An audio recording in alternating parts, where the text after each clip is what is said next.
Top in the morning, in case I miss you yawning. 5 in the morning,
morning.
Alright everyone, hello, I am Izzy and I'm joined today by Winthrop's Vex ahead of their quarterfinals match against Immortal AoE. Vex, how are you? I'm doing good. How are you? I am well. Last Nice. time we spoke, was after quarterfinals in Circuit Qualifier 1. Yep. What's new? New jungler for the Winthrop. That's the first thing that pops in everyone's mind. But seems like we're still playing well. Got top 8 again. Yep, and you So guys have also added a coach to the mix since last time we spoke? yeah, Oh yeah, true.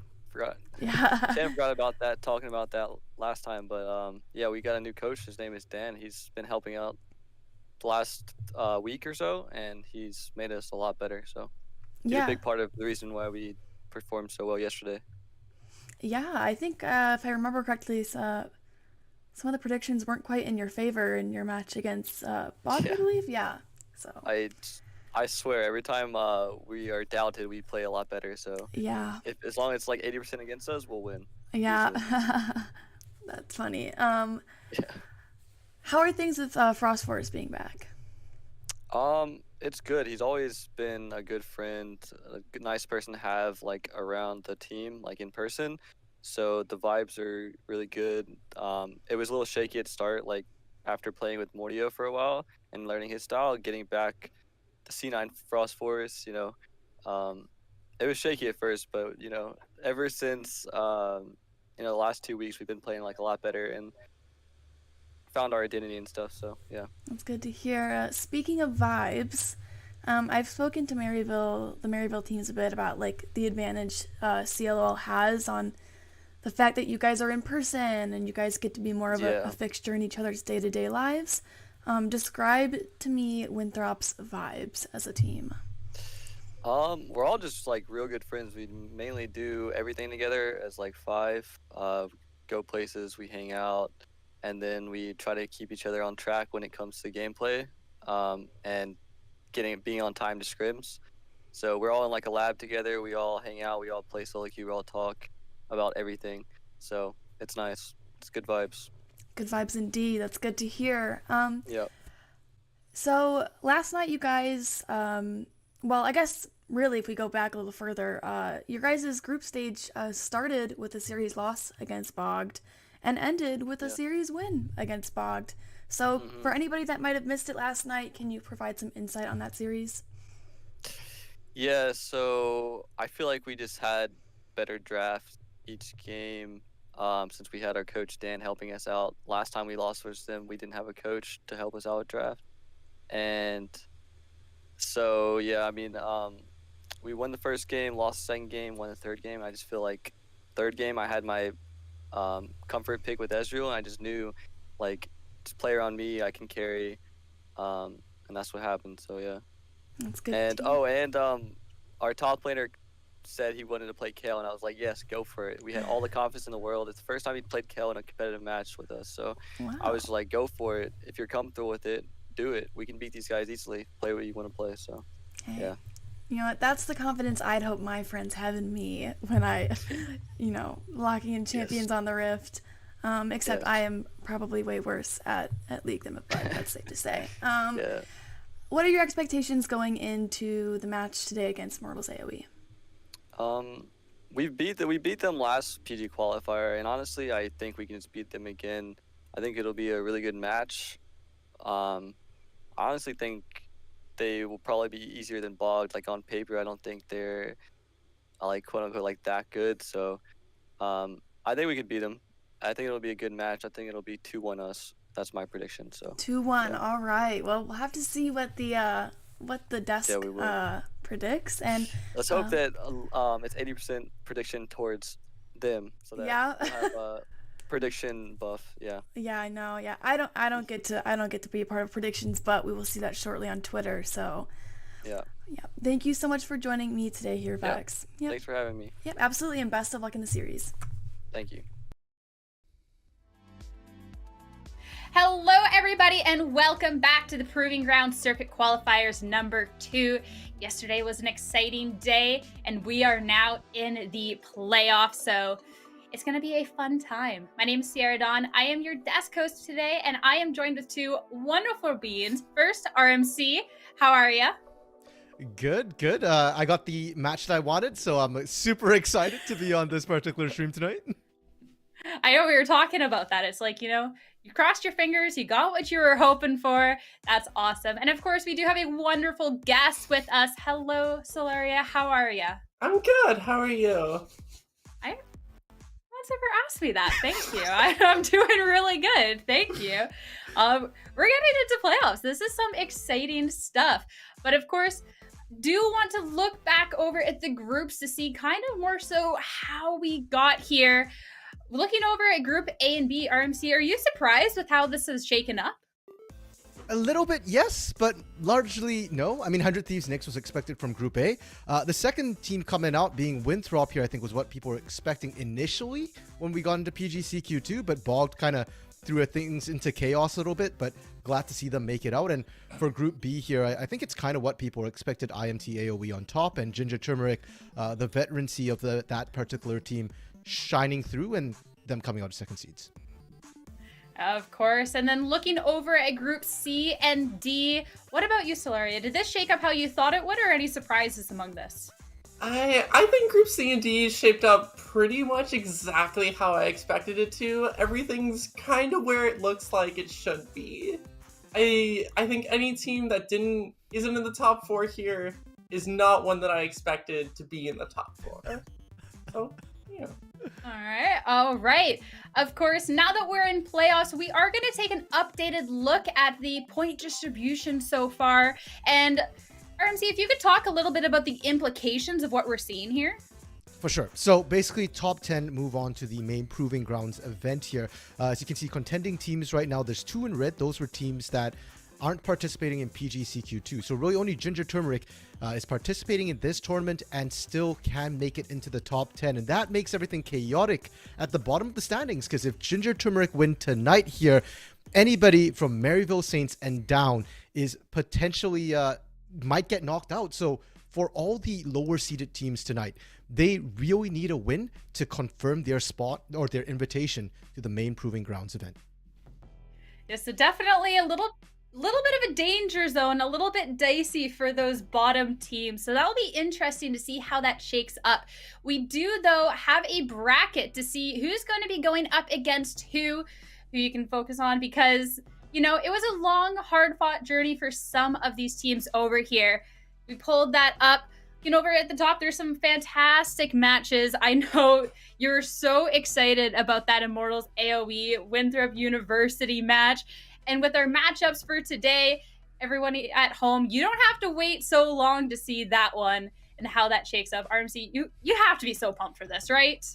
Oh, yeah, for sure. I mean, I said it last night as well when we did see Winthrop qualify out here. The fact that these two teams have history as well. You heard it from the Vex interview, right? Winthrop beat IMT AOE last tournament, didn't knock them out, but it creates that sort of history. And the fact that IMT AOE came out first seed again here, they were the runners-up in PGCQ1. So just so much excitement, so much hype, and even the specific lane matchups that I'm sure we'll get into later here.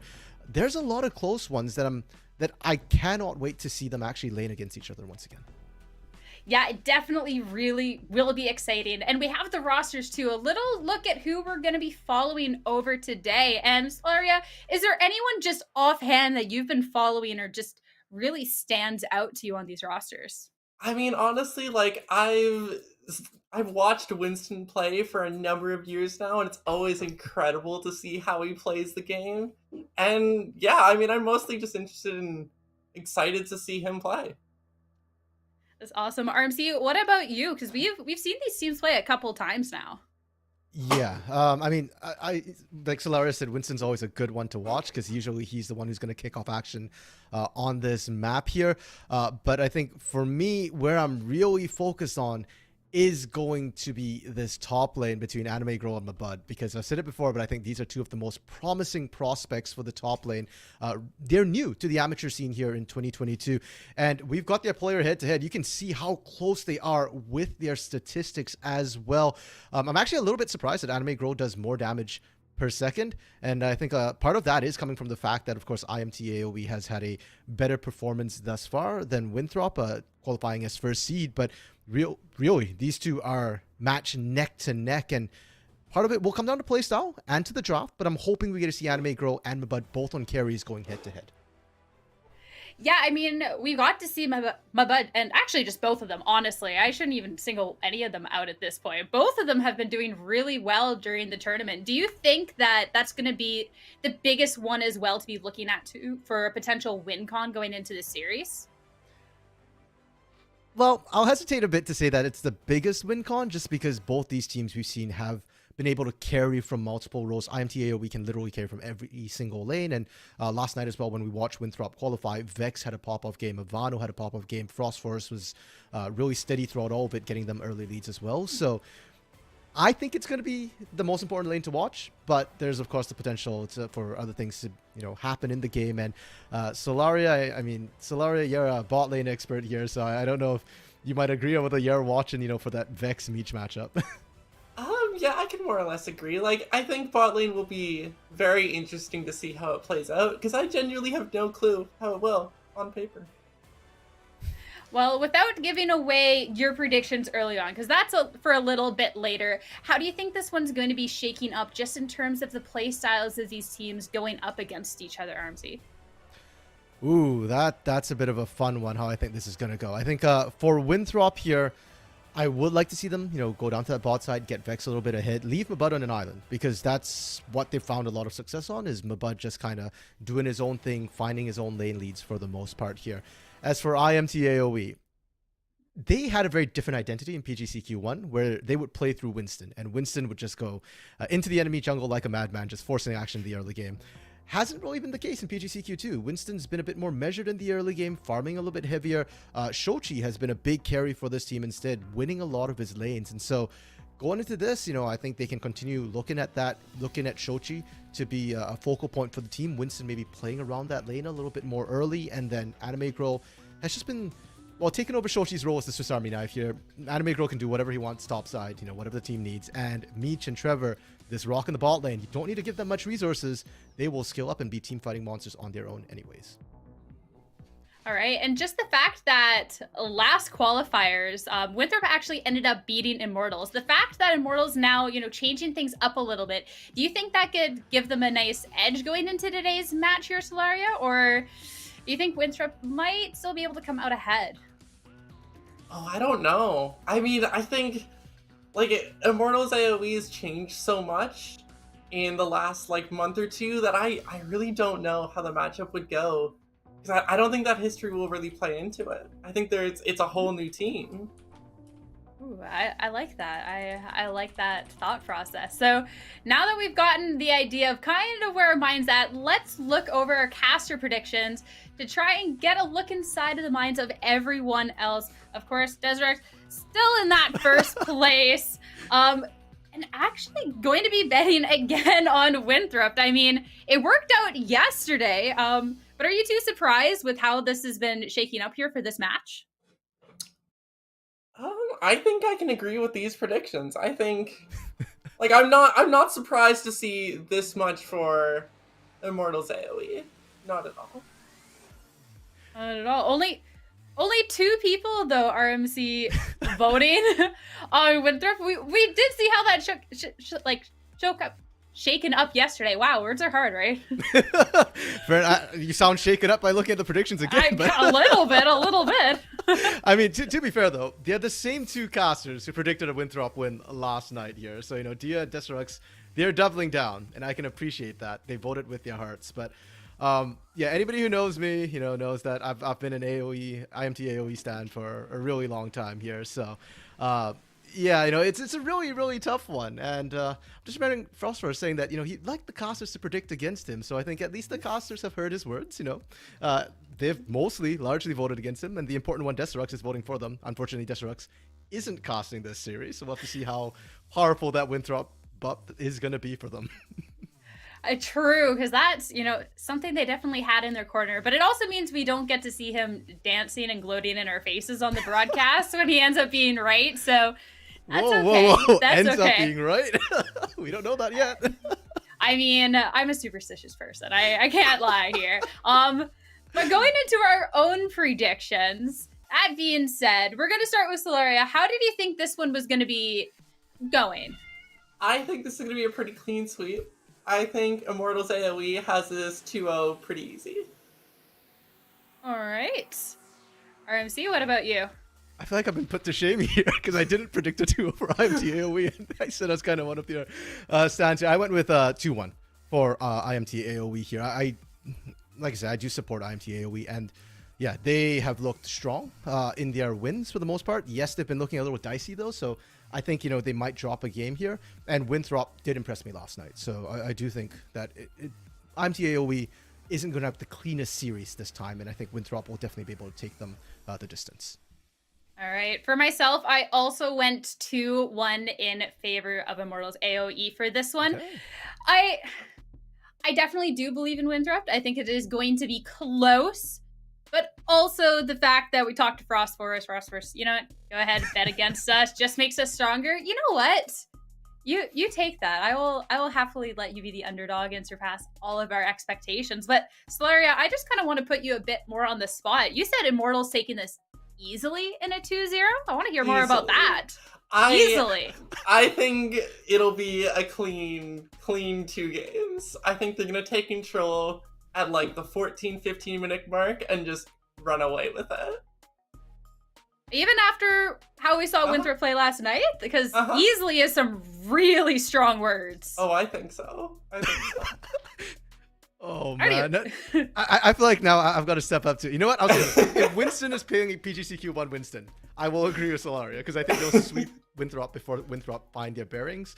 Yeah, because IMT AoE when they play early game look incredibly strong. If they go late though, yeah, and that's my concern. That's why I ended up going with 2-1. But hey, Solaria believes in Winston, and if Winston shows up, I'm going to change that prediction after game 1 here. So safe to say, beyond our head-to-head, that is somebody that we're really, really looking at to be showing up to could actually make a huge impact in this result if they do. I think so. I think if Winston gets that early lead, he will run away with the game if his team follows him up and backs him up. All right, interesting. And before we get into anything, I meant to ask this beforehand, but I think for the viewers it'd be good to know as well. RMC, what is with the background today? Are you just on the fence? Are you not wanting to jinx anybody? Get any superstitions? Like, what is this? Yeah, so the signs were a little bit too on the nose last night. So, I went something a bit more neutral here. We'll see how it goes. You can see the flames burning down here below me. So we'll see which team survives the flames here. And I'm also hoping they're quick 2-0s because if not, I'm going to burn by the time if we end this, if we end up going another 2 sets of 2-1 here like we did last night. Well, considering all the fire, I'm going to put you on the hot seat yet again for this.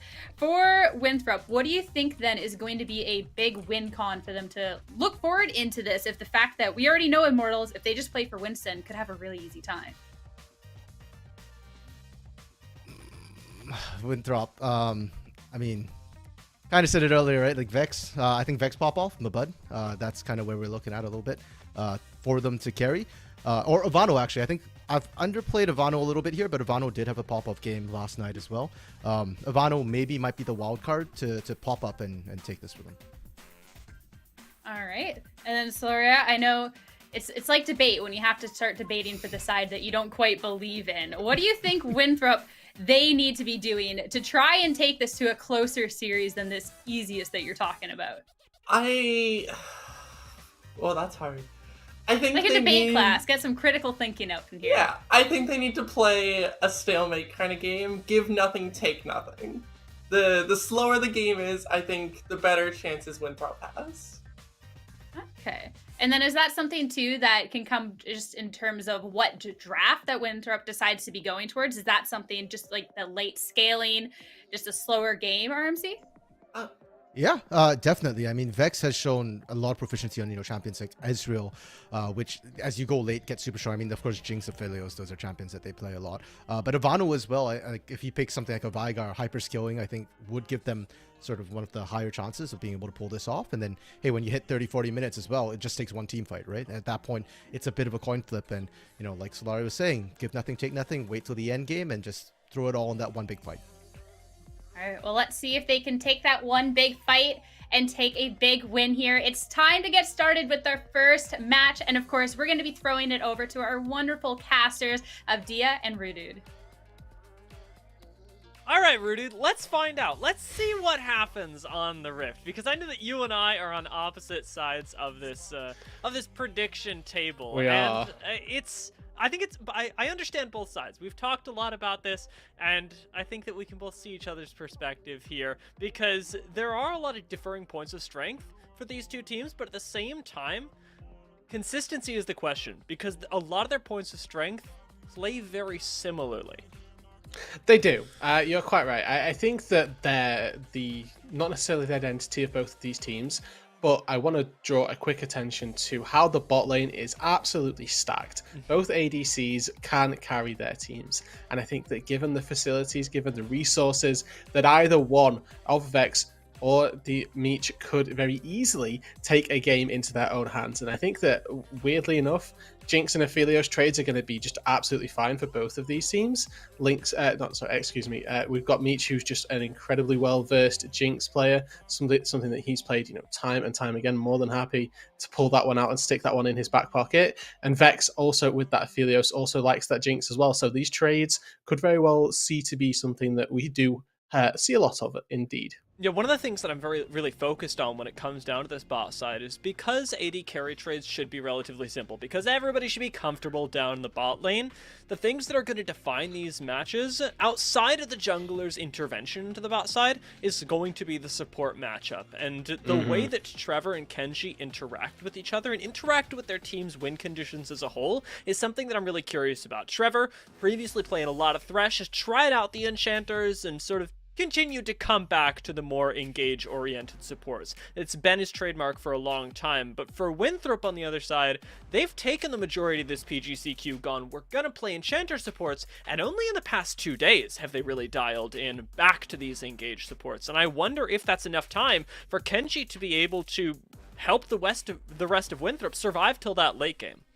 And I think that something that is actually fairly important to notice about these trends then is that in the time that Winthrop have dialed back to those supports with Sekenji at the helm of some sort of engages, that maybe when Frost Forest is now being a little bit more comfortable, that jungle support pairing is something that maybe has tightened itself up. When you have something like a Thresh, like a Leona to go roaming into the enemy's jungle with, that's something that you can pair quite nicely with, whereas things like, let's say Lulu, Karma, for example, they don't quite have that same impact on CC that maybe the jungler may have been looking for. And I think that Frost Forest has certainly shown up a lot yesterday in particular, where the starting of this tournament needed to find a little bit of his groove to get back into the swing of things. Yeah, I was thinking about the ability to play make, as that comes from the support lanes as well, and specifically thinking about IMT AoE's interaction with that and the impact that a Lulu will have versus something like a Thresh or a Leona does call back to Anime Girl up in the top side. It's going to be impacting this as well, because we've seen a lot of Anime Girl on champions that can initiate, but in this specific matchup, it is best to have more of that onus be on Winston or Trevor, at least initially, because the top lane matchup is going to be so important between Anime Girl and Mabad. Yeah, and the Desk did a brilliant job at highlighting this, that for Anime Girl, and I think this is something that may be slightly rarer to see, is that he's actually going to be fairly well challenged up in the top side. He's up against Mabud, who has been a really strong focal point for the Winthrop squad throughout the duration of this qualifier, and if Winthrop can use some of this newfound Frost Forest power to facilitate top lane and really put Mabud out on the map, I think that Anime Girl could have a bit of a difficult time, and I think there's something that I've always deemed appropriate for Anime Girl is his strength in a weak side, and I think that up against this top side 2 versus 2, it could be something where he tends to struggle, because I'm not sure that Winston may be looking to focus that top side entirely. We will have to, of course, wait and see. Yeah, I think that a lot of the analyst desk's thoughts on who wins late game versus who wins early game has a lot to do with the top side of the map, because Immortals AoE do tend to skew a little bit earlier in their use of Anime Girl, paying a little bit more attention, and as they've talked about, IMT AoE have divested from that in recent games, choosing to get Winston to farm a little bit more. But for Winthrop, so much of their win condition up top side has been picking things like the Tryndamere that we now get to see banned away. But hyperscaling top laners are their friends, and we've still got things like the Kayle available if Winthrop are feeling confident. As I was surprised to hear that it was literally just a confidence pick yesterday, because it did look really good. Yeah, I mean, sometimes you just see the champ, the champ you want to take, and if it fits, it fits. A really good example, being my bud yesterday. But now we have to talk about a little bit about this draft that has gone through. Obviously, some topside presence in the Gwen Tryndamere taken off the board. I'm happy to see Volibear taken away from Phosphorus as well. I think that this champion is actually severely underrated and can quite easily get blinded into pretty much every single jungle matchup that exists right now, including the Hecarim. So it makes a lot of sense that they take that ban away. And then we get to see this. The thing about a Hecarim first pick, and I think there's something about 12-4 in general, is we tend to see a lot of Jinx Aphelios trades. But whenever you pick Hecarim, you tend to not want to take Jinx nor Aphelios just off the bat, unless you've got some sort of setup for them. I think that Thresh actually has really good priority and really good presence for Winthrop right now. If Kenji can get that on the board now to dissuade some of Hecarim's sort of engage potential, that Lantern to get out of either Devastating Charge or the Onslaught of Shadows really does have a lot of prio, and I'd expect to see Winthrop take it here, but they could still surprise me yet again and try and match jungle if they wanted. It's a possibility, right? You don't want to risk your junglers being banned out going into second phase. As to what they respond with here, though, still a big question mark. Vex picking up the Jinx was surprising, but the Thresh does help out with that Hecarim, right? Being able to reposition, using the Lantern. There's a lot on Winston's shoulders here in terms of engage, and it's what we wanted to see from Immortals early. It opens up that top side for a little bit more carry potential. It really does. And you've still got that Thresh to move around, keep the roams happening, keep them fairly safe as well if you're trying to use that Lantern to use a bit defensive tools off the Thresh. Standard trade of the Aphelios comes on through, and now we get to see if IMA are interested in going for a trade of these tank supports, so something like the Leonet, the Nautilus, perchance to come on out. Nautilus we've seen very frequently is the answer to this, or if they opt into something a little bit like the Lulu. Obviously not quite that Hecarim Karma pairing that we tend to see, but Hecarim Lulu can do very similar things. And if we opt into a Tahm Kench, it's something that we've seen Trevor pull out before, and this already dissuades Winthrop from going for a fairly dive-oriented composition. They've not really shown those cards yet. Now this opens up for something a bit more poke-centric to come out for Winthrop and not give that Tahm Kench eat some insane amount of value off of a disengage. The composition is already looking scary from Immortals AoE, though, because we know that they've got dive and they've got the ability to keep themselves from being dove. So they've pushed Winthrop into this very front-to-back centric playstyle, and the Udyr in response is quite nice. I like it. We're ready. This is season 11 all over again. We're just trading Hecarim Udyr. I love to see it. The meta goes back into the absolute turbo chem tank era of times gone by. But now we've got a nice match on both sides. Jungle and bot lane picked up for both of our teams. So solo lane presence taken away.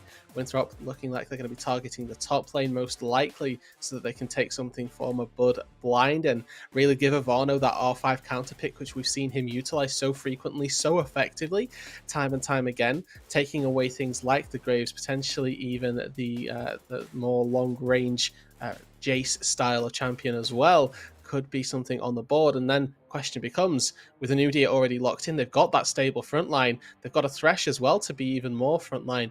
Do they want to go triple down on this, take another tank in the top side, or is my bud going to get given something with a bit more agency in the match? I'd like to see Mabud contributing to some sort of zone control. I know that a lot of times this does result in Mabud opting into side lanes entirely, not wanting to join up with the team, but zone control is the thing that for Winthrop that could help them immensely against this Aphelios, because right now it is a front to back like we talked about that Winthrop are opting into, but they've got no way to sort of stymie the damage coming from Immortals AoE, and with the Aphelios we know that it can be a lot. Gun management essential, but Aphelios does kind of crazy things. Disruption could be a way to do that, though. Akali does have some zone control and some assassination potential. It's risky to the Tahm Kench, though. Importantly as well, she's also a flex pick. It means that Winthrop are hiding their cards, and if both Mabud and Ivano feel confident taking this, they can more than happily sort of switch this one around. I also really like this pick because I thought that the Veigar ban was alluding to Immortals trying to take this blind in their mid lane matchup, so also potentially a steal away from the Winthrop squad. And now IMA, they've got to choose basically 2 blind lanes, because Winthrop, they've got the choice of where they stick this Akali, who they're going to be playing it up against, and then Immortals, they've got to pick 2 solo laners that feel confident versus the Akali in general.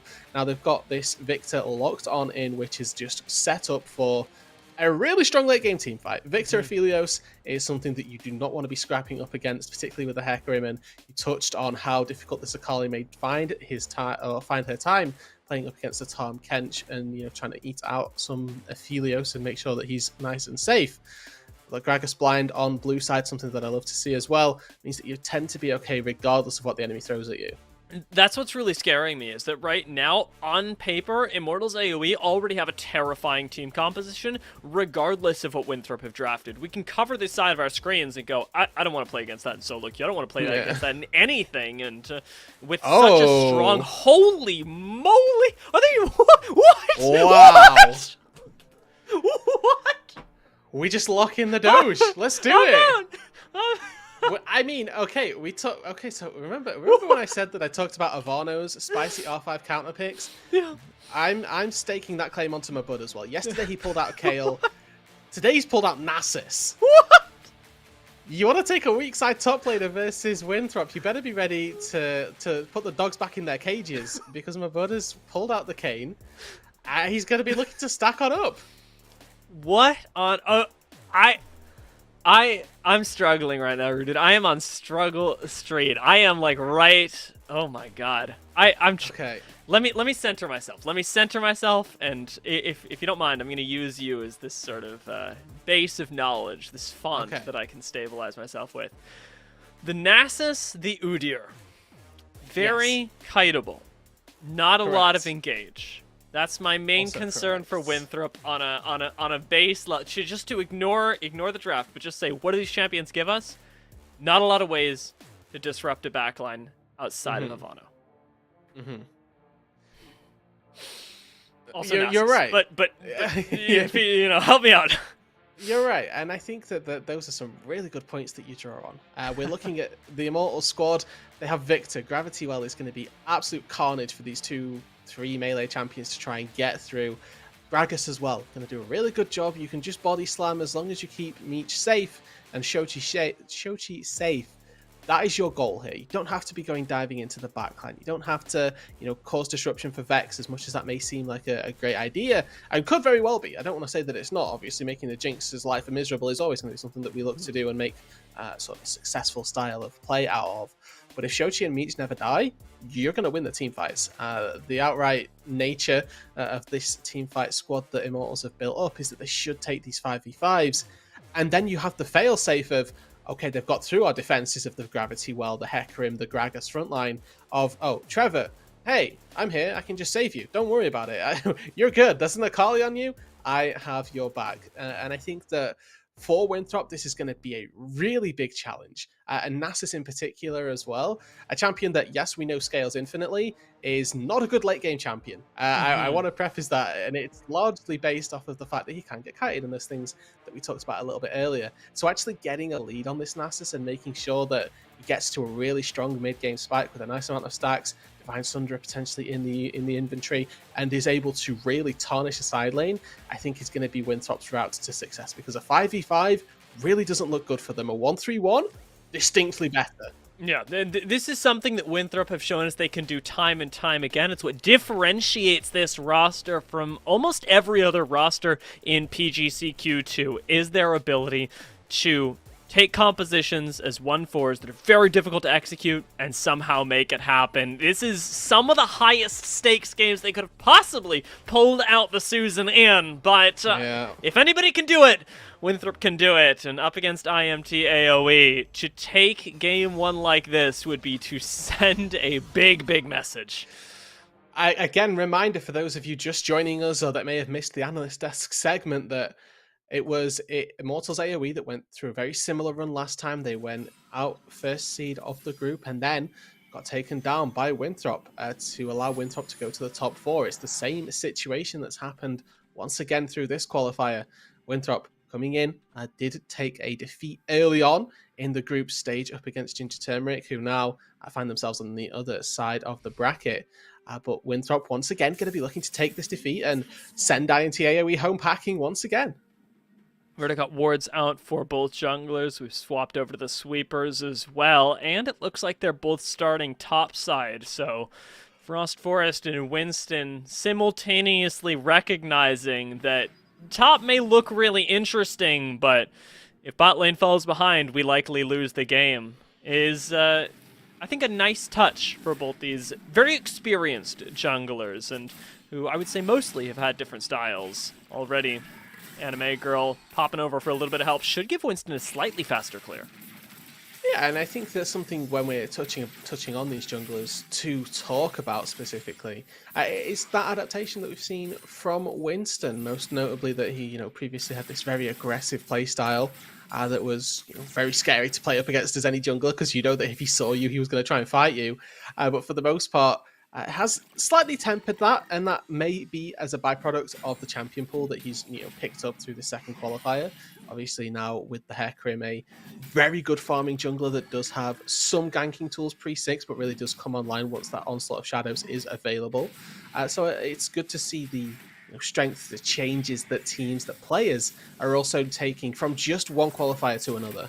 Two different things that I've already seen so early on into the game that make me a real big fan of the way that Immortals AoE are playing. The ward over the wall from Shochi to spot out Frost Forest. Some important data was given over to IMT AoE really early on, just being able to track that jungle and Frost Forest early game impact already pretty darn mitigated based off that alone. The other thing that I've noticed is the phase rush up on the top side for Anime Girl. A lot of times recently, seen Gragas's taking slightly tankier runes, going for things like the grass, but phase rush against a Nasus especially, giving you that extra resistance to slows on the way out, super helpful in these trades. And especially when we see Mabud take the Ghost Summoner spell as well, any form of help you can get with that movement speed is going to be greatly appreciated. Flash from Vex already laid down. Kenshi forced to flash away as well. Winston does show up on the ward, doesn't quite get himself the Scuttle Crab. Instead, Frost Forest able to get away with that, but the rewards are bountiful already for a Hecarim that hasn't even technically entered the lane. We'll be quite happy to take two flashes on the bot side for losing the Scuttle Crab. He's going to be able to trade out the top side one anyway, and Ivano getting the rough end of this matchup in the early stages is expected to be so. The Akali not running any sustain runes particularly. Got that Conqueror for the late game team fight. The Doran Shield helping out a little bit, but you can see that Shochi's done a very good job at using that mana wisely and punished Ivano early on. Bud may actually die here. Anime Girl flashes on him, and the flash does get responded, but it isn't enough. Anime Girl, knowing the limits up in the top side, picks up a quick first blood, unassisted, and simultaneously, Frost Forest has to be on the retreat inside of his own river. Kenji's roamed up. This could be a kill. Stun. Running. Kenji's gonna have to flash for this hook if he wants it. Hook, oh my god, never mind, connects at max range. Flake comes back, Kenji picks up the kill, and Shochi looking for it again. I don't think anybody, certainly me, did not expect that long of a hook from Kenji. Absolute max range. Woo. Really good little movement there from Kenji and Frost Forest. Gotta credit the Udyr as well. Spots the Tahm Kench coming through the lane and tries to hide in the fog there to keep himself safe, and it's actually the thick skin that he uses. The small channel time, it gives Kenji the window to get the length of the hook. Like that small, just the slightest adjustment from Trevor actually ends up sending him to his grave. A little bit greedy to not use the flash to flash away from the hook initially, and does still go down as a consequence. Really well played by Kenji and Frost Forest to find that hook, that link up, and exactly as I was saying, this mid jungle or this jungle support duo, when you've got an engager, looks really good. And Kenji's back, by the way. He's hovering in mid lane, so this rotate over isn't easy for Shochi. And as a result, IMT AoE can't actually take what looks like it should have been a 2v2 around the river, because it's not actually a 2v2. Kenji still continuing to harass Winston in a way just by staying around as a support for Frost Forest. Has a lantern to get out over the wall, but engage should come through from Trevor. This may be a little bit overzealous, but he is pretty tanky. Thick skin gets popped. Trevor's not down just yet, but Gravity Well keeps Kenji from rejoining the fight. Trevor's still alive. does end up surviving entirely as Ivano, now out, has to flash away just to survive, and that may not even be enough. Shochi goes into the tower, hook from Kenshi doesn't quite connect, and instead, IMT AoE, they're the ones that pick up the kills. Yeah, really nice 3v3 in the mid lane. Despite Victor's renownedly weak early game, Winston and Trevor able to supplement him just enough to give over a kill. Now Ivano needs shepherding to collect all of this farm in the mid lane, and he may well ding 6 off this wave. You can see that he's hiding, trying to bait that he's not going to hit level 6 and hide that fact. Doesn't manage to do so successfully. Get another glimpse here at how this goes down, and when this knockup misses, you do fear for Trevor's life here, thinking, okay, level 3 support just dove on into us. Surely this is a bit too far gone. Qualifier is the one who's actually gone too far forward. Shochi with a lovely flash laser does seal the deal. And Ivano here, quite rightly, I might add, valuing his life over a kill. Thick skin, pretty good, but is it going to be good enough here? Trevor, again, dancing with death, does trade 1 for 1 as Winston ends up picking up the kill onto Kenji and gives one over to Meech as well on this Aphelios. Gravitum available, Flash available, but Meech isn't going to commit for what could have been a kill onto Vex. Instead, backing away with what was good enough, preserving that safety on the Aphelios, because right now it's something that he has that, honestly, Winthrop don't have at all. No, exactly. With Vex not having Flash either, it means that he's very susceptible to going down quite like this. Remember, Meech has Flash. Red-White, yeah, just gets right on top of him, and like that, Vex has no way to fight back against the Aphelios, against Meech. It looks like Vex's golden years are coming to an end. A really good solo kill in the bot lane, just recognizing the advantage that he had, manages to take the kill versus Vex, and all of that, hard work evading the gank on the first sight, now undone. Misses that wave under the turret, and now Immortals, they get a free timer to move up to the top side. Frost Forest also doesn't have Flash, no defensive cooldowns available for Winthrop at all, and as a result, IMT AoE are taking control of this game. It is just like our analyst desk pointed out. Solaria specifically was like, IMT AoE, they're gonna start things off, and if we hit 14-15 minutes and they're in charge, Winthrop will not have a fighting chance. It's looking like we're going to get to 14-15 minutes with IMT AoE well in charge. Exactly, and this is really not good for the Winthrop side either. Their composition in general would thrive under, having this lead and making sure that they can leverage those advantages into really strong side laning later on. At this point in the game, Gragas feels more than comfortable taking on Nasus in the side lane. He can wave clear very easily. There's no threat of him being dove, but Ivano in the mid lane doesn't manage to go for the all-in, doesn't want to go for that committal onto Shochi. And a similar situation in the mid lane as well. We look at the items for both Ivano and Shochi, and whilst we're still sitting on fairly loose components, Sorcerer's Shoes and an Amp Tome certainly going to be feeling pretty good versus the scraps of boots plus a Dark Seal that Ivano has got. Kenji once again showing up in the mid lane, though this time does commit the flash. Shochi doesn't have one, and in a 3 versus 1, Winthrop will be able to answer back, pick up a kill, and start taking down this mid laner, right? He was feeling good, but now, maybe a little bit less so. You do this 2-3 more times, you've got yourself a win condition. This really good way for Winthrop to start finding a way back into this game. They don't need to play around Vex at all. Really, this matchup here will eventually scale and eventually be a menace. Sit him mid lane, and worst case scenario, Kenji has to fire him a lantern upon clearing the mid wave. So long as Ivano can side lane, so long as we get to a point where Mabud can also side lane, there's a win condition for Winthrop U. Their composition was never built to team fight. Them going behind isn't great, but they're playing now to those win conditions that are going to leverage them to win in the end. Anime Girl just constantly out trading up here on the top side. Nice flash from Mabud, though, to reposition on the other side of the barrel. Has he committed himself to death, though? Because he doesn't have a way out right at the very end. Spirit Fire will do an Anime Girl, and another solo kill up towards the top side might herald a change in the game. Exactly what they want. This is what you're looking for. Your solo laners to start getting some kills on the board. Anime Girl overstepping his bounds a little bit there, going down when you'd have an item advantage, but now Winston looking to make it pay on the bot side. Forest is desperately trying to get here, but you just can't outpace the Hecarim. Knockup comes in, and it is on to 2. Kenji and Vex take immense amounts of damage with the Infernum Moonlight Vigil from Meech, and well, Vex does get away. It is at the cost of yet another flash. Winthrop are forced to burn these summoners on cooldown just to survive. And again, Winthrop, they lose out on this bot side. Meech getting so much gold from that Rift Herald, from that first brick falling, the movement from Ivano as well, tried to collapse into the bot lane and try and make something happen. Didn't end up getting anything, so he doesn't find any advantages either from Shochi's roam down to that bot side. I mean, I don't think Shochi actually found anything either from it, but either way, both of these mid laners, you can see, trying to help out the squad, and that's not necessarily how I feel Ivano should be looking to play this one specifically. Winthrop currently down 3,500 gold, and a large portion of that down in the bot lane, with the amount of gold and resources funneled into Meech off the back of that Rift Herald as well. You can see on the left-hand side of your screen just the difference between him and Vex, currently sat at about 2,100 gold.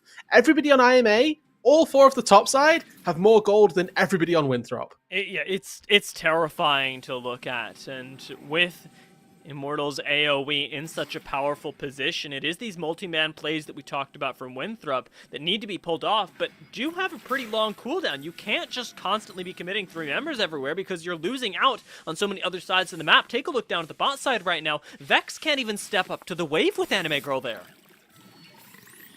And this is how it's going to be for a fair while, unfortunately. I think that the second... Oh, yeah, okay, well, it's been nice knowing you. That is literally the perfect example of what I was talking about. Yeah. You could not have written in anything better, and well, I do feel bad for Vex. Anime Girl, vindication, right? Really did send the point home. Meech forced to flash up on the top side. We'll take that as a small victory. Lantern out to safety from Kenji. Will keep Frost Forest relatively healthy as well. So tiny victory again for the Winthrop squad, but it is at the cost of continual harassment from Immortals AoE. And we got to see in the picture-in-picture down on the bottom left-hand side right there, Ivano actually went for an all-in with Shochi and really didn't come out on top of that in really any capacity. Got to credit Shochi for some really nice fancy feet, dodging out on 5-point strike plus the Shuriken flip as well. That meant that he never really took any damage and felt extremely safe in that 1v1. And now Ivano with no ulti, a lot less priority for the next minute and a half or so whilst that cooldown starts to cycle itself back up. Going to be perfect around the Drake, and now once again IMA in the jungle. Lantern again has to save Frost Forest, this time from his own red buff, really, as there was a multi-fight going on. Anime Girl trying to pick another fight underneath the turret. May genuinely kill Ivano if he gets one more trade like that. But Immortals AoE, they're not just focused on the mid lane. They are looking to dive the top side. And Kenshi and Vex may very well go down. Ivano's got teleport, but nobody else can join this fight. And it would be 4v3 at best. Frost Force can't get involved in Winston. He's just sending it right now. Vex literally cannot play League of Legends. And as Winston gets swallowed to keep from tanking the tower, Frost Forest is likely going to get run down, but Ivano, who's teleported in, is certainly going to die. Another kill goes over to Trevor, and Anime Girl fighting in this bot side may pick one up as well. Mabud lays down the ultimate, but it isn't going to be enough, as Anime Girl should be able to take him down. Is it going to be enough? Holy moly! Just barely Anime Girl comes out on top of Mabud. Made that pretty darn close. Yeah, fleet footwork plus the Nasus passive healing certainly giving us a little bit of a run for our money there. But Winthrop on the top side, this is going to be that replay of the dive. I'm not too sure quite how Ivano came into this one solo. It's actually just off the back of the earlier exchange between Gragas and the Akali. Trevor, though, really good Tom Kench play. It's not flashy. It's not, highlight reeling, but just eating up the pony before he goes down and before he's going to get, that turret taken all the way out. It's exactly what he needed to do. Definitely utilizing that Tom Kench ulti there. And then this is where we maybe think that Anime Girl's got Mabud on the ropes. Finally, though, with the help of some minions and a little bit of extra slurp from the cask, does come out on top. Nice to see that he's able to do so. Got himself now those plated steel caps, working his way nicely toward that Thimblewinter upgrade. He's going to be feeling very confident in that side lane, which is pretty much the worst case scenario for Winthrop. I will say that specifically thinking about the fight that we saw bot side between Anime Girl and Mabud, Anime Girl played that pretty perfectly. Yes. Used all of his cooldowns, hit everything, had the turret helping him, but still almost killed him. So that might portend things that are to come, right? We give this another 10 minutes and maybe Mabud doesn't have to worry about the side lane anymore. There is a merit to that, Meech. He might find this. If he gets it, he's dead, surely. Ooh. Oh! No crit. Unlucky. Unlucky. 100 HP. 40% chance he kills right there.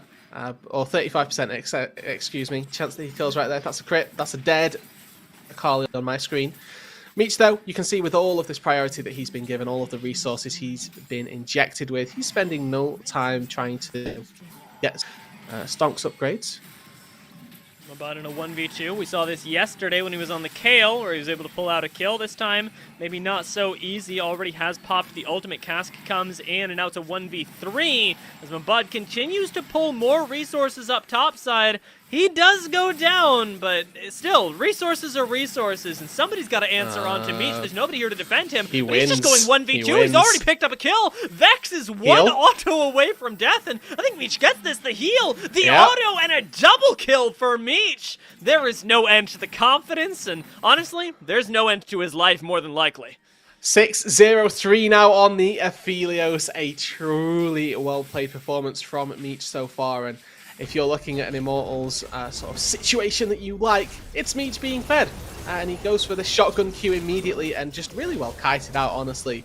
Gale Force is the little extra boost that he needs to take down Frost Forest and heal for the movement speed. Very nicely done. Takes down Vex as well. A 2-for-0 in the mid lane when he's got absolutely nobody on his team supporting him is exactly what you love to see, and really does speak to the state of this game right now.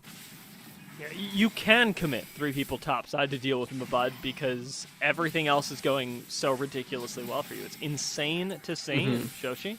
Even now, confident dancing with him as he may take down Mabud, chasing him under tower just a little bit. The Chaos Storm not going to finish off this kill, but still an even scarier situation. 3 people We've got on 3 Anime people Girl. bot side to deal with Anime Girl, so they've definitely taken notice of the multi-man plays as Cask does buy him a little bit of time. Anime Girl may still be able to get away. Ultimate from Akali does follow, but the shuriken flip going wide. I think he might actually survive. Anime Girl, oh my god, belly bump over the wall. He's got a slow as well. Where is everybody else? Winston's coming in. Anime Girl going to survive, and now the cavalry has arrived as Winston forces Frost Forest, Avano, and Kenji back. Now here we go. 1-3 for the time being, but Trevor's on his way. Avano not going to get knocked up, but it is going to get slowed, is going to get ignited, is going to not be able to play the game up against Meech, who collects another kill, and it just gets worse now. Now that we've had 3 people come and go, get taken down, IMT AoE, I honestly don't know what would stop them at this point, Rudu. This is where I start just going, save me. What on earth could possibly be done to keep Winthrop in this game?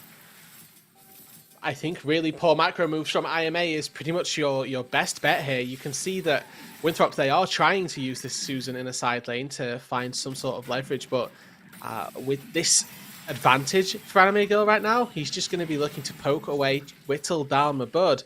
There's a little bit of support from Frost Forest, though, and if they don't get this play looking too swiftly, they're going to get collapsed on. They're already dead, dear. They've already signed their own fates.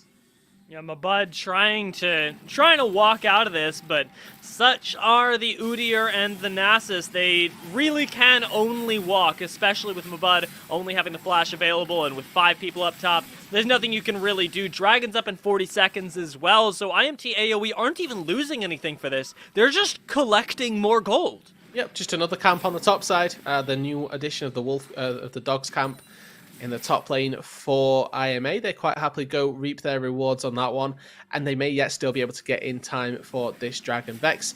With Frost Forest and the help of the Rift Herald, are going to get a little objective bounty back in their favour, but that's about the best case scenario for them. If they can get this Drake as well, that's a second objective bounty, but I feel like this is going to be one of those situations where you reach just a little too much and end up paying the price. Yeah, this is where Winthrop fight, and at least according to the legends, Winthrop die, but we'll find out as Trevor right now is having no problem dealing with Vex. Avano did come over to help out, but as Anime Girl shows up, the Lantern just now off cooldown isn't going to be enough to save Vex, and the Gale Force doesn't make it over the wall. It's another kill that goes to Meech, and the Dragon will, as a result, go over to IMT. No questions asked. Really well played by the Immortals AoE roster just to move their way down. Perfect timing on everything, making sure that they collect all of the objectives they possibly can. Feels rough, honestly. And at this point, like you're talking about, it is Immortals having to mess up pretty severely to give this win to Winthrop, and it leaves me wondering about how this series is going to play out, because I was one of two, Rudude, that have the hope in Winthrop, and I have to say, it's not entirely dead yet, but for this game, it's certainly starting to phase out. The Trinity Force for Mabud, not really doing anything. The Kraken Slayer for Vex also not really doing anything here. This is... I mean, look at the difference in items, though. You have Trinity... Yes, you have Trinity Force, and you have the components of a Hullbreaker. Okay, I think Winston's fine. He's 1v4, but he should be fine, honestly. And then you look at the difference between ADCs. You have Kraken Slayer plus components of a Phantom Dancer versus 3 full items on an Aphelios. There is simply no comparing the difference between the gold spikes right now.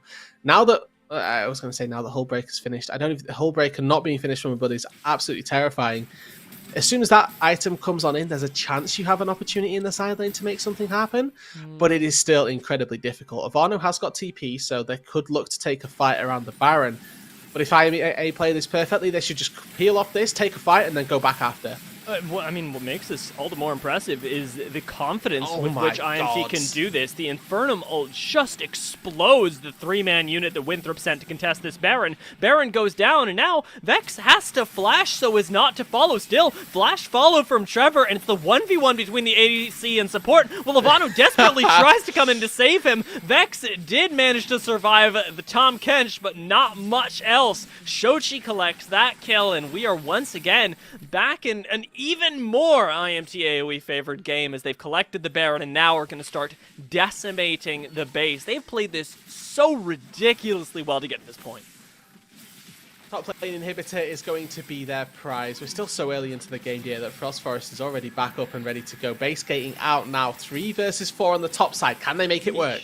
Meech isn't here. This is likely your best fight, but the thing is, Vex isn't either. 5 seconds until Jinx Winston's comes back, out. and it's gotta be Mabud and Ivano laying down the damage. Mabud gonna collect at least the 1 kill. Anime Girl getting run down as well. Belly Bump won't take him out this time, and Ivano collects a second. It had to be the fight that Winthrop won, and they managed to do it. They did. They get 2 kills back, a couple shutdowns as well in their back pocket. 1 for Ivano, 1 for Mabud. Pretty much your best places to be getting those kills in that instance. A little bit of an overreach on the top side by the Immortals AoE squad. They don't get the inhibitor, nor do they get out with their lives.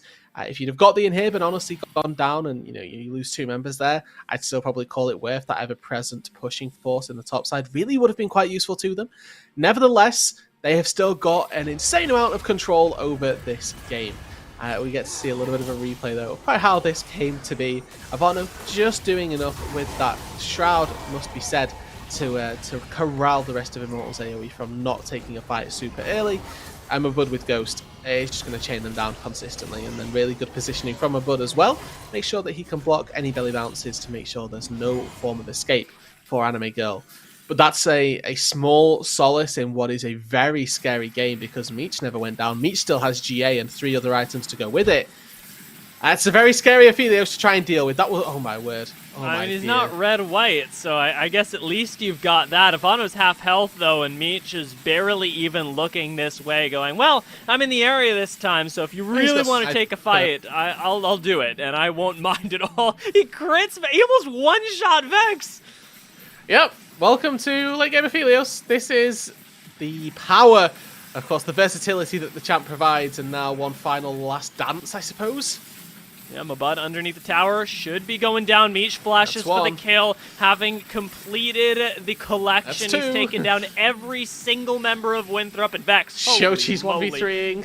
Yeah, he doesn't get to play the game, and as a whole, Winthrop haven't gotten to play the game. They haven't gotten to do it since the 8-minute mark when we called that Immortals were in the driver's seat. They took that driver's seat, and they piloted it to perfection in what should be the game completion, if they choose to do it now. I'm really not sure.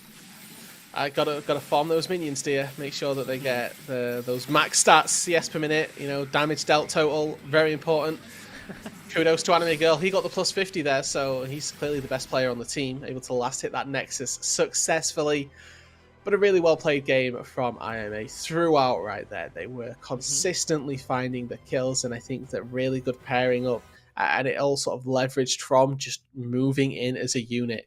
You got to see just an absolute difference in levels between the junglers. I think level 9 to level 7. I saw Frost Forest down 2 levels at one point, and everywhere on the map really was struggling. Got to give credit to Meech as well. That level 6 to level 5 advantage that he took, where he just flashes on top and takes the kill onto Vex. Just those little micro plays that force out those slight advantages, they were able to then leverage into even bigger ones and really take the game by storm. And the thing is that, thinking back on the game, there weren't really these massive plays. It was so many of those small things that you were talking about that stacked up, where Winthrop gradually lost control of their side lanes and then the game, especially when the side lanes lost. And I'm very curious as to what our desk has to say about this and whether they think that Winthrop can take the second game after what was such a convincing one. To find out, let's toss this one over to Sierra and company. Thank you so much. I mean, Solaria, you did say that you thought it was going to be an easy win, and I think match 1 definitely went in that way. You have to be feeling pretty good about your prediction right now, right? Oh, absolutely. I think I read the team pretty well. I think I know this matchup. I think IMT AoE are doing good. I think they got it. I think RMC, wouldn't you agree with me? I think doing good is a little bit of an understatement. That was a really strong showing from them coming out to start off the day. For sure. I mean, literally every single lane from IMT AoE won, took off running as well. I love the fact that the first blood was in the top lane, and it was Mabud and Anime Girl as well. I was sweating when I saw the Nasus pick. I did not know how that was going to go up, and I was like desperately checking what the matchup was, and I was like, Nasus slightly favored. Okay, that's not great. And the next thing I know, we go in, and Anime Girl solo kills. I'm just like, okay, that's a good sign. Yeah, it definitely seemed that Winthrop had their work cut out for them, because Immortals, there's multiple different elements that just snowballed this lead. And this very first replay that RMC, I believe you're going to talk us through, I think is a little indication of that. Yeah, for sure. And as much as, I'm talking about the top lane in Anime Girl, it really was the Meech show for the most part. And this was the first fight that Meech really got involved. Before this, everything was dead even. It looks like Trevor gets caught, but really it was just bait. And it's worth it if you're trading Trevor for Meech getting ahead, and Winston getting assists as well was absolutely massive. And it doesn't look necessarily that amazing, but this is the start of the Meech story, right? Next thing we know, like they were saying on the caster test, Meech taking advantage of that experience gain there, doing that level 6 to level 5 fight where you just 1v1 and win. And next thing we know, by the end of the game, Meech is just incredibly far ahead, one-shotting everybody in those big team fights. Yeah, I mean, if that was the story of Meech, there is definitely a sequel in the works as well, because Winston, that was someone we talked a lot about in the pre-show to keep our eye on. And this next replay, Solaria, is a really good indication of that. Yeah, I mean, once Meech is ahead, Winston just kind of takes control and says, I need this. And he goes and takes over the jungle, just because. He's got all the support he needs. Like, this is the start of the snowball. They can just pull people from all over the map to be like, I want this, we're taking it. Just Winston things. Yeah. Just Winston things. I mean, I think that's a really good way of putting it. And I mean, there was no stop to what Immortals wanted and what they were going to be pushing for in this last clip. I mean, the executions that they're putting out all around the map is just insane here, Solaria.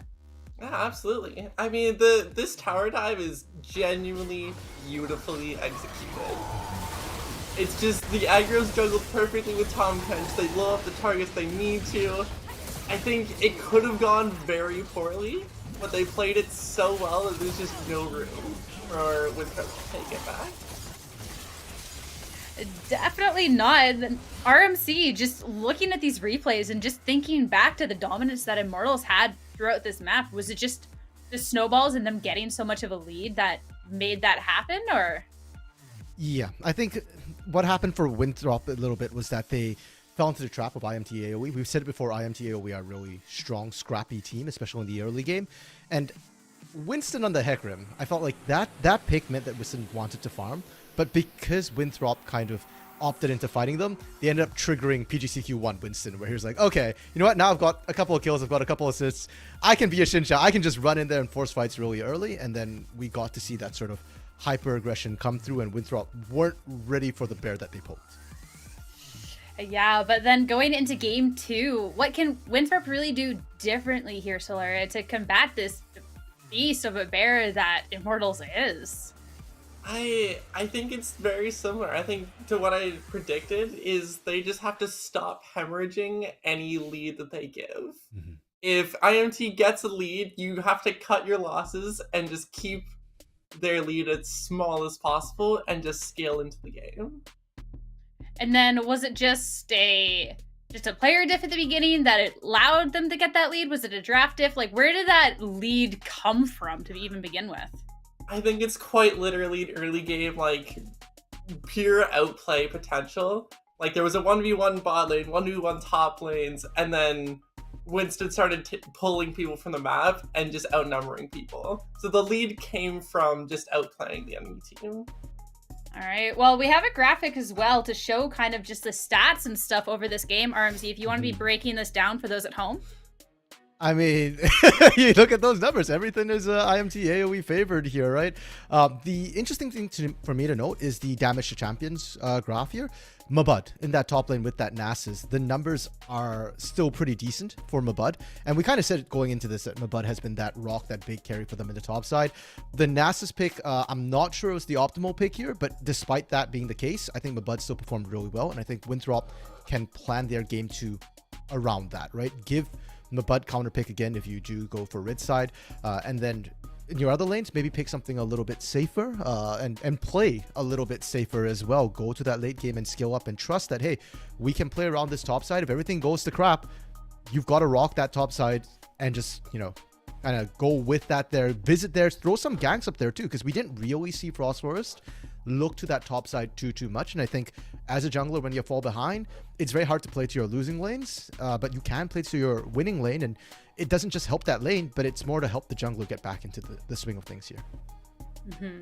So then going into this game too, what person do you want to see? I'm putting you both on the spot for this one. What person do you really want to see kind of stepping up to try and get Winthrop this win here? Because of course, down one in the series, they have to be trying to get this to bring it into a game 3.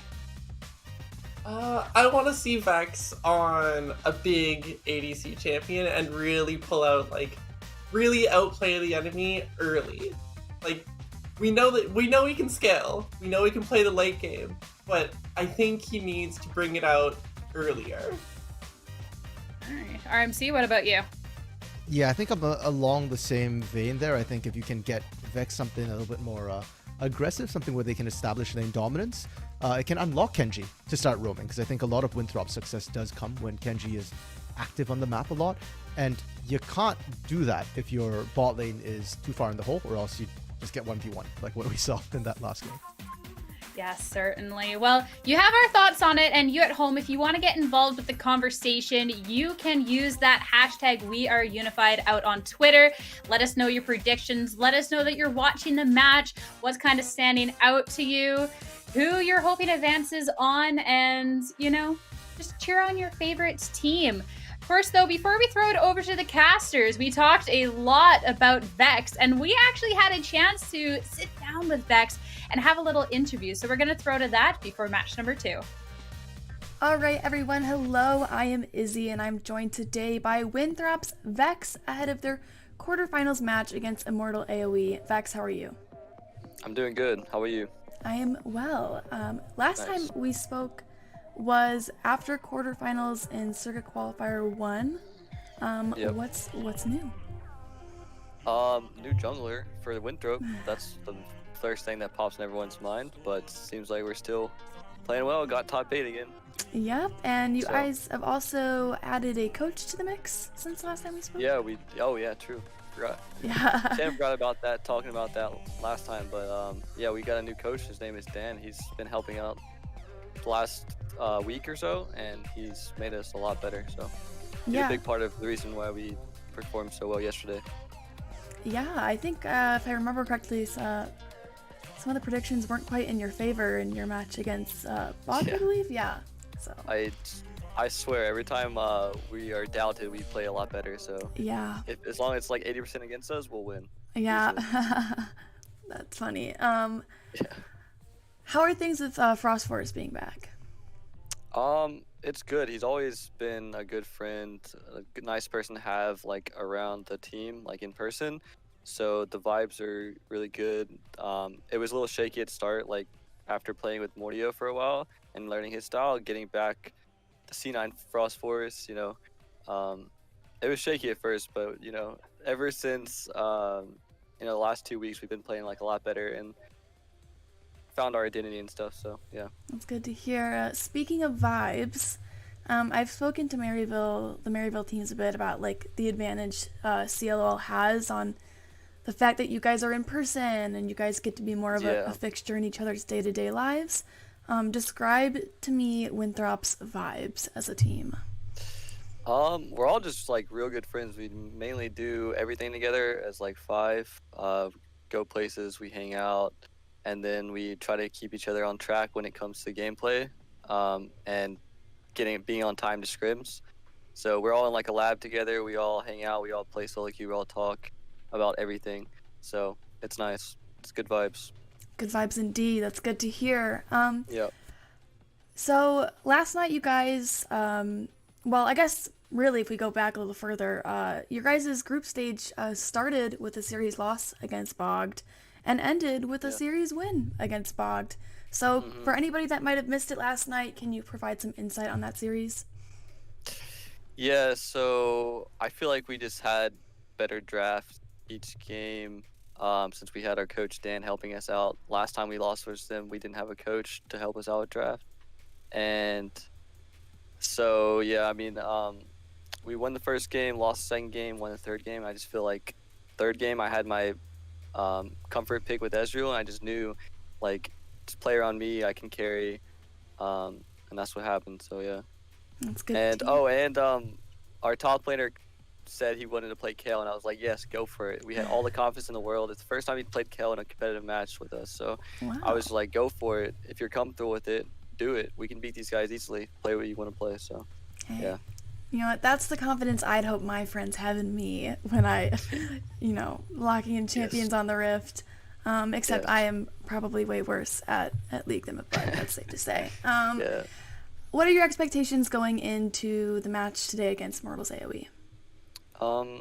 We beat them last PG qualifier, and honestly, I think we can just beat them again.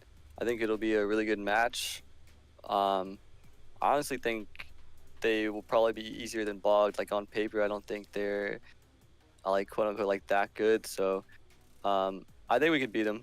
I think it'll be a good match. I think it'll be 2-1 us. That's my prediction. So 2-1. Yeah. All right. Well, we'll have to see what the desk predicts, and let's hope that it's 80% prediction towards them, so that we'll have a prediction buff. Yeah, I know. I don't get to be a part of predictions, but we will see that shortly on Twitter. So yeah, thank you so much for joining me today here, Vex. Thanks for having me. Yep, absolutely, and best of luck in the series. Thank you. All right. Straight on into draft. Let's go. Winthrop versus IMT AoE once again, and I have revved myself up during the break, Rudy. I am prepared to see Winthrop take game 2 because my prediction lives on. They just have to win 2 games, right? That's all it's got to be. That's all it is. Just win, Forehead. They're going to need that prediction buff. That's all I'm saying. They got themselves that 80% prediction toward IMA. And they're going to need that buff coming into game number 2 because game number 1 was looking very one-sided, to say the absolute least. Now, already we see some adaptations made in the draft. Obviously, these 2 sides have swapped over. We've got Immortals on the red side, Winthrop on the blue this time round. And as such, we see a Hecarim ban on red side. And clearly, with Immortals AoE taking this as their first pick, also now banning it away from this Winthrop U on blue side, they're valuing the Hecarim quite highly. Curious that we've gotten the Jinx ban through as well, because IMT AoE have already shown us that they're comfortable playing the Aphelios and could have picked it as part of their second, or rather B1, B2? No, R1, R2. They could have picked it as part of their R1, R2, but also banning away the Ezreal is telling me this is going to be an interesting AD carry pool. We have 4 ADC bans right now, and I love the fact that they've taken Ezreal away from Vex as well, one of his comfort picks in that bot lane. Worth noting that the 3 bans from IMA the first time round have been completely dropped, so Tryndamere, Karma plus Volibear all now back in the mix for this game, and particularly when Hecarim's taken off the board, I thought that Karma would have been a little bit lower in priority, but Winthrop, they put this one out and they're going to return to their ways of the first week of this tournament, where they were playing a lot of enchanters, pulling out Kenji on this Karma. It's worth noting that this could be a flex. We have to remember that there's a very real chance that this goes into the hands of Mabud. No, but if history serves, you'd love to see this in Kenji's hands. Yeah, I mean, this is what Winthrop started this tournament trialing. Was the Karma in the bot lane something safe as well? The Jhin now taken away does hamper that, since you can go either Ezreal or Jhin normally alongside the Karma to be more utility focused, but I'm expecting Avano to try and pilot Zoe in the mid lane, and IMT AoE may try and take that away as well, or counter pick it preemptively in order to dissuade it. Yuumi as a secondary pickup is pretty interesting though. I wonder what they've got up their sleeves for later, because it isn't for this Jhin. No, it's very early to pick up the Yuumi here, and I think that this now suggests that both sides are going to be heading down a very dive-oriented route. Xin Zhao still open, with Hecarim taken off the board, is something that I think could very easily fly up in priority, and the Tryndamere as well. It was banned away from Mabud last time out. They still have Volibear here as well, if they want to go for that double dive style. Also fits the idea that we could maybe see a Zoe as well in the mid lane for a bit of magic damage to follow up. But we'll have to wait to see what the rest of this composition holds, because we have obviously got a very different route that we've taken in the picks. Normally it's bot lane plus jungle, but with a Tryndamere locked in already, we know that there's going to be something a little different. Now Winthrop, they're kind of forced to take their ADC here. I don't know that it would be the center, it's what's been locked in, so Vex going to be piloting that one, presumably with the Karma, but I think that this also opens up that opportunity for another flex. I really think this Karma goes into Mabud's hands and, or into Ovano's hands, and we put something like a Cho'Gath down in the bot lane, something or a Scion as well, would really, benefit quite nicely in this Winthrop comp. I think that in an ideal world, that's exactly what we see, and I truly hope that you're right, Rue, dude, because the Senna, lord, is definitely very punishable down on the bot side, and even against this Karma, well, they should have a pretty decent laning phase. It takes a lot of scaling for a non-fasting Senna, especially to get up to that range. Malphite, a lot of backline disruption, but into the Tryndamere, importantly, buys you time against the side lane win condition that Winthrop are definitely itemizing into. And you can see as well, Immortals AoE, they recognize that this Tryndamere can be a flex into the mid lane. They ban away the Silas. Silas into Malphite, a very good matchup, not only because you can steal the ulti, but also because it's magic damage into Malphite, which is exactly what you want. And I think that Winthrop would, fit very nicely from trying to flex this Tryndamere into the mid lane, take Karma up to that top side, and then end up with a Senna X lane where you could pair, even things like Wukong we've seen in times gone by. But Immortals, they're setting up very nicely for a full-on dive composition from their side. They've got Yuumi to support what I'm hoping will be 3 very melee engage-oriented divers up on that top side. And then a Jhin to sit back, hopefully use that ult, use that Deadly Flourish to support what should be 3 very strong frontliners from the top side of their composition. What they opt into as their jungler, we've still got that Volibear, which I think is something that can quite easily go that route, but I think that they may be lacking just a little bit of damage if they go for that, so they may look to pivot into either a very hard-hitting mid laner, or they can go for something a bit more stable from the jungle. Yeah, I'm very curious, again, returning to the point of what on earth this Yuumi is picked to pair with. Yuumi powers the up. Rise, I suppose it could be, but it still doesn't really feel right. Yeah, there's going to be some crazy jungler here that Yuumi just breaks the game with. Let's hope. With Hecarim, Xin Zhao, Olaf all taken off the board, we've got rid of 3 of the S tier ones. They are all very good picks to take a Yuumi with. Unfortunately, banned away this time out. Go Viego? You could indeed go Viego. Yeah, that was where I think the composition is at least headed.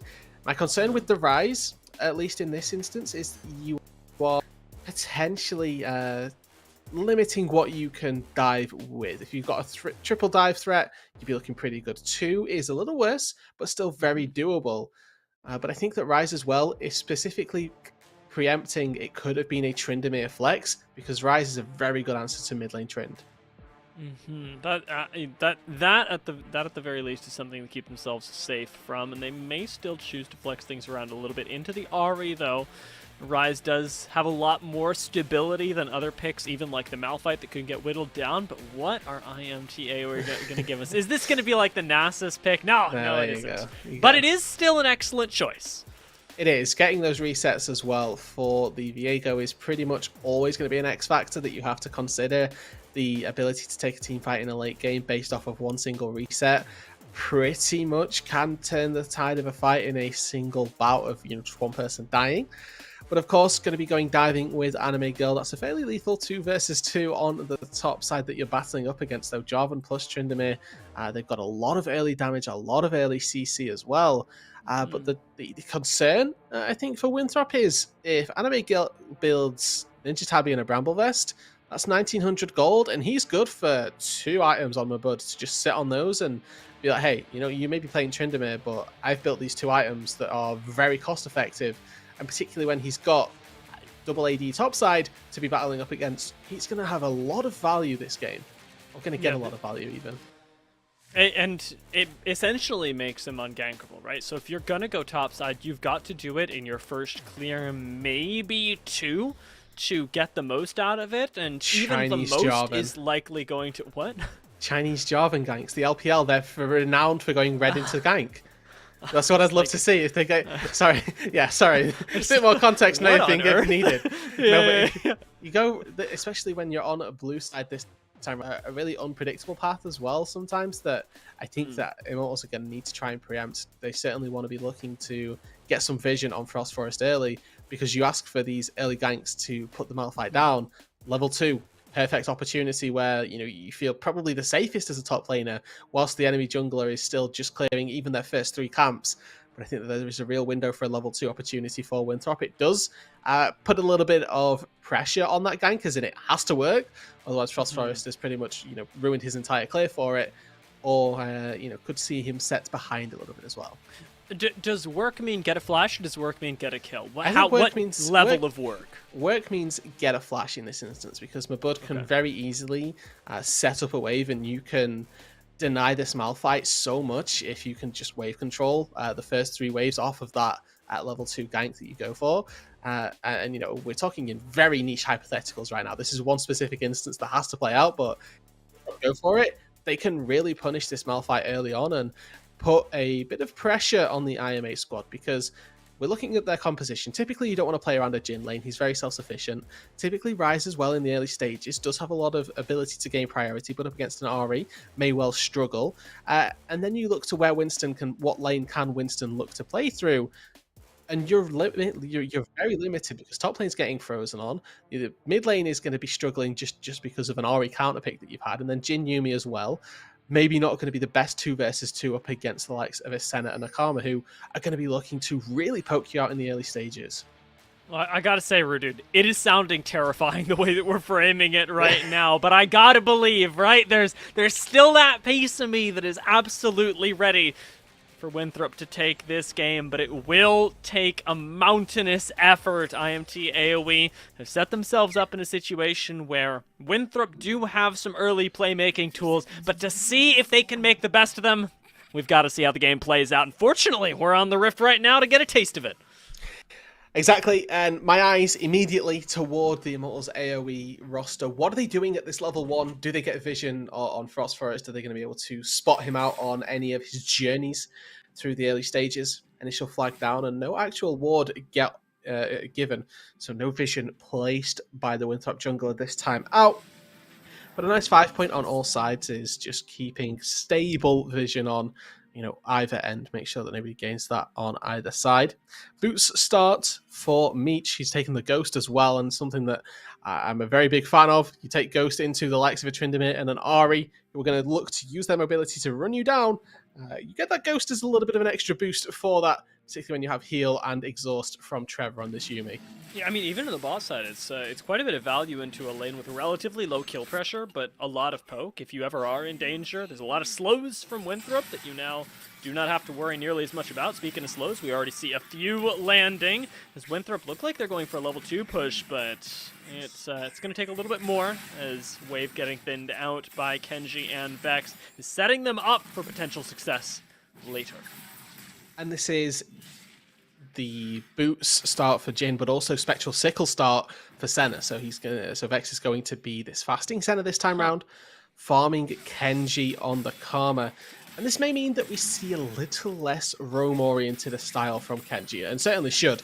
I know if you opt into that Doran's ring, you need to be there to collect the farm as well. But does now mean that Vex could be playing a different role in the roster that we've tended to see from him, where he's previously been a very strong, stable late-game carry that has needed few resources to get going in that department. Now he's given a different look in the squad. Okay, level 3 Jarvan gank, still pretty early, but Ivano has to hit this charm, and he does end up connecting already. Shochi, sub 100 HP, knows that he's for dead, doesn't even use that flash, and first blood goes to Winthrop in what was an excellent early play, and what they needed to do. Not quite the Chinese Jarvan of the level 2 Prodigy, but able to come through in level 3, complete topside clear, and incredibly efficiently claim first blood. All credit to Ivano for landing that charm if it goes wide, or if it gets flashed, which you could argue Shochi would have definitely survived with. If that charm doesn't land, there's no gank there, but collecting first blood and making Shochi pay exactly what you're looking for out of an early game Jarvan, putting a little bit of a stake on the map, just to let people know that you're there, and a very well-timed gank as well. He's able to go back to his clear and pretty much loses out on nothing. You can see that Winston is actually a camp behind effectively. He's able to get the crab, but now they're looking to try and collapse on this bot lane. I'm genuinely curious if Winthrop saw that at all, because Frost Forest and Shochi passed each other, but it was at the range where they could have just been ever so slightly out of vision. Shochi was thinking about going down to this bot side, and fortunately enough for Kenji and Vex, that was aborted. It was a really good push in from Ivano to now get himself what is a really good reset timer. He's backing on a cannon wave, which is, if you're unfamiliar, I think, or at least I can't quite tell, but if you want to be backing on a cannon wave is exactly when you're supposed to do it. It means that there's a lot more difficult a time for the wave to get crashed under the turret. And Mabud now looking to take a little bit of a battle up on that top side. Early on, at least, you can see that this Malphite isn't struggling all that much, has gone for that grasp of the Undying, so he's going to be trying to take those trades quite freely. With Lethal Tempos taken, and Ghost as well, a little bit more of a late game stance taken from this Tryndamere. So getting bullied through this 1-6 phase, not the worst case scenario right now. With Kenji and Vex continuing to not back off and instead just try and use the harass from the initial items that Senna and Karma have access to, it will mean that once those initial backs do come in, once Meech and Trevor get a few items, this lane should get a lot easier for them, unless Vex and Kenji are doing something insane, because early harass from especially things like the Karma doesn't last when Trevor has access to a little bit more utility.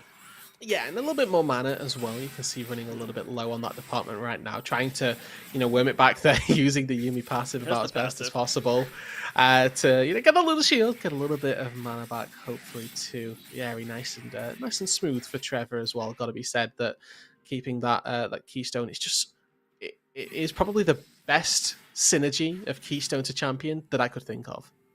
Yeah, super nice for this Yuumi. Frost Forest finds Winston in the jungle as he attempted to go on and invade. These junglers have already taken their first backs, but Frost Forest isn't giving this one up. Instead, just pushing Winston into the bot side. Full scouting available for Winthrop, so they know exactly where this jungler's at right now. And given that they have push in not just the bot lane, but also the mid lane, Dragon seems to be what they're going for. Winston's found this, but I don't think he can stop it. No, Ivano's right there with him ready. And this is a little bit about what I was talking about for Winthrop, is that they just have winning lanes right now.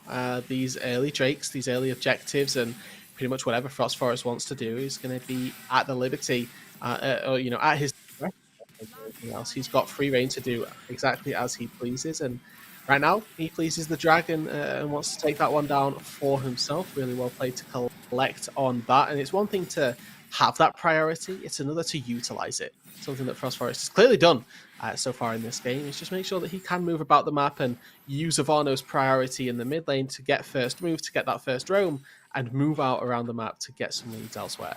Up on the top side, Anime Girl and Mabud continue going at it, but armor has been picked up for Anime Girl. Hasn't opted into the tabbies just yet, instead for a little bit more armor straight up early on. This is Frozen Heart Rush. Yeah. But yeah, this is still pretty nasty, and should keep Mabud down, though he is doing pretty well in the CS department. It's even, and even for Malphite is ahead. Exactly, and his team fight impact is going to be allegedly so much greater than Mabud's, and certainly a lot easier to tell and a lot easier to feel in a team fight scenario as well. You hit that big 3-4-man knock-up, you know what? You could have had 10 CS on the Malphite. It doesn't matter. As soon as you hit that, you're feeling pretty good. The fact that you are still even in farm and getting these items fairly rapidly is just an extra bonus to you, and currently got to credit Anime Girl for his ability to stay safe on this top side and really build well to start out, taking the grasp of the Undying, taking these trades nice and quickly and utilizing the extra HP he's going to be getting, but also building his items correctly. Frozen Heart as a first item versus a Jarvan and a Tryndamere is going to give you so much priority because of the reduction of attack speed. Obviously, Jarvan does have a couple spells that like to deal damage to the flag and drag, namely here with that knockup. But you can see, all Mabud does is auto-attack. And it's just not doing anything against Anime Girl, so much so that IMT AoE are thinking about fighting this. They do have 3 members in the area, but Winthrop have 4, so the numbers advantage going to them means that the early ult has to come in from Anime Girl. Ivano is ready with the charm, however, and that little bit of extra CC, that little bit of numbers advantage ends up coming in handy for Winthrop as they pick up their 2nd kill of the game, unanswered as of yet by IMT. Once again, all comes back to that mid lane priority. Ivano can move first, and also just using the RE dashes to get over the wall, find that kill. Now Immortals, they're trying to take a fight at the numbers disadvantage. Shochi's still got Flash, hasn't used it just yet. Charm's gonna come out from Ivano soon. Flash for him, doesn't end up finding the Charm connection, but does force the mobility out of Shochi. Vex answers back with the Dawning Shadow from Senna, keeping himself alive, but Winthrop are playing this slow, they're playing it steady, and Winston and Trevor have grouped up. This dynamic duo, as yet, is still pretty threatening.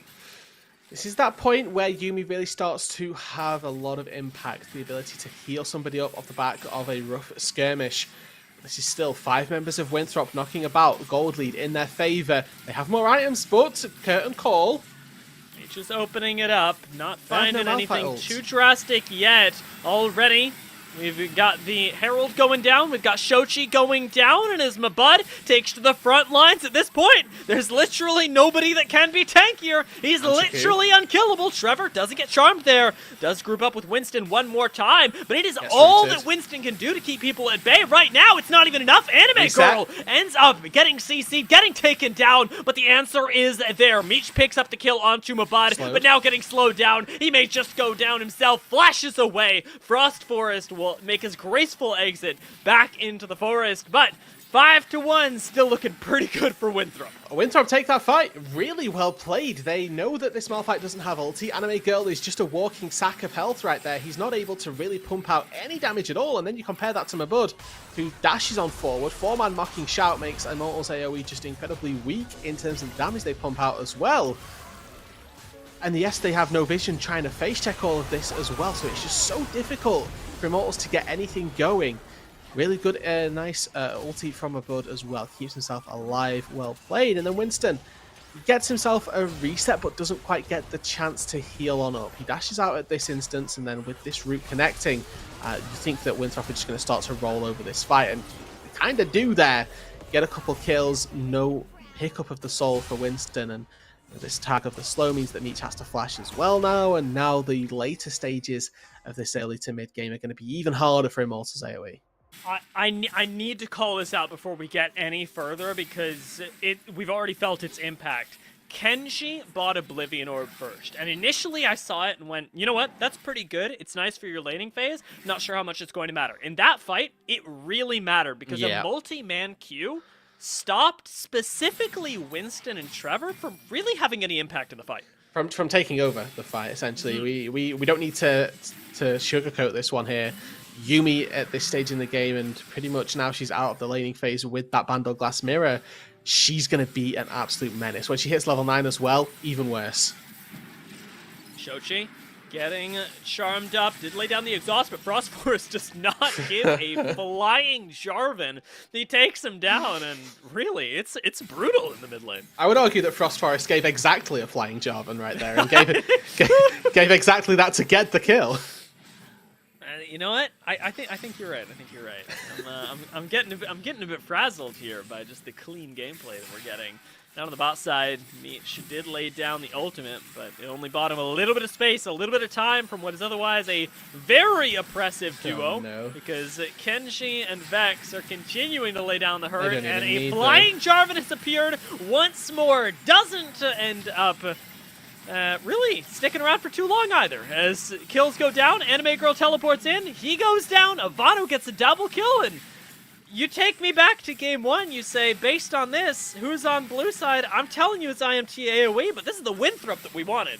And this is just a really good adaptation from Winthrop. Their difference in drafts from game 1 to game 2 has been incredible, and I think that the way that they've played it out, this is two different Frost Forests. In game number 1, he ran around in the jungle, was sort of handicapped by Winston, really put down, but this time out, 100% kill participation, is everywhere on the map, making all of the plays happen. Has got 2 dragons, 1 Rift Herald, now first brick in the bot lane, almost actually, as a byproduct of that Rift Herald.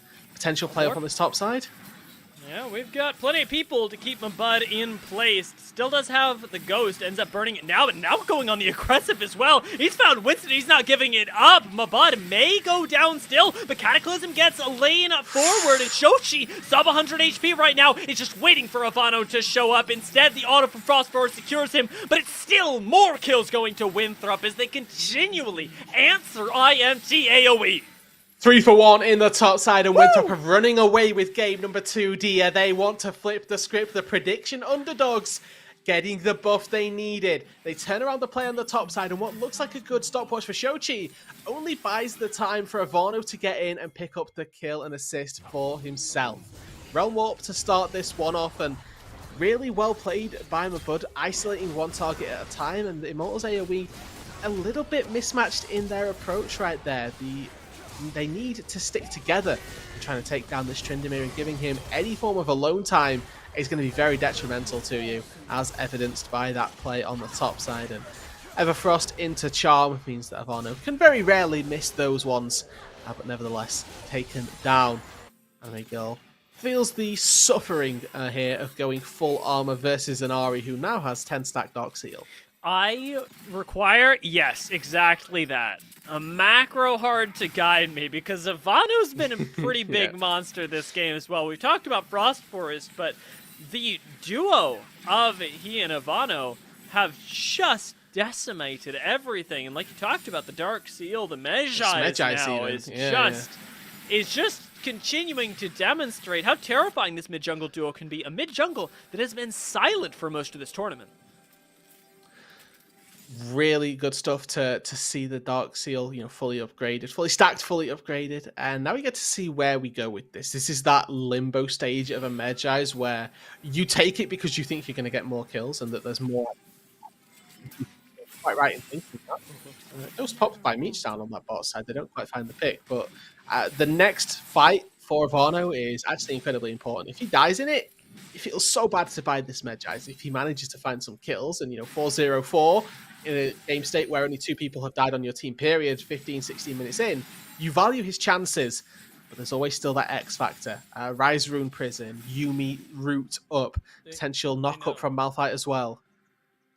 Ivano's thinking about this charm. He knows what's happening right now. There's a lot of vision in that area. Everybody's operating on full information, but it seems that for right now, Frost Forest on the roam over is going to make sure that his mid laner is safe, make sure that the vision supremacy is complete, and he's not doing it alone. He's got Vex and Kenji with him. This is sort of harkening me back to when we'd see Senna Zillion. These two very, very... When did we see Senna Zillion? Yeah, you don't remember Senna Zillion? It'd be just, just the two of them running around the map, laying down speed ups on each other. Just thought it was at Worlds. Was it not at Worlds?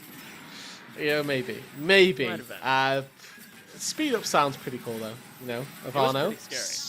He's lost his ult, but now he's getting more kills. Cataclysm. Oh, Cataclysm not even necessary. Cataclysm instead used as a follow-up to the fight after Ivano takes down the jungler. It is now Frostbore's turn to escape. Hopefully, Niche laying down the hurt with the ultimate. Isn't quite able to put a dent in Winthrop, or at least not one as big as he would like. So much of the healing and shielding from Kenji and Vex is keeping everybody topped up despite the immense amounts of damage. Mentioning, you touched on it a little bit earlier on, but despite Kenji obviously farming, had that Doran's ring in his inventory, has gone for a very supportive style build. Moonstone Renewer already online for him, that Oblivion Orb as well. Going to be working overtime when it turns into a Chemtech Putrefier. Getting that on the likes of a Jarvan plus Tryndamere is kind of devastating to be playing up against. And something else that I'm a little bit intrigued by, but going to credit Mabud all the same, the Hullbreaker coming through first of all.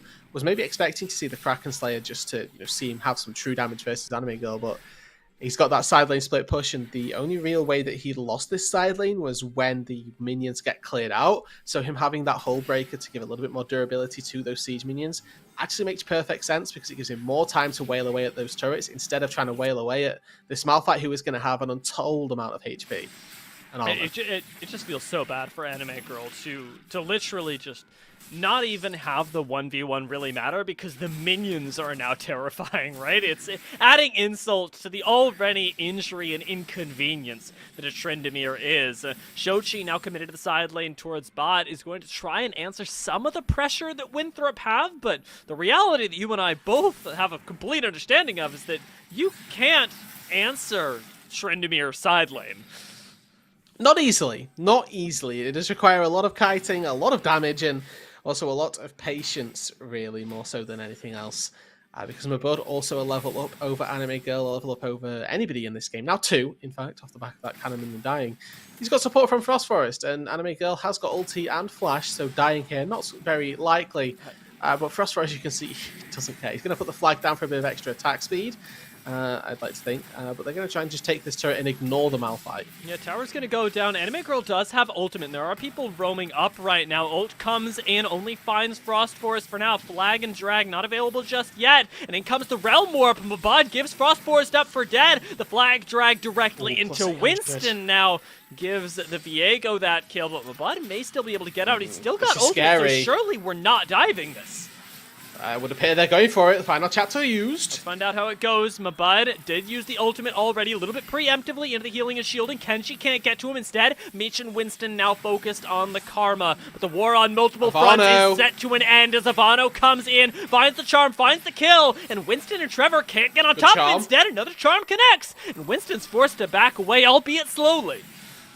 Now here come the rest of Winthrop though. Vex, Kenji, they're on their way. Vex flash. Oh my god, Kenji flashing with the Karma. That's what we know and love this player for, as Anime Girl teleports right back in. Mabud, remember, no ultimate on this Tryndamere, not as scary as before, but Vex on the flank is making this really, really difficult. The sustain for Winthrop is just disgusting. Similarly, though, Trevor got a lot of value out of that Yumi pick. Only one person going down for Immortals is actually pretty lucky. They able to keep 4 people alive and get away on that top side was a fairly big commitment. And now Winston has to flash out of there. Didn't have the ultimate available just yet. A summoner down on the Viego, but Trevor's still doing God's work. Anime Girl goes forward, though. It's a 3-man knockup, and Shochi's on the side. Winthrop have gone a little bit too far, and Frost Forest now is going to end up being the last one to pay for it, with Vex and Kenji already having joined him. A nice turnaround from Anime Girl, and just in time for IMT AoE. And that could be a turning point. We hop into a quick pause, make sure that all the players are pretty good. I think we've got technical issues on one side for the teams, but that's all okay. We're going to let them get that sorted and settled before we head back into it. Now, to paint the picture and to remind, obviously the scoreline at the bottom is Immortals AoE 1, Winthrop 0 at the minute, and Immortals absolutely smashed game number 1. Winthrop, they've came out in game number 2, and they've gone, anything you can do, we're going to attempt to do better. Their early game has been very, very dominating. They've got Ivano, who is absolutely off to the races with the Ari and the Magi stacking up very nicely. But that little skirmish in the jungle, those couple of kills going over, it got me a little bit worried. And you even more so. Your predictions, they're on the line. I need this game to go Winthrop's way. I need the crown.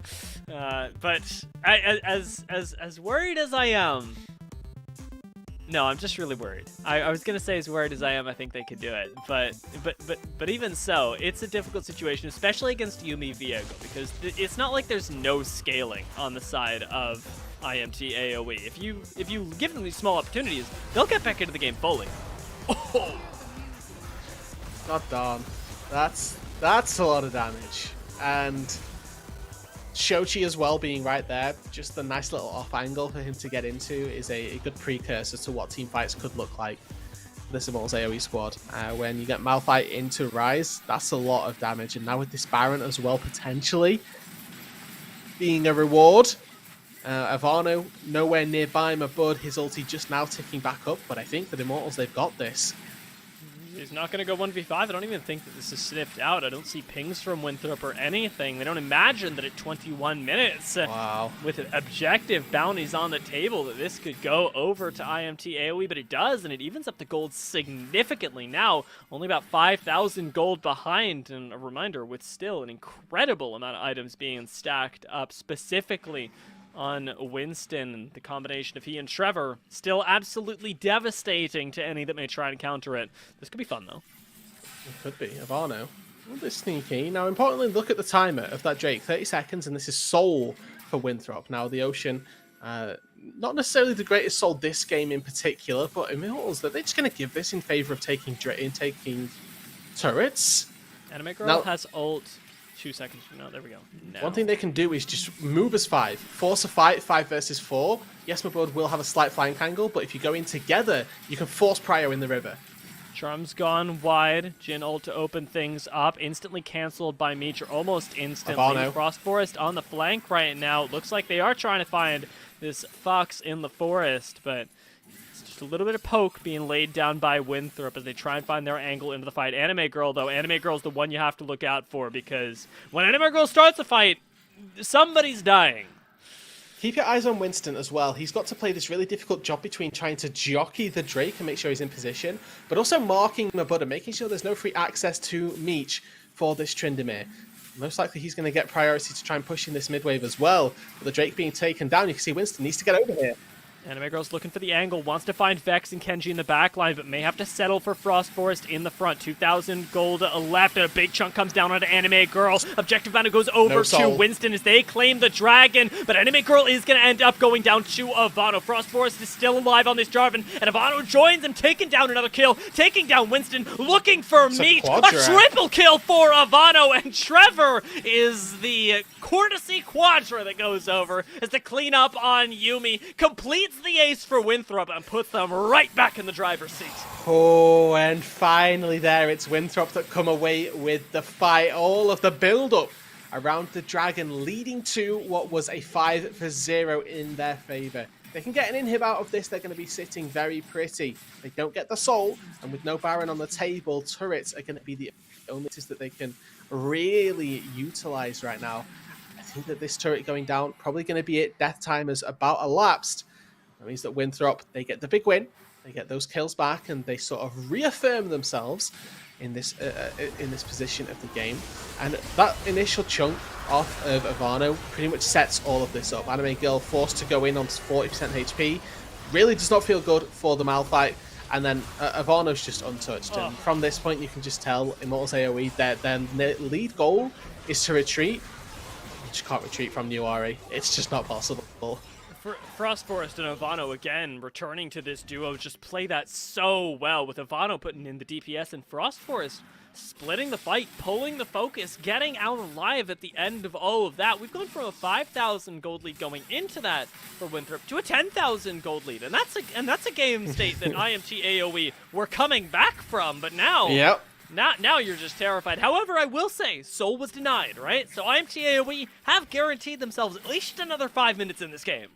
They have, and fortunately, we're going to be able to. We don't have to wait 5 minutes for that level of action. We've got the Baron spawning in a little over 2 minutes time to see where our teams are going to look to prioritize. Well, this is some nice little shadowing technique from Winston, making sure that there's at least a little bit of safety on the bot side for Shochi. If he steps a bit too far forward, there's nothing stopping this Tryndamere from trying to jump straight on top of the Ryzen, try to take him down. That Fimbulwinter plus the Warden's Mail going to be doing a pretty decent job at stopping the insane amount of damage this Tryndamere is going to be doing. That Kraken Slayer now completed, working towards Navori Quick Blades as well to supplement the extra mobility that he doesn't have from having Gale Force, or from not taking Gale Force. And Ivano, quite rightly, going for a split push. And I don't think that in the isolated fight, Ivano really doesn't have to worry about Anime Girl and Trevor. It's Winston and Meech that he has to worry about. And inside of the jungle, where Winthrop have full vision control, no vision for IMT AoE, is wherever Winston steps is newfound territory. Winthrop are even in an even more dominant position than one might assume from the gold, from the items, from even their position on the map. That Hullbreaker range. We didn't get to see where my bud was. I was like, huh? He's not in the lane. What is going on? But either way, we do now have this bit of a lull state where both of the teams are looking to just farm on up. And this is where you start to look at those item breakpoints. And the very quick blade is going to be a very big one for my bud. He's going to be able to pick that up prior to this Drip Baron spawning. There it is in his inventory right now. And then you look across what Immortals AoE are going to be able to respond with, and you can tell that Shochi's still a little bit away from his Frozen Heart being completed. We've got a garage sale for Winston right now on different components of Death's Dance plus the Kenpunk Chainsword as well for the boost in Grievous Wounds. And then for Meech as well, that Infinity Edge, importantly, so far away. And Winthrop, ever closer. They are going to get this kill as well. Knock-up lands, Charm lands, and you don't get to play the game. Winston is deleted, but Shochi got out. Anime Girl's trying to re-engage this fight. Well, Meech ends up finding a pick on the side. Kenshi's going to go down to the ultimate from Anime Girl, but now trapped inside the Cataclysm. Frost Forest and Ivano once again just mow through the members of IMT AoE. Holy, Trevor keeps Meech alive, though. This two-man band being alive could be enough to stop the Baron going straight away, but look at the bot side of Summoner's Rift as well. My bud wasn't a part of that fight. He just pushed the wave in. He could have gone for the inhib, but instead he's going to peel back to the Baron, play with the team, make sure that they're getting this objective, and they're not giving anything up for it. Baron goes down, and with 20 seconds left on the Drake spawning, all attention going to be down towards that Ocean Soul. Immortals AoE, they're going to be able to get priority around that bot side and make sure that that Drake should at the very least be in their favor. But with Anime Girl not alive for a little bit longer, this could be scary. Yeah, Shochi teleported into mid lane to try and get this, but Winthrop are not resetting off the back of the Baron. They're going to go for yet another fight. Anime Girl doesn't have teleport, doesn't have ultimate to get in here, and this should be a Winthrop win if they can find the angle. Ultimate for Mish, not going to lay down too much damage. Instead, Mabud finds him in the back line, forces everybody to recenter their attention on the Tryndamere, but while everybody's focused on Tryndamere, everybody's dying as well. Winthrop make it look easy, sweeping up yet another fight, and Winston is not going to get away unscathed from it either. Havano's still on the hunt. There's plenty of backup here, and the flash into Charm secures yet another kill. Would have completed the ace, but should certainly, like you say, end the game. Yeah, that should be game here, dear. They've got a wave in the bot lane to be utilizing an open inhibitor. Top lane has got a random wave as well. That's just been crashed into two cannon minions as well, making their work happen. And Winthrop, they clap back. This is the Winthrop we were looking for. This is the matchup that is too close to predict. And with IMT having such a good game one, with Winthrop having such a good game two, my hands are in the air. I have no idea what we can expect from game three. You know, and that's the beauty. That's what we get to look forward to, is a third game between these two teams. And honestly, across either side, it's been fairly one-sided. There was a little bit of a glimpse there where Immortals AoE maybe could have came back into this game, but overall it was largely ran by Winthrop Ewan, and they're looking to make history repeat itself. They took down Immortals AoE last time in PGC Q1, and they could very well do it again here in the second. We praised that mid-jungle duo so much as well. To see Frost Forest and Ivano gelling in this way brings a new look to Winthrop. Might just be that lifeline. But IMT AoE, I'm sure, upset as well. So we're going to take a very short break before we pop into the next game, before we see what our analyst desk had to say, before the saga continues in just a few minutes.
Hello and welcome back.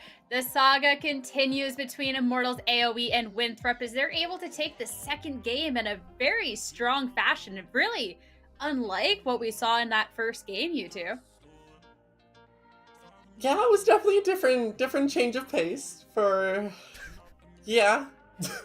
Yeah. But a far messier game is what I'll leave. Yeah. Change of pace is one way to put it, Solaria. Yeah, it's just really weird. First of all, huge props to Winthrop. They played it really well. To be honest, when I was looking at the draft, I wasn't a fan of either draft, but I do think Winthrop, when they drafted, did what their draft wanted to do. Made really good use, as the caster just talked about, the J4RE sort of synergy in the early game. So huge props to Winthrop. I think they played well. They played like this in game 3. There is that chance for them to take this game, for the series, pardon me.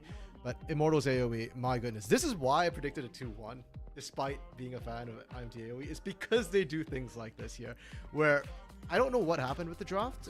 It felt like they kind of pinched themselves a little bit in the jungle pool by leaving it so late and then trying to execute the comp. It felt like they didn't understand what their win cons were. They were picking fights when they shouldn't have picked fights. They were just not having winning lanes to play through. And then it just felt like it was kind of a GG Go Nick situation. Yeah, looking at the draft below, Solaria, do you agree that this was a big reason for Winthrop being able to take this, or? Absolutely. I don't think there is a world where this draft should ever happen, really. I think it was just, it felt like they were trying to answer things and then found themselves in a situation they had to salvage with their draft rather than drafting towards something.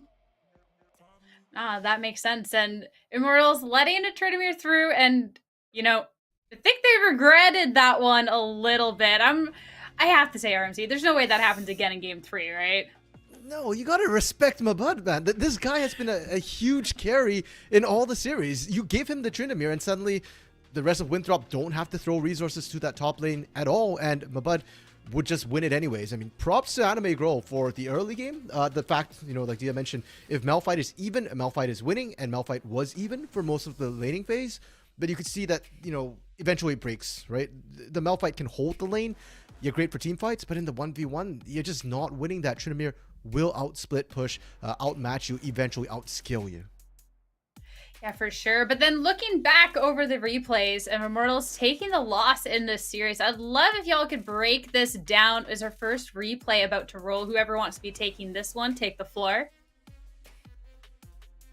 Yeah, I mean, Aria, if you want to take this? yeah, it's just this is the first Rift Herald, and IMT has, they have no business being here. They don't have Malphite ult, they don't have control of the pit, they don't have vision, and right here they should have just left, and they kept going. They're like, yeah, we want more, and they got greedy and really paid for it. They lost Rift and heavily lost the fight as a result. Yeah, that's 4v5 too. Shochi drops, and okay, I understand when it was the 5v5 you want to salvage things. I still agree with you, Solaria, that it's not a good idea when you didn't have the ult. But okay, I can kind of understand you think you can mechanically outplay that game 1. But the moment Shochi drops, absolutely no excuse for sticking around. That's a 5v4 that IMA opted to stay for. Yeah, that's definitely going to make things a little trickier. But then our second replay as well, Winthrop, there's definitely things going very well in their way. Just even some, I believe this is a clean I've around the Herald. Yeah, so the first replay we got, if that is Immortals AoE kind of overstaying and messing up a little bit, the second replay is all about Winthrop playing this perfectly there. They have a numbers advantage. They already have a big lead by this point in the game here, but not only that, they get the members down right, they get the Herald drop, everything is perfectly set up, and then the late TP coming through here for Anime Grow, that's just icing on the cake. That's an extra freebie they got, but this is to me where Winthrop really starts to take the reins of the game, and it really felt like IMT AoE. This was the sort of GG go next part of the game where it's just like, okay, yeah, they're already too deep in the hole. That was their big play. They messed up. They're now can't quite come back. They did come close. I mean, that fight before the Baron was a moment where we're like, oh, can IMT AoE do it? But Winthrop says no, right? If they can pull that dive, they can easily come back. They can easily punish a Baron when you're still, was it 6k down after the Baron take? Yeah, I mean, we do also have the stat sheet too, so we can see how different this panned out from the very first game, because even just seeing it on screen is a very stark difference between these two games, Solari. Oh, absolutely. Solaria, sorry. I mean, it really just felt like Immortals AoE just didn't have damage in that game. It genuinely felt like they didn't hurt anyone. Hold on one second. I just realized this. How does Anime Grow up the most damage as the Malphite here? I think that says a lot about how that game went for Meech and Shochi, because we're used to just Meech pumping out all the damage here, and Anime Grow on the Malphite ends up the highest damage. That is not a good sign for a team. No, not at all. It's one of those things that you see and it's like red flag alert, like this should not be allowed to happen in this match. Yep, 100%. So then, that being a big issue, and just, a game riddled with issues for Immortals, even just starting from the draft, going into this game 3, what do you think is the one thing that you really want to see change if you want our predictions to be coming true? I want to see Tryndamere banned again. That shouldn't be making it through. And then I want to see more of a focus on a strong jungler for Winston, rather than leaving it to the very end. Yep, 100% agree. Ban Tryndamere. That's number one. And then pick your jungle a bit early. Don't force Winston into something, so far down the line, which doesn't fit your composition. And maybe, I'll add something fresh here. Play to your own playstyle. IMT AoE looks best when they build their own compositions rather than trying to flex weird things to try and answer what the other team's drafting. Definitely. So Thank you so much. As well, anyone at home, if you want to get involved in the conversation, you can tweet the hashtag #WeAreUnified. Last chance to root on your favorite team of these two for who you want to see going on to the playoffs. But without further ado, it's time to throw it over to our wonderful casters, Dia and Rudude, for match number 3. Rudude, I gotta say I'm kind of upset. I'm sorry. I think Solari has given up the secret sauce. The Tryndamere ban... I think it would really hurt my chances. Tryndamere is terrifying for Winthrop.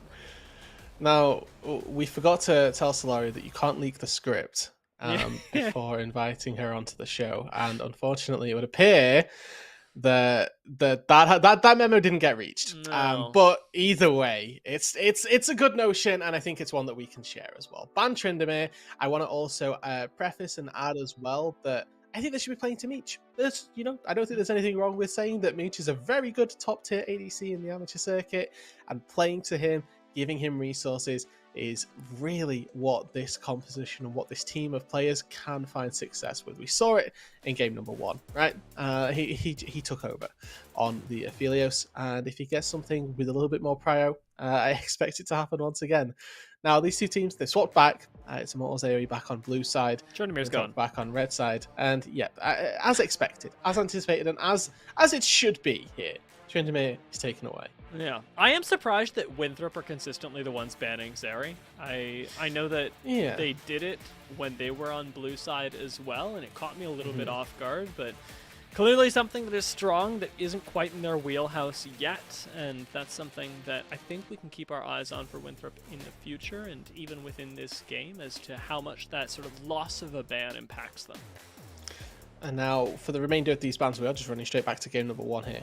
So we've got Gwen, Caitlyn expected for Winthrop if they're going to make no alterations to game number 1, which I think would be a very bad idea. I think they need to take at least something away from that game 1 draft that, maybe they don't give away Hecarim as first pick, or they don't want to give the Aphelios end of that trade.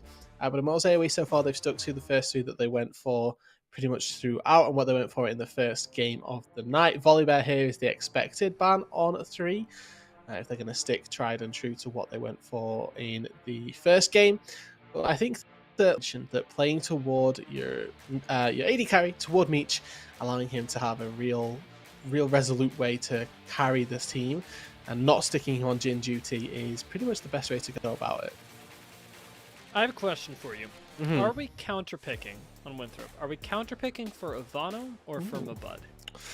I would like to see it be Mabud. I think that he has stepped up, and that in this team, in this tournament, has looked like a very good carry, and could be, if when you give him the tools, he is who you can look to carry through. And that's my take on it. Mabud is the one that I would like to see them counterpick for. But we have the rest of the draft is still happening. What about the take on Caitlyn? I like that. I like the take on Caitlyn here. It was banned away on 3 by Winthrop in game number 1, and now with Hecarim having taken its place, Immortals AoE snap it up, and this just immediately screams, we're playing to bot lane. It's exactly what I wanted to see from Immortals AoE. And this Jhin from Winthrop says that they're going to be allowing it to happen. Jhin typically a pick that you take when you want to play towards your top side. So this is going to be, I'm hoping, 2 different styles of team composition looking to battle it out against one another. Jhin, totally understandable, right? You want to fight the Caitlyn, you want to be able to contest on that side of the map. Sure, and Jhin provides you so much utility in the later stages. The Gnar kind of comes out of left field, right? Picking up the top laner so early on for Winthrop is unforced. They could have gotten themselves a support instead to pair with the Jhin, but choosing to give up the counter pick to Immortals AoE in the top side is an interesting pivot in their plan. And this is interesting as well, because it's not something that had really ever been touched in picks or bans in the other few games. So the sudden increase in priority, a little bit different. Something that Winthrop must have a plan around. And great. I love Volibear blind. I think that this is a great answer as a jungler, just in general, to things like the Xin Zhao to the Trundle. You are preempting those, saying can't pick those. The second W from Volibear is really the leading contributor to how you just win out on those trades. You press the attack burst as well, is actually very high. Camille as an answer to Gnar, also something very typical, very nice that you can utilize to find a lead with. But when you take Camille, you do like to give it a few resources, which sort of detracts from what the Caitlyn pickup to start off with shows you. And the Rakan as a final lock-in here says, okay, IMT AoE, you haven't picked a support, so we are going to potentially punish that by banning out some supports, making it a little bit harder for you. Yeah. But okay. on the other side, right, you haven't answered back with the jungler to this Volibear either, so jungle pools should start narrowing as well. And especially for Frost Forest, who had such a big impact in last game, I find that worrying. I would as well. And these two junglers have really ran each of the games. I think that's really good to see that both of them have had a game up on one another. And in times gone by, or in the games gone by, it has been largely revolving around the mid lane priority as well. Something that we sort of don't quite get to touch on so frequently, but the last game was so apparent, was that when Ivano had the Ahri, he was able to just roam for free and make things happen. And similarly, in game number 1, Shoji had his hands on Victor, was bullying the Akali, and was able to allow Winston to pretty much command control of Summoner's Rift. So our mid lane matchup as well going to be something that it is red side who's going to have the pick of. They're going to have the choice of counter. And if mid priority begins to be that really present force that we've seen it be for the first 2 games, and the teams recognise that, I'd certainly be worried for IMA here, because they're going to have to take a blind pick mid lane that could very easily get countered. Surely we're going with the jungler, Lee Sin. Wow, so a change up here in a way. Not as much CC, but still a lot of early priority for Winthrop. And a playmaker this early on does bode well if we're taking game 2 as precedent. But I'm curious what the response will be. Immortals AoE, now they're not going to be countered by that Ahri. Yeah. Choose to pick up the Rise and will complete their composition with a support. Once again, it makes a lot of sense if you're banning away the Ahri to go back to what you believe to be one of those better blind picks. You take away the answer that Winthrop had last game, and now we have to see if they can present a new one. Things like the Veigar could still be open to Ivano if he wants to take that. I know it's dropped off a little bit, had its sort of one patch wonder.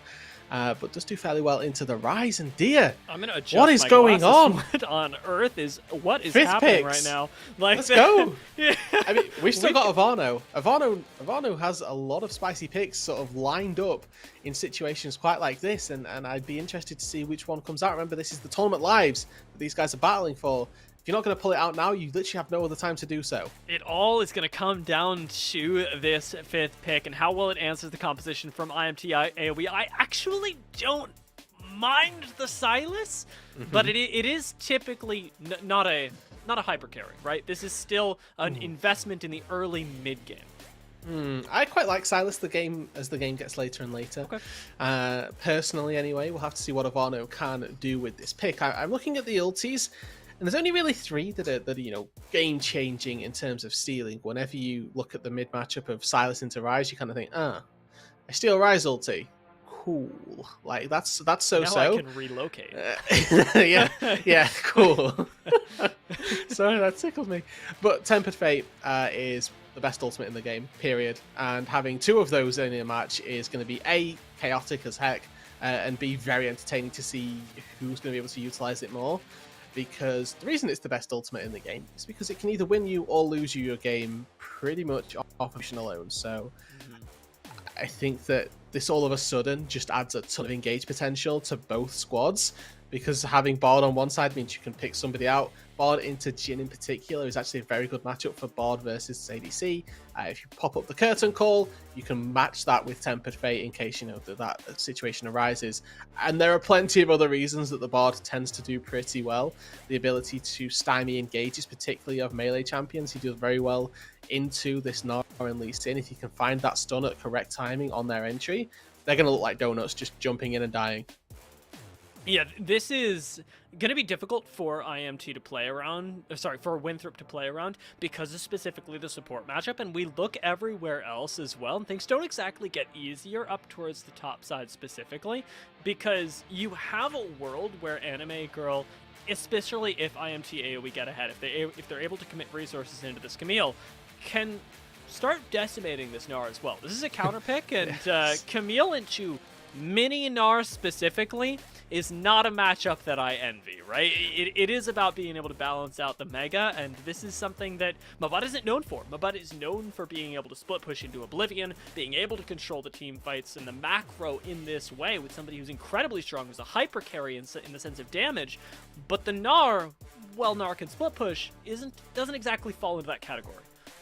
Not specifically. He certainly thrives in... And I think the Hullbreaker in this matchup as well is something that both of them are going to be going for. And frequently we'll see, Hullbreaker on one side, and all of a sudden, that champion tends to command control of the side lane. But Gnar loves going for a Hullbreaker. We've seen Hullbreaker rushes, and maybe we get to see it once again here. Camille is sort of on that edge where you think, do I want to go for a more hardcore Bruiser-esque item? Getting the likes of a Tiamat working up a Death Dance, Sterax perchance.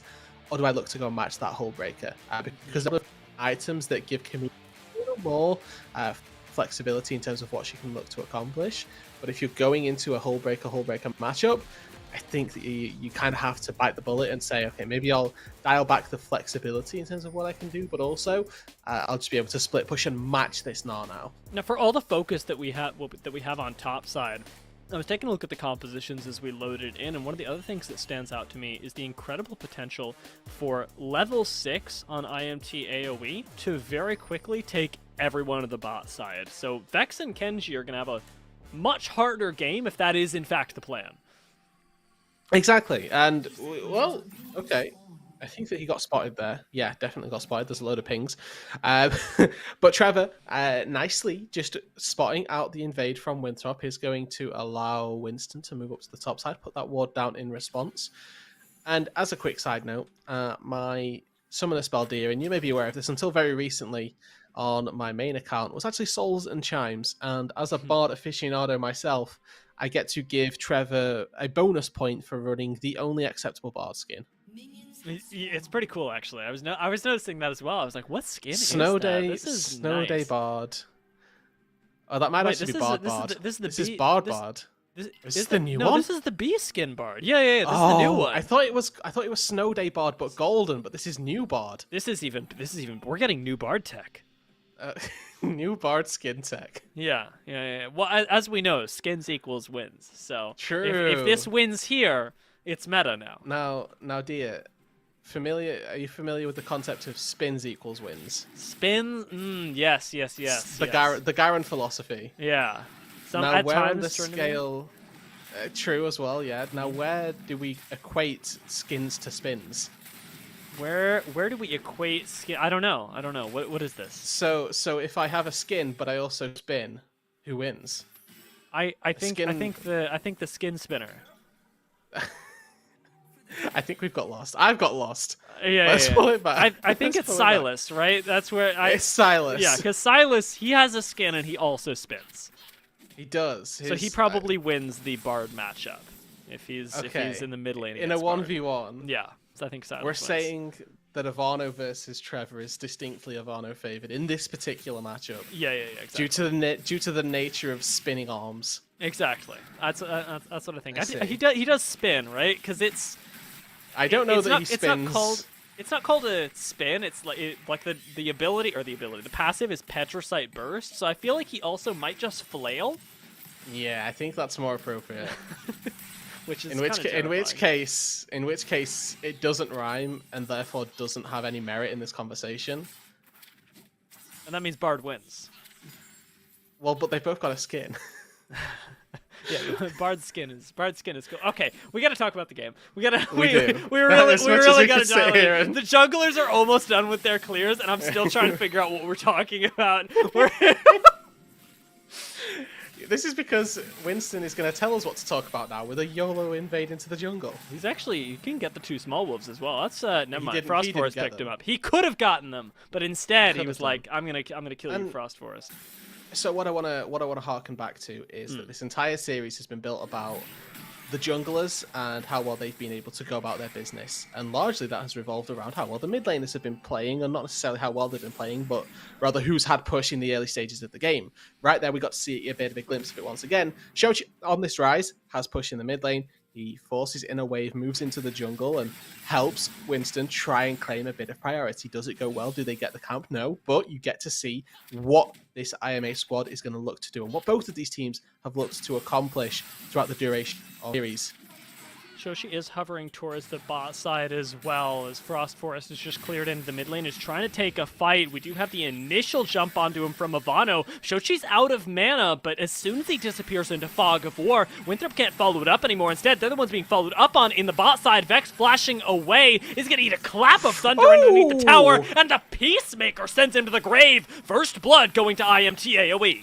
Oh, and a really well executed gank on the bot side. I thought that Winston could have gone a little harder for that, but he gets his PTA burst down and recognizes that Meech can move forward, dish out the rest of the damage. Really well executed, getting the double stun as well. Lovely setup from Trevor. You get to see that Bard as well into Carnival champions. A really good support matchup once again, because that right there, that interaction, Kenji dashes to any target to keep them safe. So long as Trevor fires his Q at the target that Kenji dashes to, that's a double stun guaranteed. That was absolutely deadly, actually. I didn't catch it in live, but in the replay, you just see the crestfallen look on Kenji and Vex's face as they realize that they have just played themselves, or rather, Trevor has played them.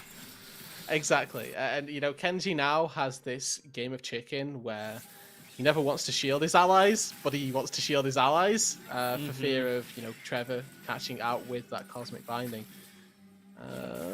Numbers advantage for IMT AoE. They got Shochi on the way. Gromp is currently in the middle, not a position that I particularly envy, but double knockup does land. Kenji gets back underneath the tower. Frost Forest is with them, and though the numbers do favor IMT AoE, a tower is worth one heck of a lot.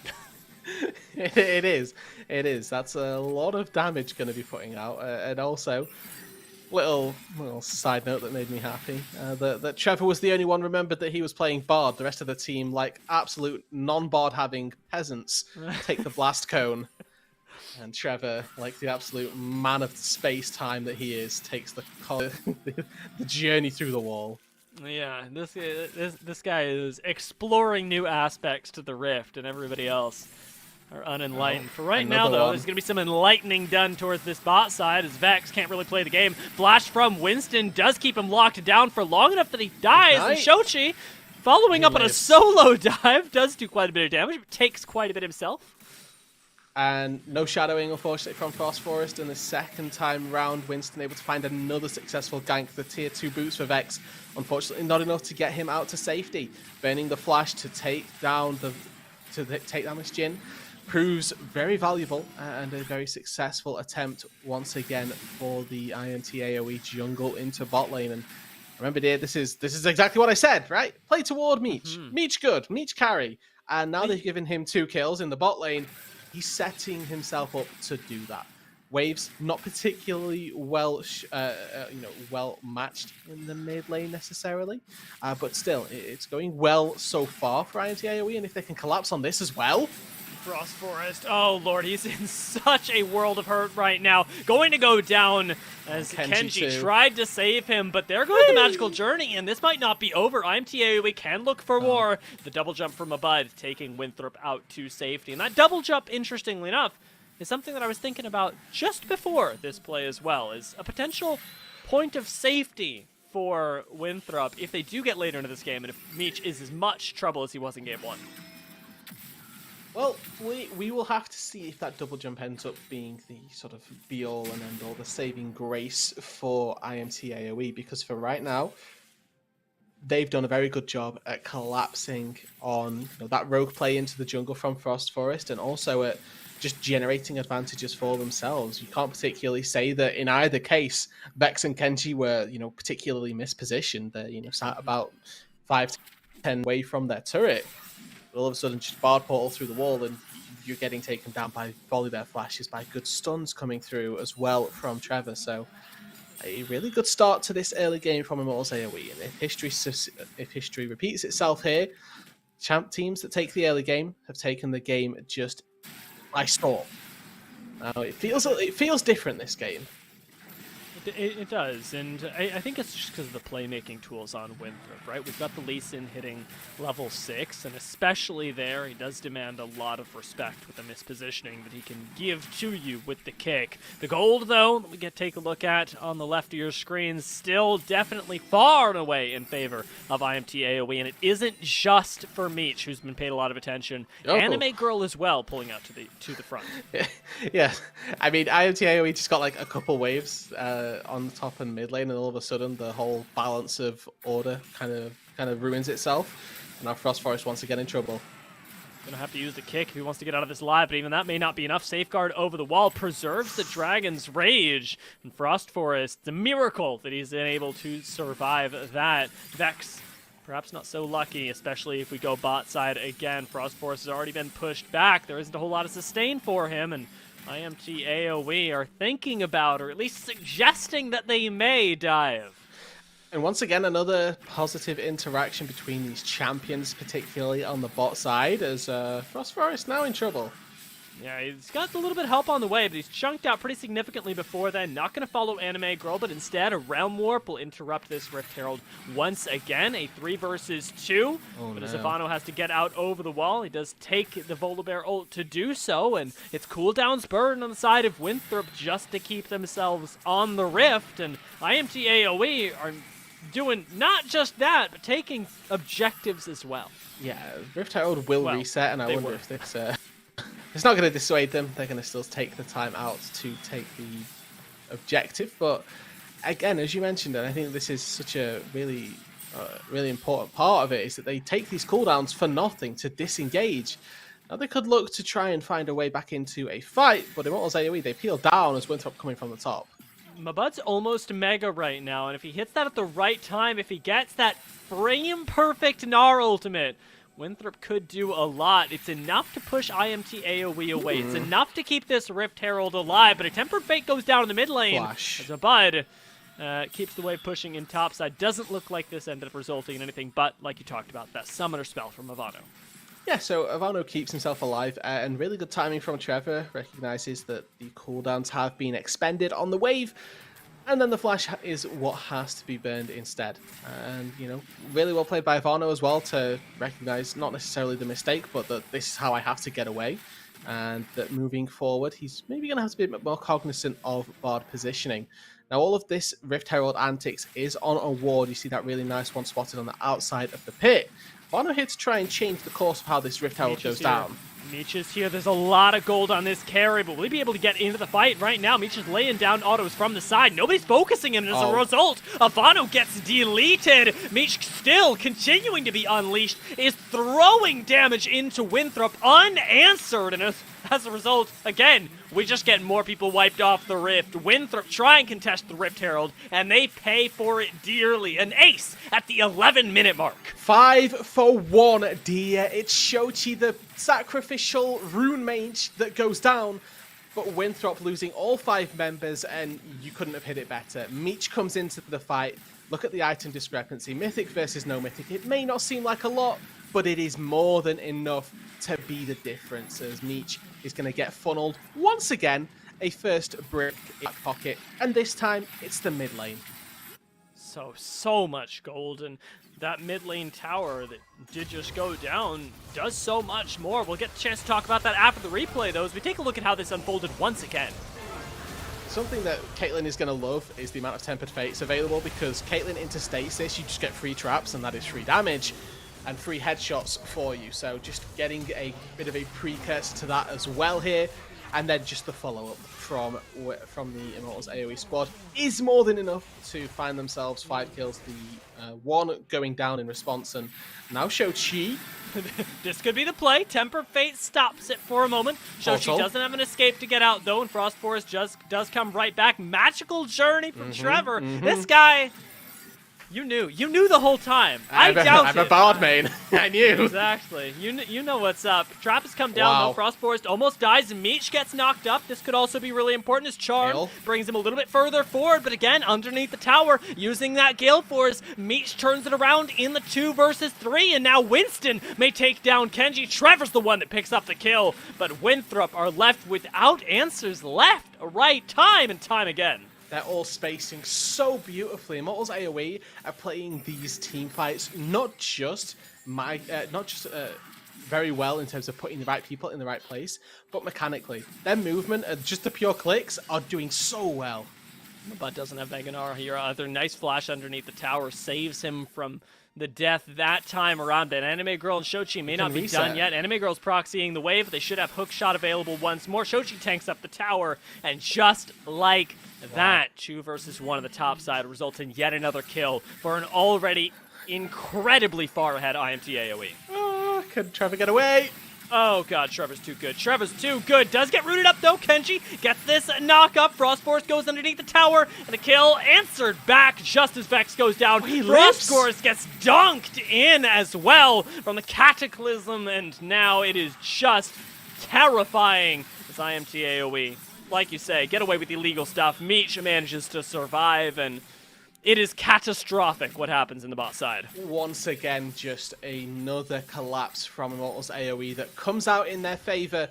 3 members this time taken down. This is that dive on the top side, and I was slightly worried that Anime Girl may go down here because he wouldn't have the reset, but he fortunately gets the adaptive shield and is able to use that to leverage the damage out under the turret. Now, Trevor here is in this situation of limbo where he's having to dodge out on 4 different skill shots, gets tagged by Deadly Flourish, and unfortunately for Meech, or fortunately rather for Meech, Frost Forest kick flash actually puts him into the Grand Entrance, which knocks him up closer to safety than he would have been had that kick duration been allowed to fully elapse. So a little bit, not necessarily even of miscommunication, but just outright timing that saved Meech in that instance.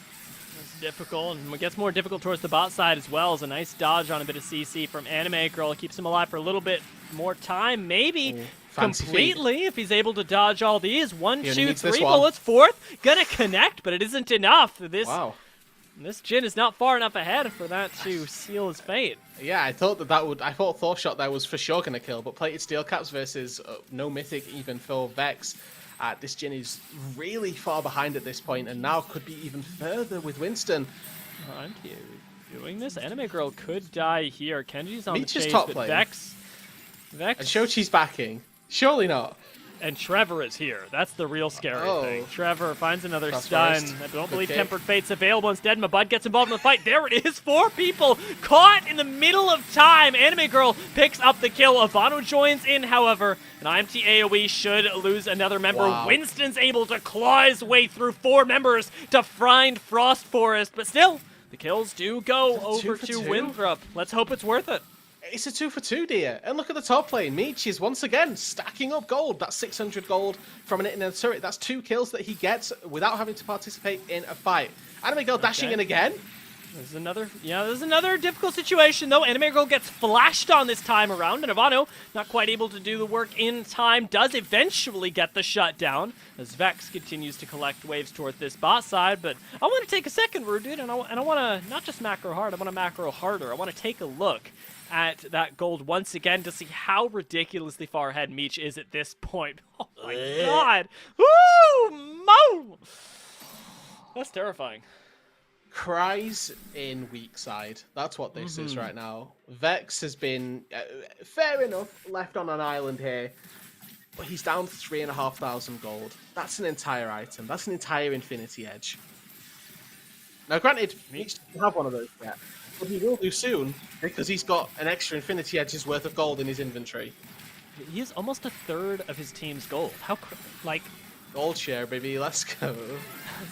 That's so wild. All right, ult comes down. They have to find Meech here, or it is all for naught. Oh my god, the Tempered Fate just ruins everything. Trevor manages to outplay this time around, and Meech, still alive, is now trying to assassinate Vex in the back line. He'll get taken down just at the very end by the Sonic Wave, and IMT AoE now are on full retreat. They know that a third of their team is missing, but Winthrop know it as well, and they're continuing on this chase. The Gnar into the wall takes down Shochi, and Winthrop do manage to answer back.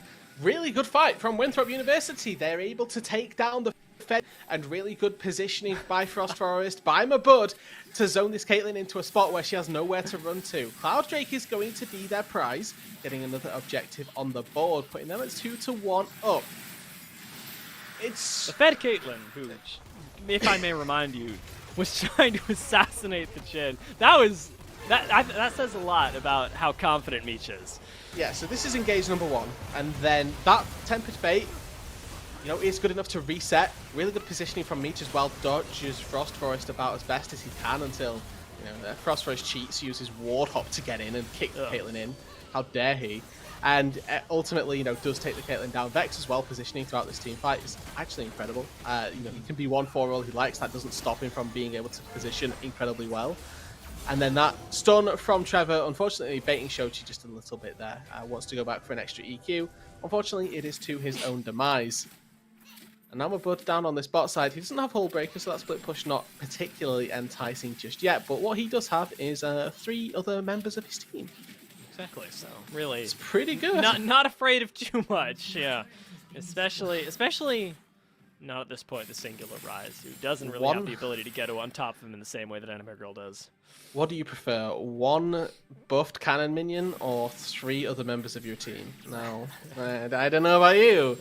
I have my favorites in that instance, but Shochi doesn't get to find out which one is less enticing, more scary, whichever way you want to look at that one, because everybody backed away. And the Camille split push on the top side from Anime Girl was enough pressure to force Winthrop away from that play. Now, they were able to close that gold lead just a little bit, currently sat at about 5,000 gold now, as opposed to a little bit extra that it was prior to the fight. Stolen away Wolf. Frost Forest had to expend the ward as well. Now he's just got a ward in mid lane. What's he gonna do with that? That's a real L for Winthrop. Hold on. Ward's on cooldown as well. Look at that. Of course it is. He just used it. No, but he could have had 2. It's like a... True. But now, then what kind of a jungler would you be if you hadn't warded it's somewhere? True. It's true. Look at the vision. It would never see Anime Girl walking into the jungle like this without that ward.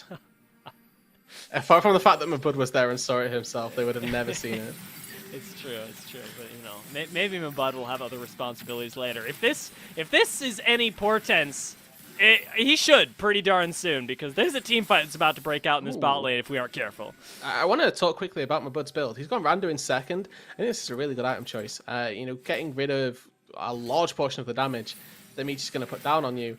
Meech is going to be the one that's trying to deal the DPS on the front line. He has to go front to back if he's trying to successfully find these team fights. We saw him try and dive into the backline in the last game, and albeit got kicked into the backline as well. He did end up going down, and that's not the way that Caitlyn likes to play. You do have to try and take these front to back, and I think that until that Infinity Edge gets completed, Immortals AoE, they're under no pressure to try and take these fights. Once that item spike comes through, that's when I expect to see them really forcing pretty much every single instance. Frost Forest caught out, doesn't quite get out in time to avoid the Realm Warp, but avoids the majority of the damage, and Winthrop are left with really no play as IMT AoE completely disengage in the immediate after effect. Most of that having to do with the fact that Baron is now on the table, has been for about the past 2 minutes, and if they've got this lead, I'd like to see them reset and try and fight for it, because their 5v5 is still incredibly powerful. Yeah, it really is, and they can 1-4 quite sufficiently as well with Anime Girl down on this bot side. Reminder that this could very easily have been a Hull Breaker matchup. Neither one of them have opted into it just yet. And that with that Randuin, it does give Mabud a little more tenacity, or say tenacity, that's actually a stat in this game, so it gives him a little bit more durability in the side to stay alive versus this Camille. Obviously the true damage will go a fair way to helping cut through that for Anime Girl. Now Trevor and Meech, they do need to be careful. Trevor, flash away, does still get charmed, does still get knocked up. Retains that tempered fate, though, as buys a lot of time, and Meech ends up picking up a kill as the result. Kenji unable to get away, and now the fight is on. IMT Re-engage. are looking for the engaged Realm Warp. Available for Ivano. Would take a little bit too long. The flash from Anime Girl roots him in place, and the CC cancels any hope that he might have had of getting away using the Rise ultimate. IMT AoE collect the 2 kills, and now surely collect the Baron. Ah yes, the best form of CC is indeed death, as IMT AoE take down Ivano, take down Kenji, and are going to look toward this Baron. Now Trevor is very low HP. He's going to have those little caretaker shrines to keep himself a little more juiced up. And instead, there's a fight on the bot side of this river. Oh, they found Vex. I was like, why are we peeling off the Baron? It's because there's an AD carry. Killing the in ADC. water. There we go. Kenji, however, does Oh, manage no. to interrupt Oh, that. no. Sticks around a little bit too long, however, does Vex, and Anime Girl takes the Portal. kill. In the meantime, we've got Mabud going down as well. All of IMT AoE, despite the fact their health bars are in the hundreds, simply do not care. Full send it into the mid lane, and absolutely zero Hell, kills Herald. go to Winthrop. They can crack the base. They could actually maybe end the game if they get enough charges. They could end the game. They get enough charges. What a realm warp! IMT AoE. They want to not only end this game, they don't not only want to send themselves to the playoffs, they want to give us the dancing Rift Herald ending to send themselves there in style. Wow. Woo! Wow. What an ending.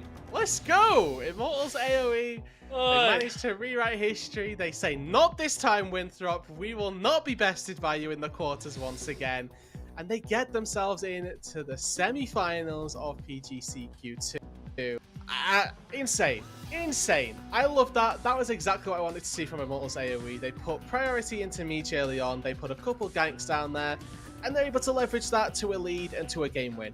Absolutely exquisite. Peak AoE, Immortals AoE. Yeah, it was crazy the adaptability that they demonstrated during the series as well, especially given the way that Game 2 went. It takes a lot for both of these teams, figure out what went wrong in a game that you lost by such a large margin and be able to correct that to the point that these teams did, because as close as the series was, none of the games were. No, yeah.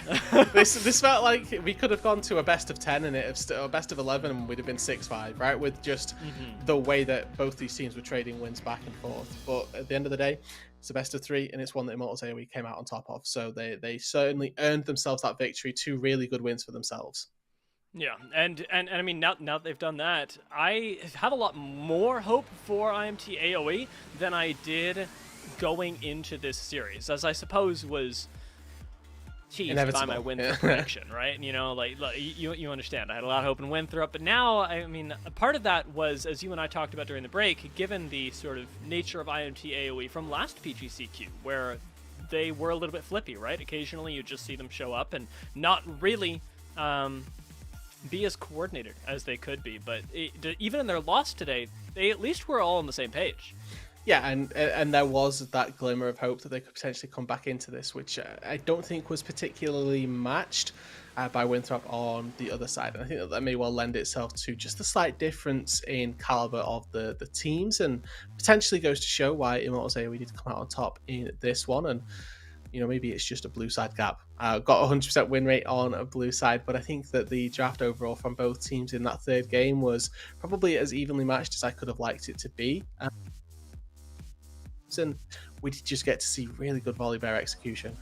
Yeah, this was an incredible series, no matter what way you look at it. Whether you're a Winthrop fan or whether you're an IMT AoE fan, this series, this tournament has already given us incredible growth of these teams, and I look forward to where they'll continue to go. However, we are going to go to a short break, but before we do, it is my joy to remind you that if you're looking to upgrade your gamer gear, I've got the place for you to do it. You got to look no further, because you can start your 2022 off right with official Unified Esports merchandise brought to you by Skulls. Hoodies, joggers, jerseys, armbands, and a lot more coming soon. You have the skill, but now you can get the swag. You can go to skulls.com/collections/unified to get everything you need. That is SKULLZ, or Z for our American friends, .com/collections/unified.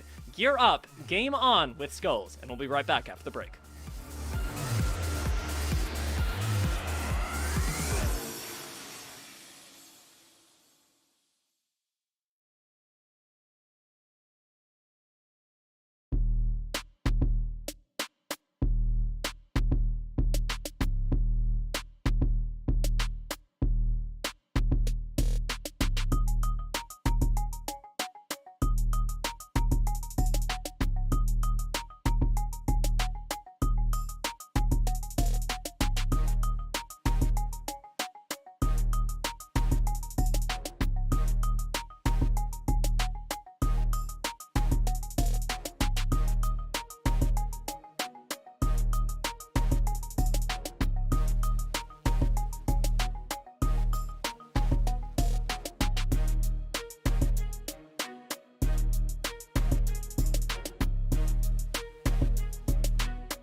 everybody, and welcome back. For our winners interview, I have none other than Anime Girl joining us. First off, hello. How are you? Thank you so much for sitting down talking with me. Thank you for having me.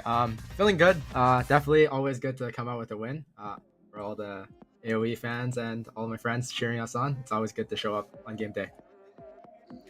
Definitely. Though things kind of looked a little iffy in that second game there. There is, on the desk we were talking about a really, Solaria especially, a very easy win for y'all. But that second game, what happened? Well, to be honest, there was quite a few missteps from me that game. Honestly, that second game, I would take full responsibility. I think that my team definitely put us in a position to win, and we had like a solid draft. We also had a solid game plan going in, but on that Herald fight, I just like misplayed to the point where it was just like very, very losing for our team.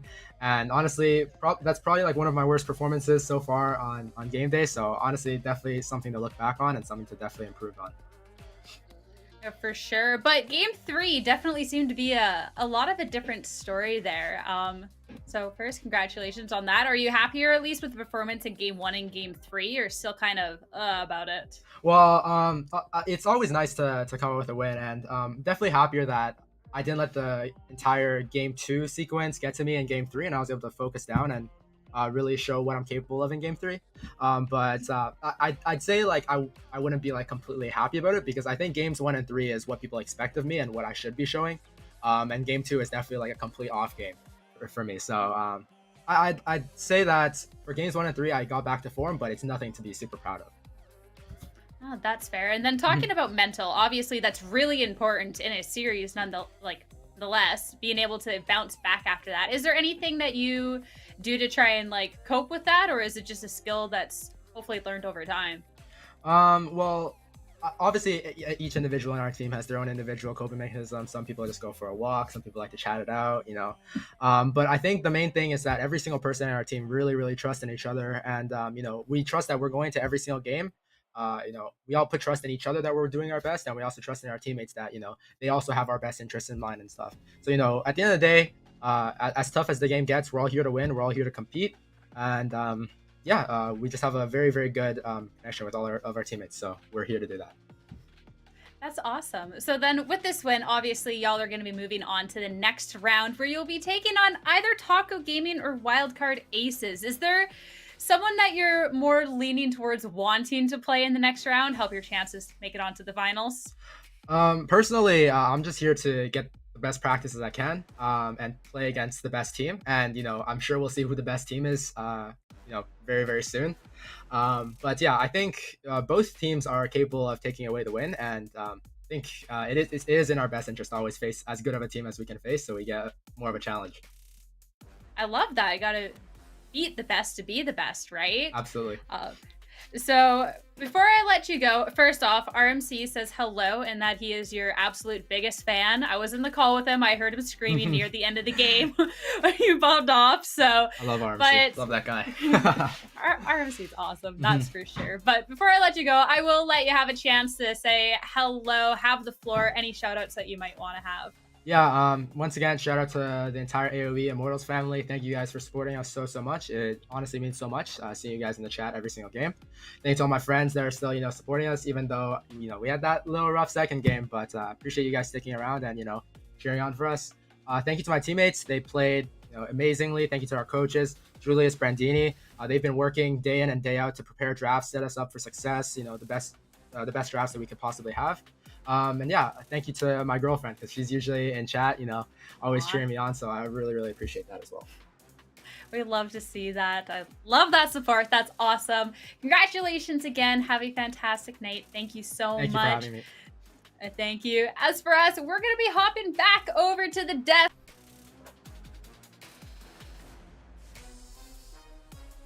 Hello, you two. RMC, we got that little shout out for you. I had to. You have to be happy with that, being a fan, right? Of course, I'm schooling. You couldn't see me or hear me off screen, but I was schooling. Absolutely love Anime Girl, and you know what? Like, thank you for the shout, man. Absolutely want to keep seeing you play, man. Love you. It's awesome. So then going about this game 3, we'll start off with the draft, because that was a really big thing that we brought up in this game too, how the draft might have really influenced the game. So going into this game 3, Solaria, are you happier with this draft that Immortals is bringing out? I love this draft so much because it's quite literally the Winston support squad. You have Bard, who will never be bot lane. You have Camille, who can just leave lane whatever and follow Volibear. You just have a roaming death squad against the enemy. It's beautiful. I just like to put the caveat: your Bard is bot lane sometimes, but if he's bot lane, he's with Winston anyway. Winston is coming along. For sure. And considering that game 1, we were talking a lot about, you know, if Winston's online, Winston's supported, that could be a big win. And the fact that the draft was then a lot bit tailored to that. RMC, do you think that was a big thing for Immortals going into this game number 3? Absolutely. And the way that they picked the Caitlyn for Meech as well meant that Trevor could roam without any repercussions to this bot lane, right? The fact that Meech on this Caitlyn got so far ahead, you could 1v2.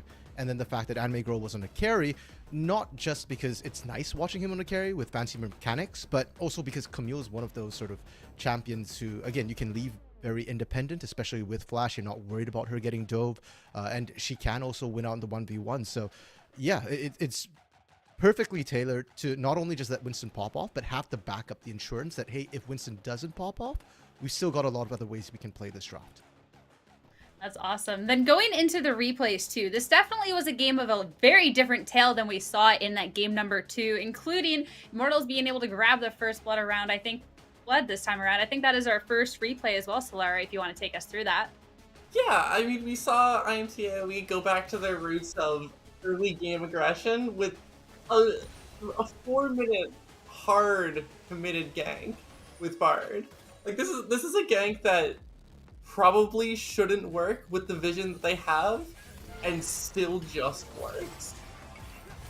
Like, it's hard, man. It's just such a reach, and it's amazing that this works out and just propels them into a lead. RMC, do you have any insight maybe why this did work, or is it just one of those things that, you know, sometimes this is just how it be?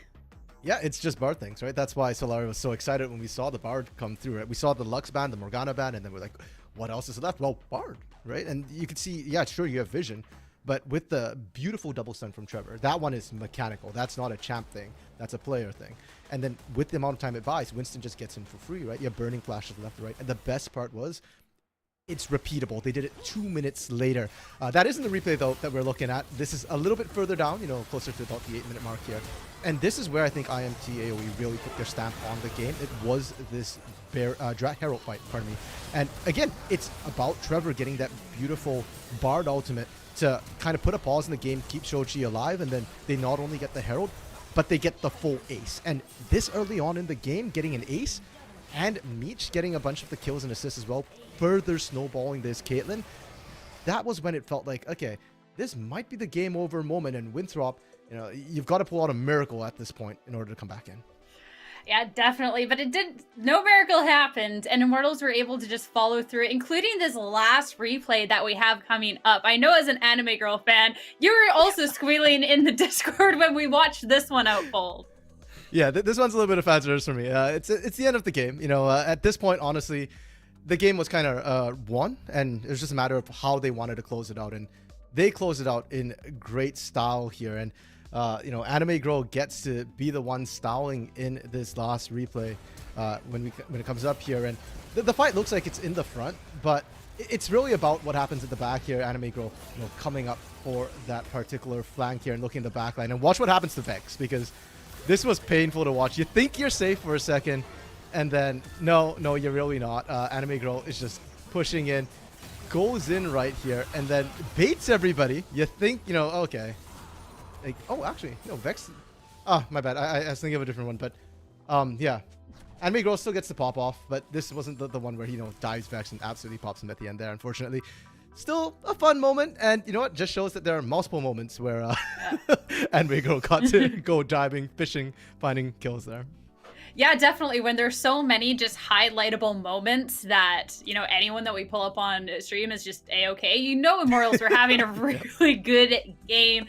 And wish them all the best of luck going forward as well. They're going to be taking on the winners of Wildcard Aces and Taco Gaming, our next match for the day. Of course, though, we do need to take a break. We do need to get that all squared away. So stay tuned. We're going to be back shortly with our next match.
All right, everyone, welcome back. I am Izzy, and I'm joined today by Wildcard Aces ADC Jeremy, ahead of their quarterfinal match against Taco Gaming. Jeremy, how are you?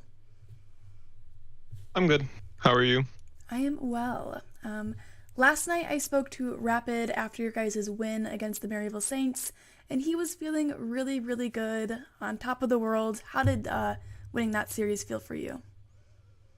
It felt pretty normal, I guess. I don't know. I thought that we were gonna win. I thought that just going into that, we got a pretty, we got like a super good what's it called? A qualifier run, I guess. So yeah, I thought that we were gonna. I thought it was gonna be pretty easy, I guess. Yeah. Well, you guys did 2-0 them, so there's definitely some truth in that statement. Now, last circuit qualifier, though, you guys didn't make it out of the OQ portion, and this time around, you guys are headed into the quarterfinals. So, what has been the driving force, or what do you think has been the driving force behind your team's success this go round? I think going out of that class qualifier, we lost our top laner and then we lost our support, and then our support came back. So I think the biggest drive, I guess, was our support and our jungler kind of being able to synergize together again, and then having a top laner that plays carry champions like the Camille, the Aatrox, stuff like that. It's helped us a lot just through bot lane then, because if we don't necessarily do the best, then we have another source to rely on that can help us carry. So I think our jungler and support synergy, as well as our top lane, has assisted me and Toasty really well in carrying games. Yeah, and what do you think you have improved on as well between the last two? I think being more of a team player. I think that I try to help my jungler out as much as possible now, and try not to force plays around where my jungler isn't, and I'll usually just try to make sure that I'm playing more for everybody else and try not to just grief the games by greedy calls. Yep, for sure. And we have to address the fact that it is in fact a Tuesday. You guys are facing off against Taco Gaming. It is Taco Tuesday. Do you feel any pressure going into this match? No, not really. No, not. No. No, that's good. Before I let you go, is there anyone you'd like to shout out ahead of your match today? Just my team, coaches, everybody that's been working super, super hard. Happy to be in the situation that we're in and happy to go into the quarterfinals. Yeah, absolutely. Yep. I can totally understand that. Thank you so much for joining me today, Jeremy, and best of luck in your match against Taco Gaming. Thank you.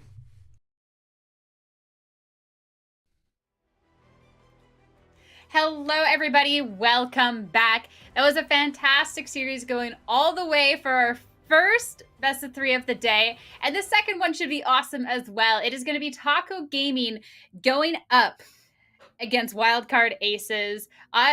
Personally, I think this one could really be up in the air, but I would love to get your guys' thoughts. My name's Sierra. I'm joined here yet again with RMC and Solaria. I just want right out of the gate, are you two excited for this matchup, or are you, in Solaria's word, thinks it's going to be an easy win for someone? No, I don't. I think this is going to be a really, really close game, but I'm really excited to see this series. I'm excited as well, and I think in full disclosure, we also should probably disclose that Solaria has ties with Wildcard here. Little bit biased. Just a little. No. It's not bias. You have the inside the inside track here. You've got all the secrets that you're going to be leaking on channel. That's why we brought you on, Solaria. But yes, no, I am excited for this one here, though. I think the general thought is that it's not going to be close. After all, it's Tuesday, and Taco Tuesday is apparently a thing here in PGCQ. Okay, that sounds a little biased right there. It's not where I thought the biasness would be coming from, that's for sure, but I'm still going to call it out. It should be a fun matchup, though. I'm really excited to see how it goes out. I don't know as much about these two teams as Solaria might do with that Wildcard Aces inside scoop. So I'm excited to see how this is going to pan out. And going into our head... let's look at the rosters. I was going to throw to our head-to-head. No, we need to see who is playing. Solaria, since you have the inside scoop, I want to get your thoughts on this. Okay, I think the jungle matchup is going to be really, really fun to watch. And the ADC matchup is going to be incredible. All right, why? I want the inside scoop. You're only giving me a little taste right here.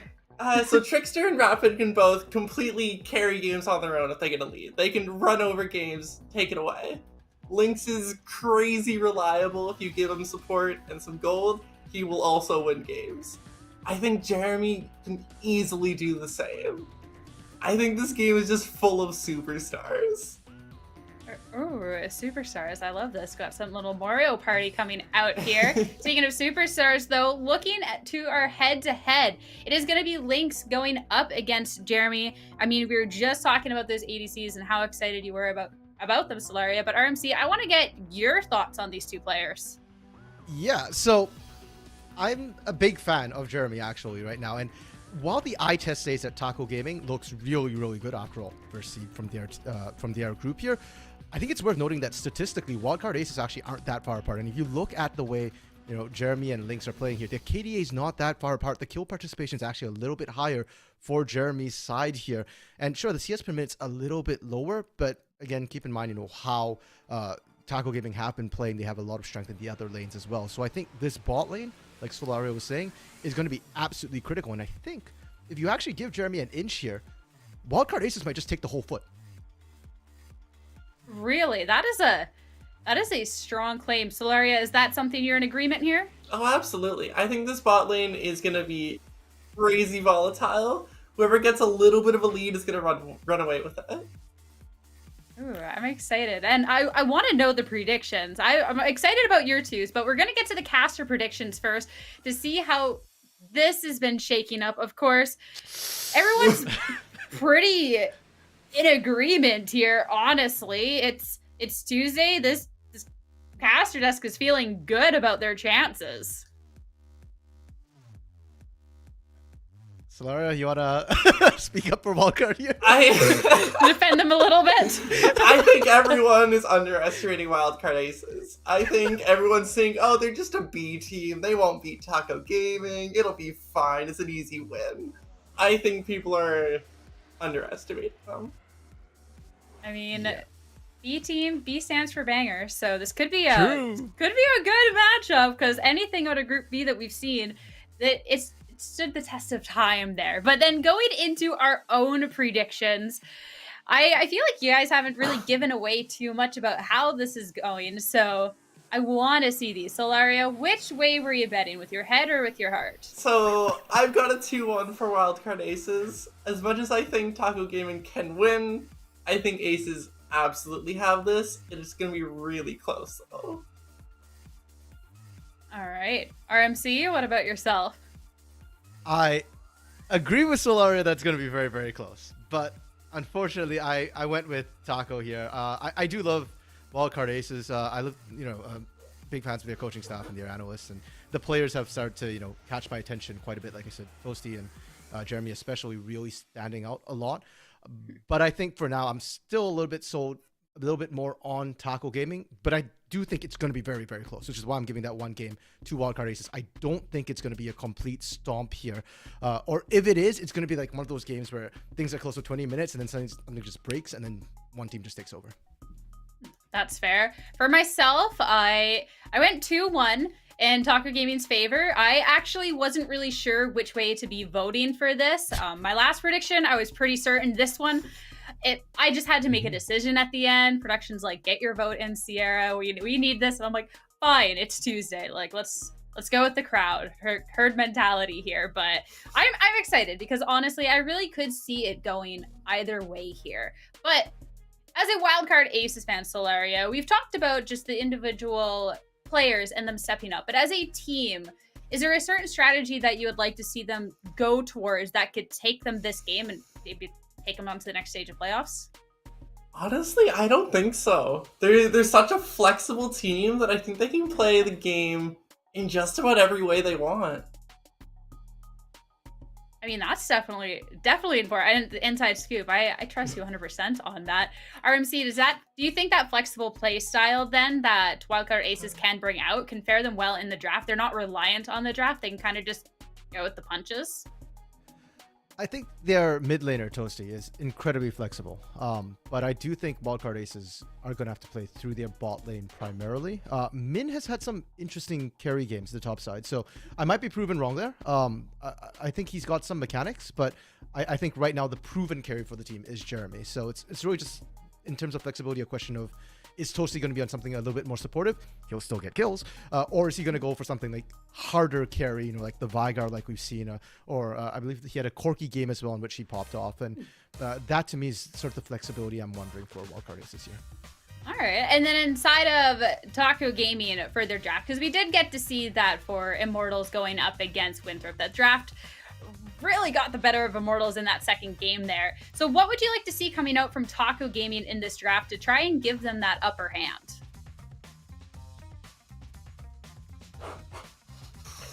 Everyone wants to say it. Sorry if I put you on the spot a little bit. RMC, with that fire, you have to expect that I'm going to put you on the hot seat more than once. Yeah, I'm just trying to think right now in terms of what I expect to see from Taco. Because Taco, the nice thing about Taco is that you can put whatever fillings you want in Taco. So, they can really play anything. They can kind of do everything and anything. Like, it's really hard to say. Trickster has played all sorts of champions as well. Cozy in the top lane, I mean, he's known for the Akali. He has a really mean Irelia as well. But he plays Gragas, he plays Kennen, he plays Gnar, all these sort of things. Doxa, known to be somebody who can play all sorts of things. In fact, he usually blinds his champion. So that actually makes it harder. I'm expecting Ryze, maybe Ahri, blindable. But he's whipped out a Cassiopeia before. They flexed the Akali mid. And Link's the only one I'm thinking, like Aphelios, Jinx, Ezreal. That's about it. But anybody else, Rovex as well. Rovex, I know I'm running a little long here, but Rovex, he was a mid laner who transferred support, and so his champ pool is like insane. I know Tia and Rude are high on his Tahm Kench right now, so maybe ban that, but any sort of enchanter, Rovex will play it. Ooh, that's definitely exciting. I'm excited to see that. Anyone else who, you have some thoughts on what you would like to see from this team, or whether you're, all aboard on Taco Tuesday, being able to take this win for Taco Gaming, make sure to tweet out hashtag We Are Unified, get involved on the conversation. But to involve a couple more people in the conversation, I think it's time we throw over to Dia and Rudu to give us their thoughts about Taco Gaming going up against Wildcard Aces. All right, well, welcome to the Caster Discord. We do indeed break down all of our thoughts. My thoughts, your thoughts, we both know, do lie with Taco Gaming going into this. But, like RMC said, on paper, these rosters do have a lot in common, at least statistically. And even more so, they've both beaten a Maryville team to get here. So they've got the special juice going.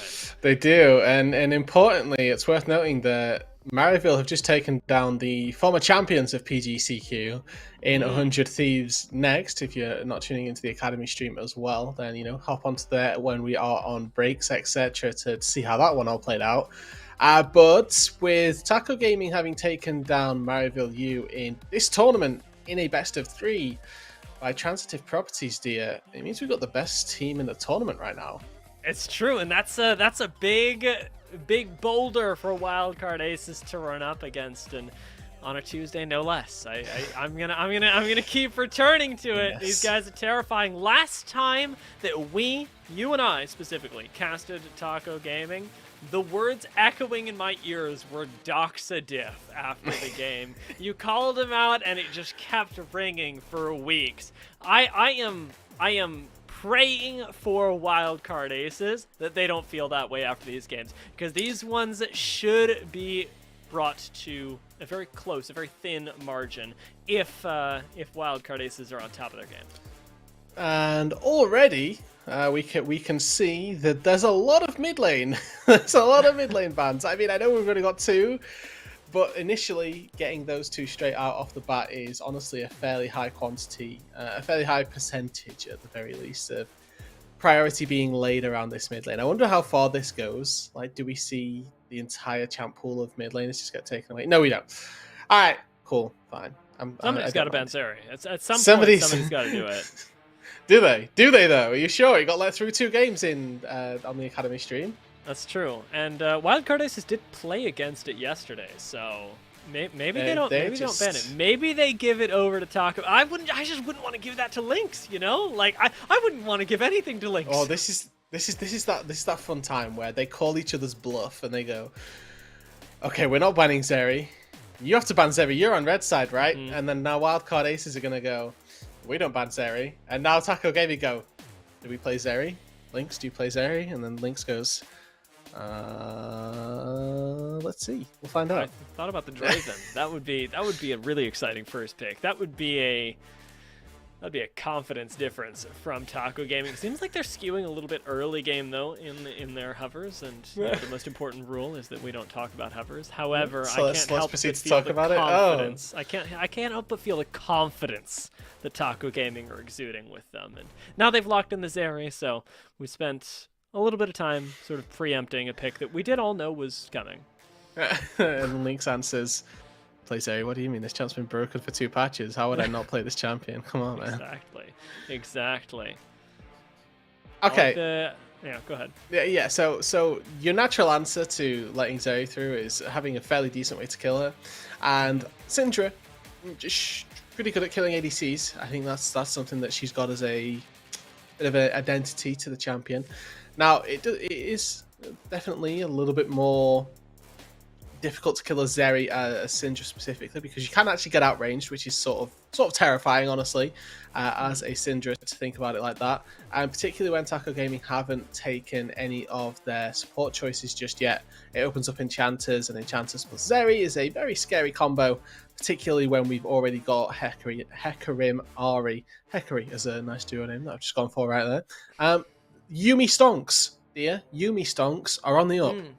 They are through the roof right now. Wildcard Aces, honestly, you should take it away because there we go. If they don't, that's almost certainly going to be picked up. The Ari, however, and the Hecarim and the Zeri are all incredibly high priority.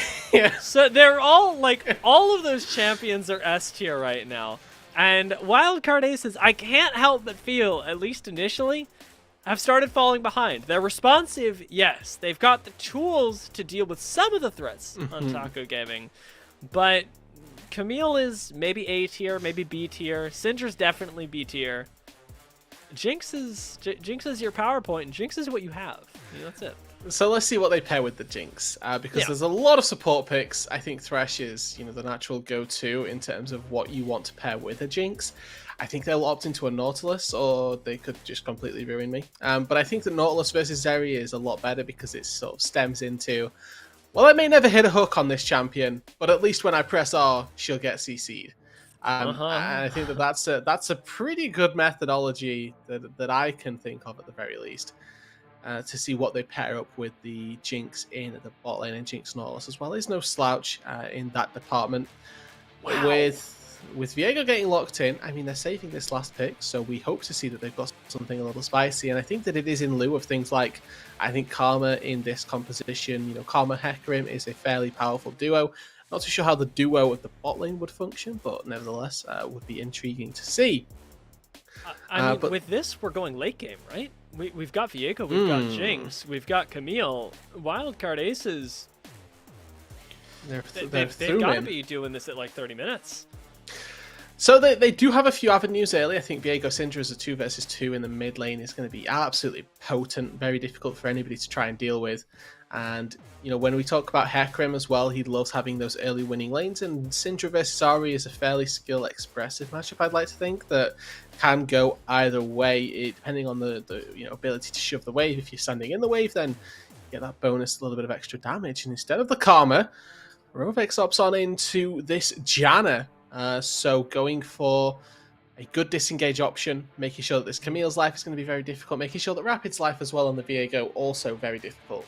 Yeah, especially with the Viego and the Camille, who really only have the one way to get on top of you. Camille may be a little bit more flexible, but Janna is a sort of instant response.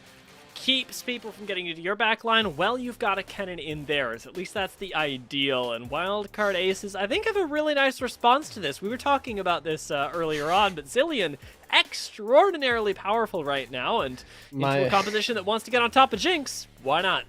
Yeah, Smax is smiling right now. Been very happy with the Zilean pickup, and my initial reaction to whenever any team picks Janna and then they've still got support to pick is, well, that's not Blitzcrank. But Zilean still does a very good job here. I think so versus Hecarim in particular. Hecarim hates his life versus Zilean. You press that E on Hecarim and he's just like, well, my entire AD supply has just been thrown down the drain. Thank you very much.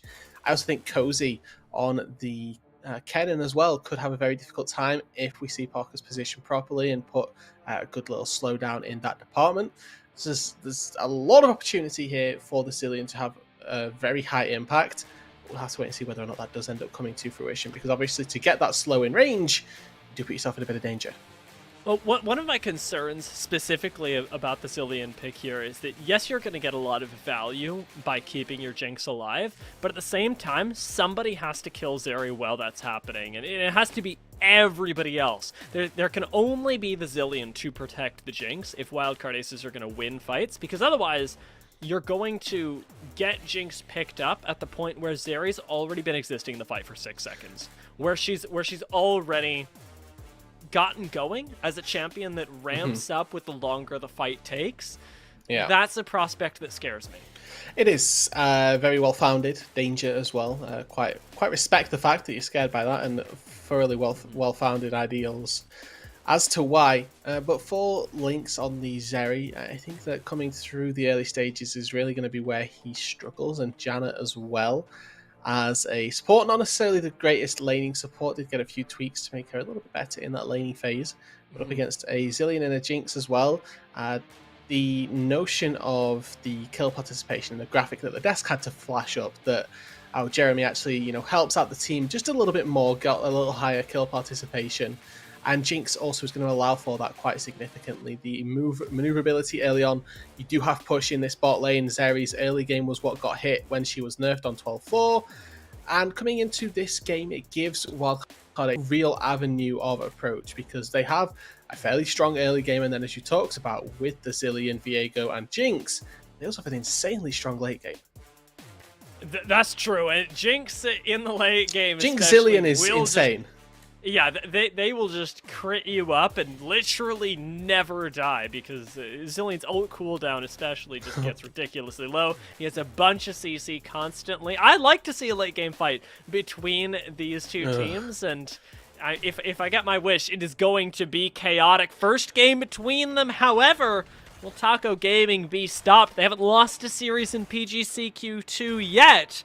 Well, Wildcard Aces are busy climbing their way up to the top, and I'm not sure if they're going to let a simple Taco Tuesday stop them. A simple ritual will be no match, unfortunately. It is worth mentioning. We talk about Taco Gaming having only lost that one series. Wildcard Aces only lost one series so far as well. They lost the first series 2-0, but since then have been on the up and up. They went 2-1 versus third party, and then also able to go 2-0 against Maryville Saints to put themselves into the quarterfinals. So they have been up, on an improved trajectory, getting better scores in every single series that they're playing. So, I mean, it's not possible, but they could well 3-0 this series. That's true. It would that would be impressive. If somebody can do that, I don't think anybody predicted a 3-0. Okay, now this is how you get a 3-0 in a best of 3 series: is you give the enemy team the first game, you come back and then win 2-1, but then you disqualify the enemy team so that other loss then counts as a win. Yes, I understand. So that. all you we have to need, take an illegal amount of pause time. All we need is for somebody else to take the illegal amount of pause time. Exactly. And then that's it. You know, I remember you saying when we played the EGL tournament that we played, and that was hilarious. Our way to winning as AoE main team. That's a story for another time to get into. It is. Because we do have a game, and as much as tangents are hilarious, Doxa versus Toasty, we've seen this scrap between two mid laners. Screams in Doxa. That was terrifying. Now, both these mid lanes have Corrupting Potion, so Toasty's going to be able to out-sustain, and, because he won that trade, most notably, that's why. Ori at level 1, you have a really good short order trade, but then after that you have to back away, because Syndra does exactly that. She has a shorter cooldown, she has more spells to throw out, and she's just going to win the level 1 outright. I think Doxa was also having the worst share of minion damage as well, but if you just walk up as this Ori, W auto attack, you get the electrocute proc, and then you can walk away. You've won the trade. But Toasty nails both Qs, able to fire consistent harass down with those auto attacks, and I, for one, quite surprised he didn't flash in and try and take Doxa down for first blood under the turret. Nevertheless, Doxa has no flash, and now, pre that level 6 marker, is incredibly susceptible. I talked about how scary the Viego plus Syndra 2v2 is, and with no flash in your mid laner, it only gets exemplified. And now they're able to pick fights on their terms as well, because by losing the trade, by giving up the sustain war at the level 1 mark, Toasty is going to have a lot more freedom to push in this wave as well, giving Dox a second roam on anything, giving Rapid a lot more ability to pick fights with Trickster, and we may very well see that around this Scuttle Crab. Smite does come down, Rapid's engaged in a fight, but just like that, Toasty's able to walk over, and thank God it's a short trade. Trickster does pop away with that phase rush. Yeah, able to get out to safety, and Hecarim Keystone have been cause for discussion fairly frequently since he's now returned into the meta. Obviously, a lot of discussion between Conqueror versus Phase Rush, and then also a couple of little Predator knowers out there in the world. I think that this game, Phase Rush is absolutely fine since he has to try and get and deal with the Zillion movement speed as well. Any additional boost that he can get in that department is going to be very, very well founded. And now we could well see him take another scrap up against Rapid. Level lead to Trickster.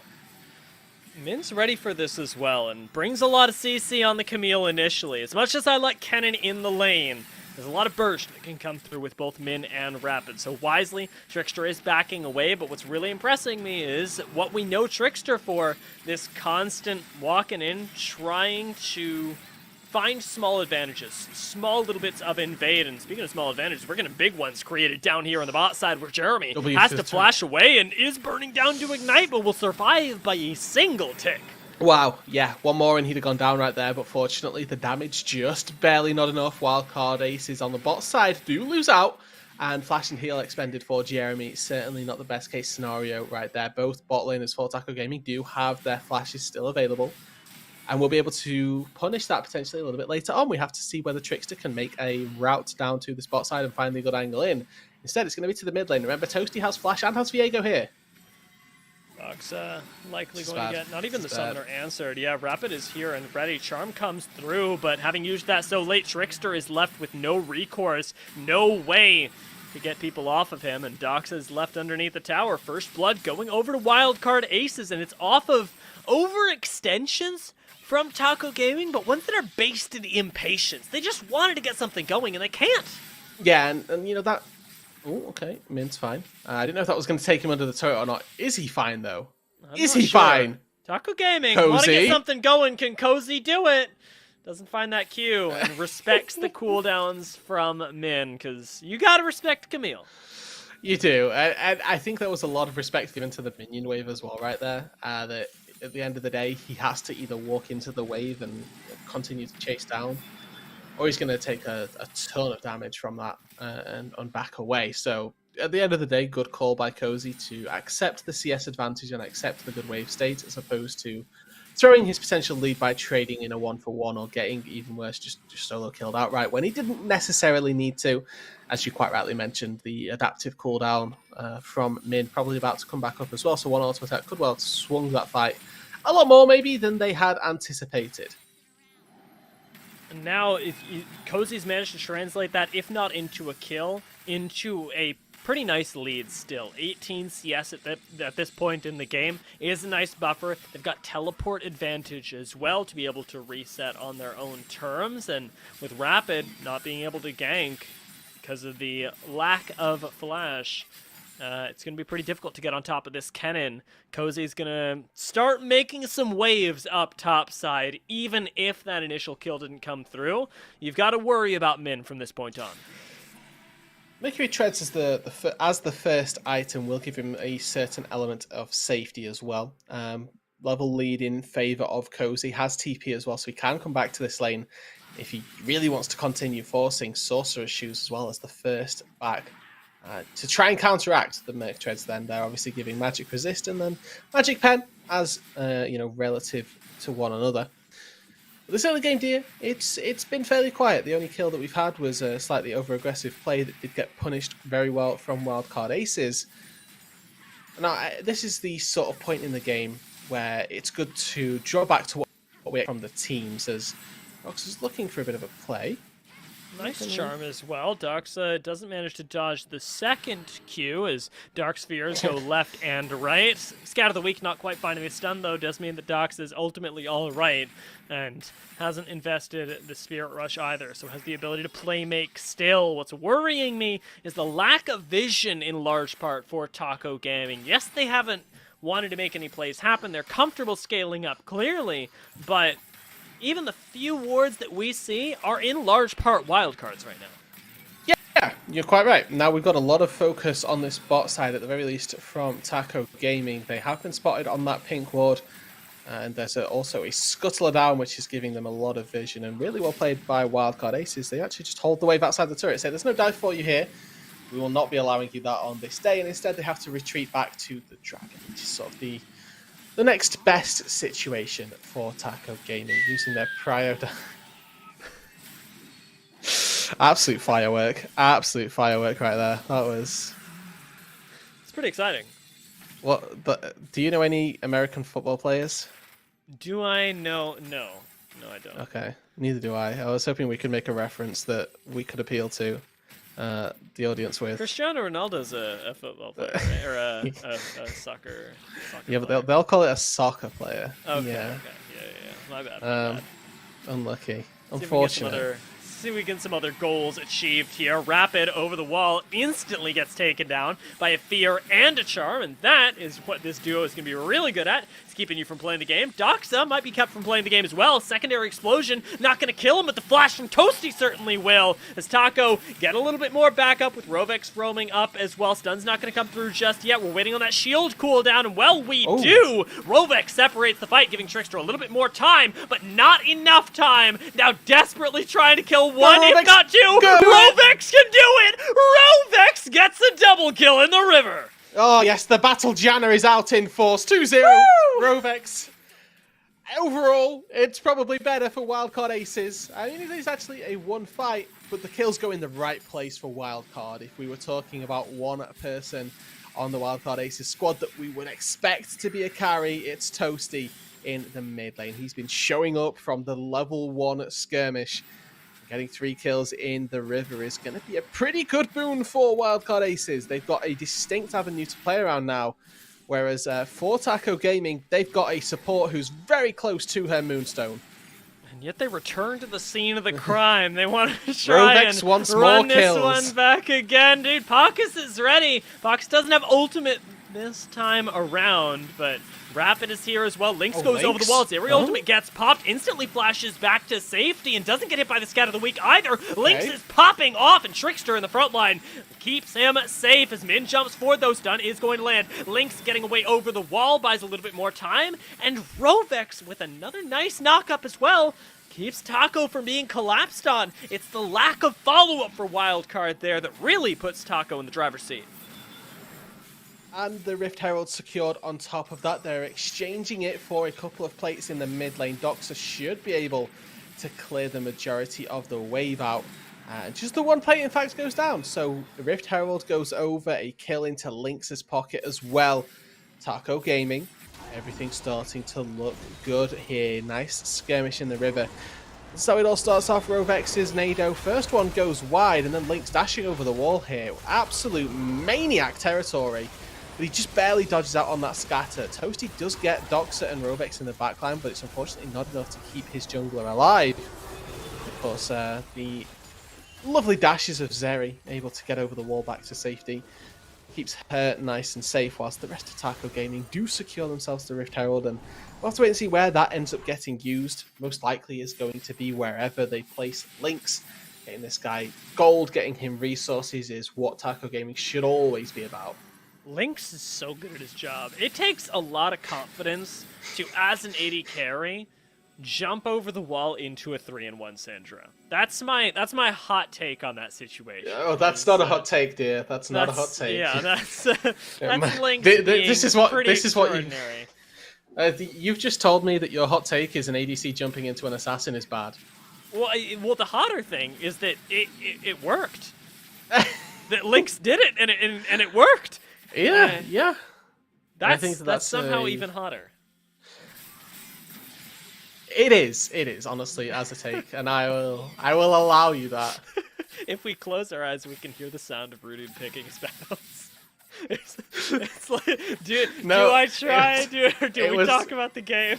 It was something completely different that I was deliberating on. I elected to go one way, and we can talk about the other way later. Okay, but I'm excited. We have a game to talk about, and I fear it would have distracted from the overall point. This is going one way. Toasty doesn't have flash, and on Syndra with no flash, after getting hit by a charm, you don't have a lot of options. The Scout of the Week doesn't solve all the problems in the world, and Taco Gaming collect yet another kill, getting Trickster and Doxa even more heavily involved, and now injecting a lot of gold into Doxa as well. And yeah, I mean, and Trickster as well. It's important to remember the jungler's going to get a lot of gold from this as well, collecting on those plates and shutting down Toasty. Whilst Lynx feels absolutely fine to be farming. Oh my god. 1v2? Yeah, just starts off the fight, gets exhausted, but doesn't really care, is continuing to jump forward, and Lynx may very well take down Pocus right now. Does get stunned for the moment. Rez is going to come in, but Rovex should have enough CC that this Zillion dies. Yeah, that seems to be fairly evident here as the nice little play from Monsoon off of Resurrection. Oh my word. Wait, what other sport can we use? What other sport? I don't know. Like something that goes right between a set of posts. Other things. Well, I mean, there's football and there's soccer, right? And then there's but water soccer there's a polo. net. soccer, like we need things with no netting. Maybe swish. That was a bit of a swish from basketball, right? What? Can we be allowed that? I feel like basketball, like the one with tall people who throw the ball at the. What you, one? I don't need to describe basketball to you, do I? No. I'm just. That doesn't have two things. No. To go with it. So I was wondering if we were talking about like a different basketball. No, we're not talking about a different basketball. My bad. There's one.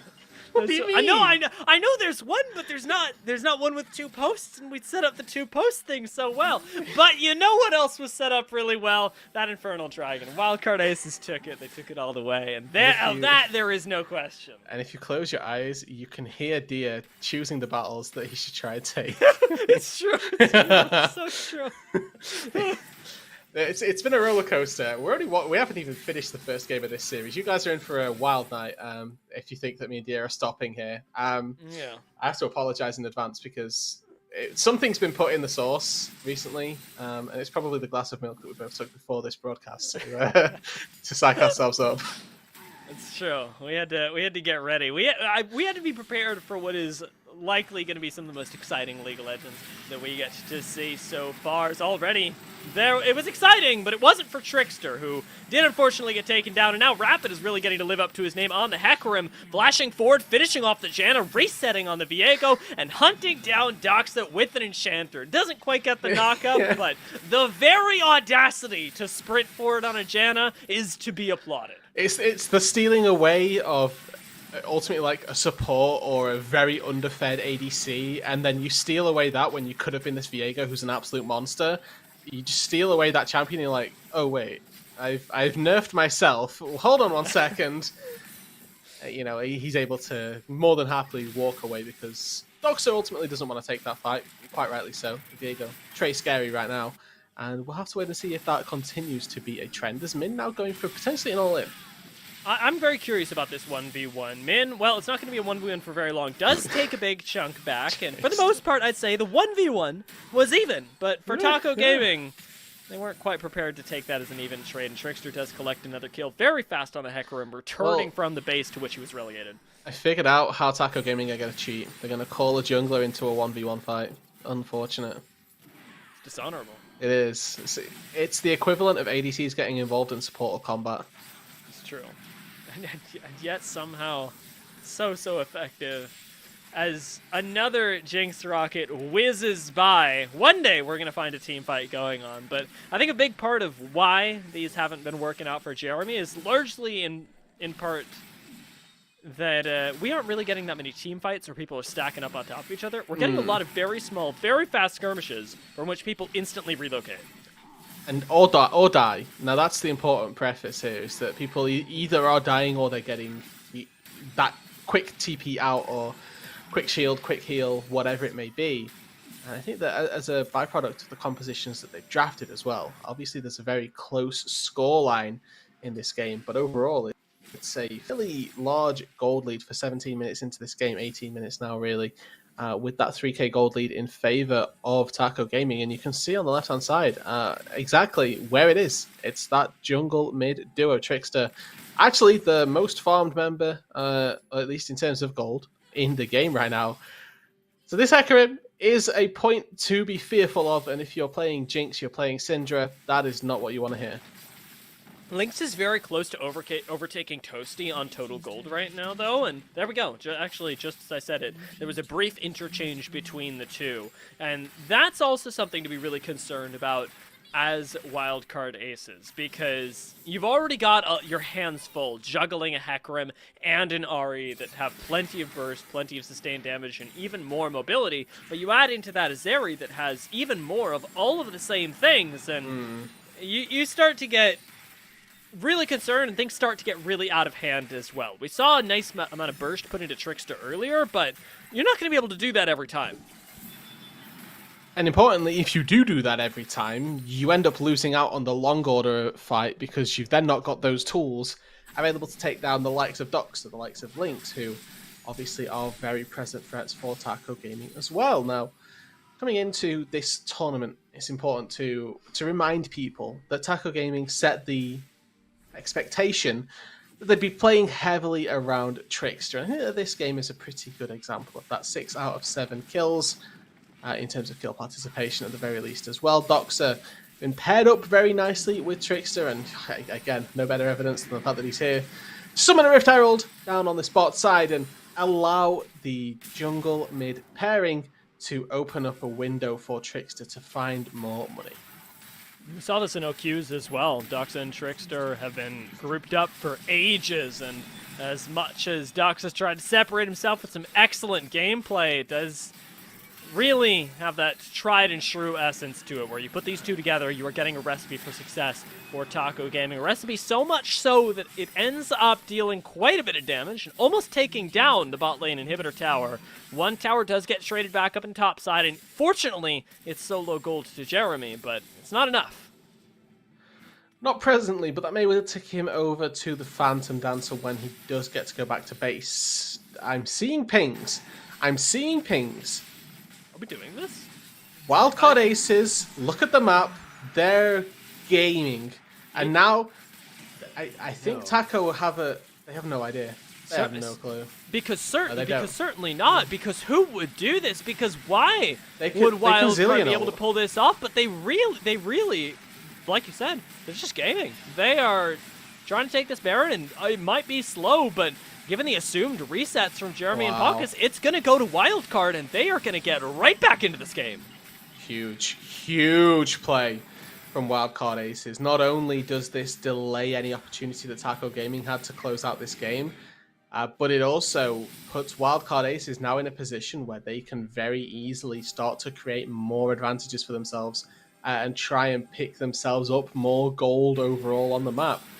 We'll have to wait and see whether or not they can get more from this and see what this Baron leads to, because they've still got 4 turrets on the outside of Taco Gaming's base. Now, the nature of this game would dictate that they're not really going to be forcing too many of those objectives.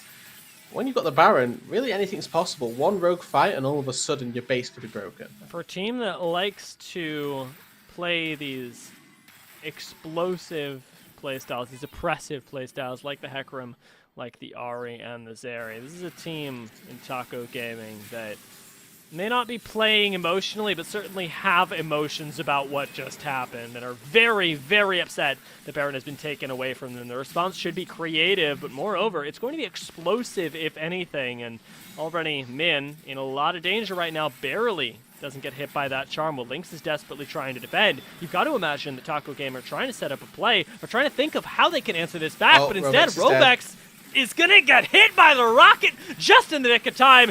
Lynx does ult, and in from the back come Cozy and Trickster. Pokus immediately gets deleted as Jeremy is trying to run around in safety. Doxa is getting hit by the Jinx over the wall, though, and Lynx is just barely alive underneath the tower. Rapid jumps onto him. Jeremy is going off underneath the tower as Doxa jumps forward and finishes off what the turret started. Toasty is gonna go down to Doxa as well, and it is, as it was before, a Doxa difference in game 1. The jungle mid duo of Taco Gaming, when all else fails, live to fight another day. Wildcard, they think they can go for this. They pick off Rovex, take away that support. Finally, Jeremy hits the marker, and it is so sweet. And some really good flashes from Wildcard Aces mean that engage only finds Pokus. They even get a really good stun onto Trickster, onto Cozy. But then, from nowhere, this kiting from Doxa. He gets one reset and Jeremy just tanking up the turret. He goes down. Reset number 2. Doxa dives forward, and it's almost as though that Baron didn't even happen. It's almost as though the entire last 2 minutes were completely on par with the rest of this game, because it feels like that is the game. It looks like they were wavering at all, because this jungle mid duo is just so belligerently consistent. And economically, when we look at the big gold numbers at the top of our screen, it is the same. We're exiting at a very similar point. The big difference now is Lynx specifically and Jeremy, who, as AD carries, have now caught up to each other quite a bit. Jeremy actually surpassing Lynx if we take a look at the left of our screen. Yeah, he got given a couple nice juicy shutdowns right there, and he's opting into the Last Whisper as his item of choice. They're going to be that Lord Dominic's Regard, cutting through the Frozen Heart of the Hecarim, and maybe just a little bit more of the bonus HP as well that he's going to be providing for himself. But that means the Infinity Edge Spike is going to be delayed as well. And I want to take this slight opportunity to talk about the Force of Nature that I believe Taco Gaming Trickster is trying to build on up. I think that in a lot of games, Force of Nature actually has a really, really good amount of value. And I think that even in this game, when it's probably not the best applier, I'll hold it. Bacchus may go down, does end up getting away, but I will say, third of his HP, not looking the best for Aware, especially in an upcoming Dragon Fate, one that likely Wildcard are going to give up.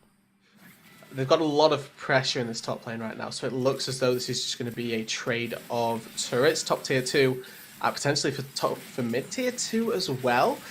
They do have Jinx, and Jinx is honestly the best ADC for trying to take base races. If they opt into this, it's very scary. This Cozy's got ultimate right now to try and maybe clear the wave, try and jump into 5 people, but base race. Wildcard are honestly really decisive in a situation where Taco are very split. It may be the finish off on this inhibitor tower. Backs haven't quite been completed just yet, so Taco may be able to open up the base as well, but after a situation where they looked advantaged, to trade evenly is not what I thought was going to go down. It does turn out to be a better trade for Taco Gaming. They also get the mid tier 2, bot tier 3 plus a Drake, so they're a lot in favor of Taco Gaming off the back of that in terms of raw gold. Probably about even overall just by nature of that outer or side lane tier 2 having gone down. But the standings on the map, you can never understate what taking any mid-tier turret does. The amount of leeway that it gives you into the enemy's jungle, for example, has just gone up once again for Taco Gaming. So that is something that you can't quantify with a gold value, but that you can certainly feel when you're playing the game. As Taco get to trade waves in mid, eyes are on the next Baron that's coming up. 11 seconds to that. 11 seconds until Wildcard Aces may be able to repeat the wonders of times past, this time likely over a team fight, as Taco will be watching the Baron this time around, but pressure in the mid lane is everything, and Taco have that initially, which means they also get first dibs at vision around this Baron. Yeah, and that's obviously pretty decent for them. Now they do have to try and deal with Min at some point. Cozy does have 2 completed items on this cannon, so it shouldn't be too difficult necessarily. But they want to use this cannon in and around the pit to get some nice chokehold pressure and really start to force Wildcard's hand. Because at the minute, Wildcard, they just have to sit on wave play. They can allow Min to do all the hard work down in the side lane, and now you can see it's TG. They've got to pull the trigger.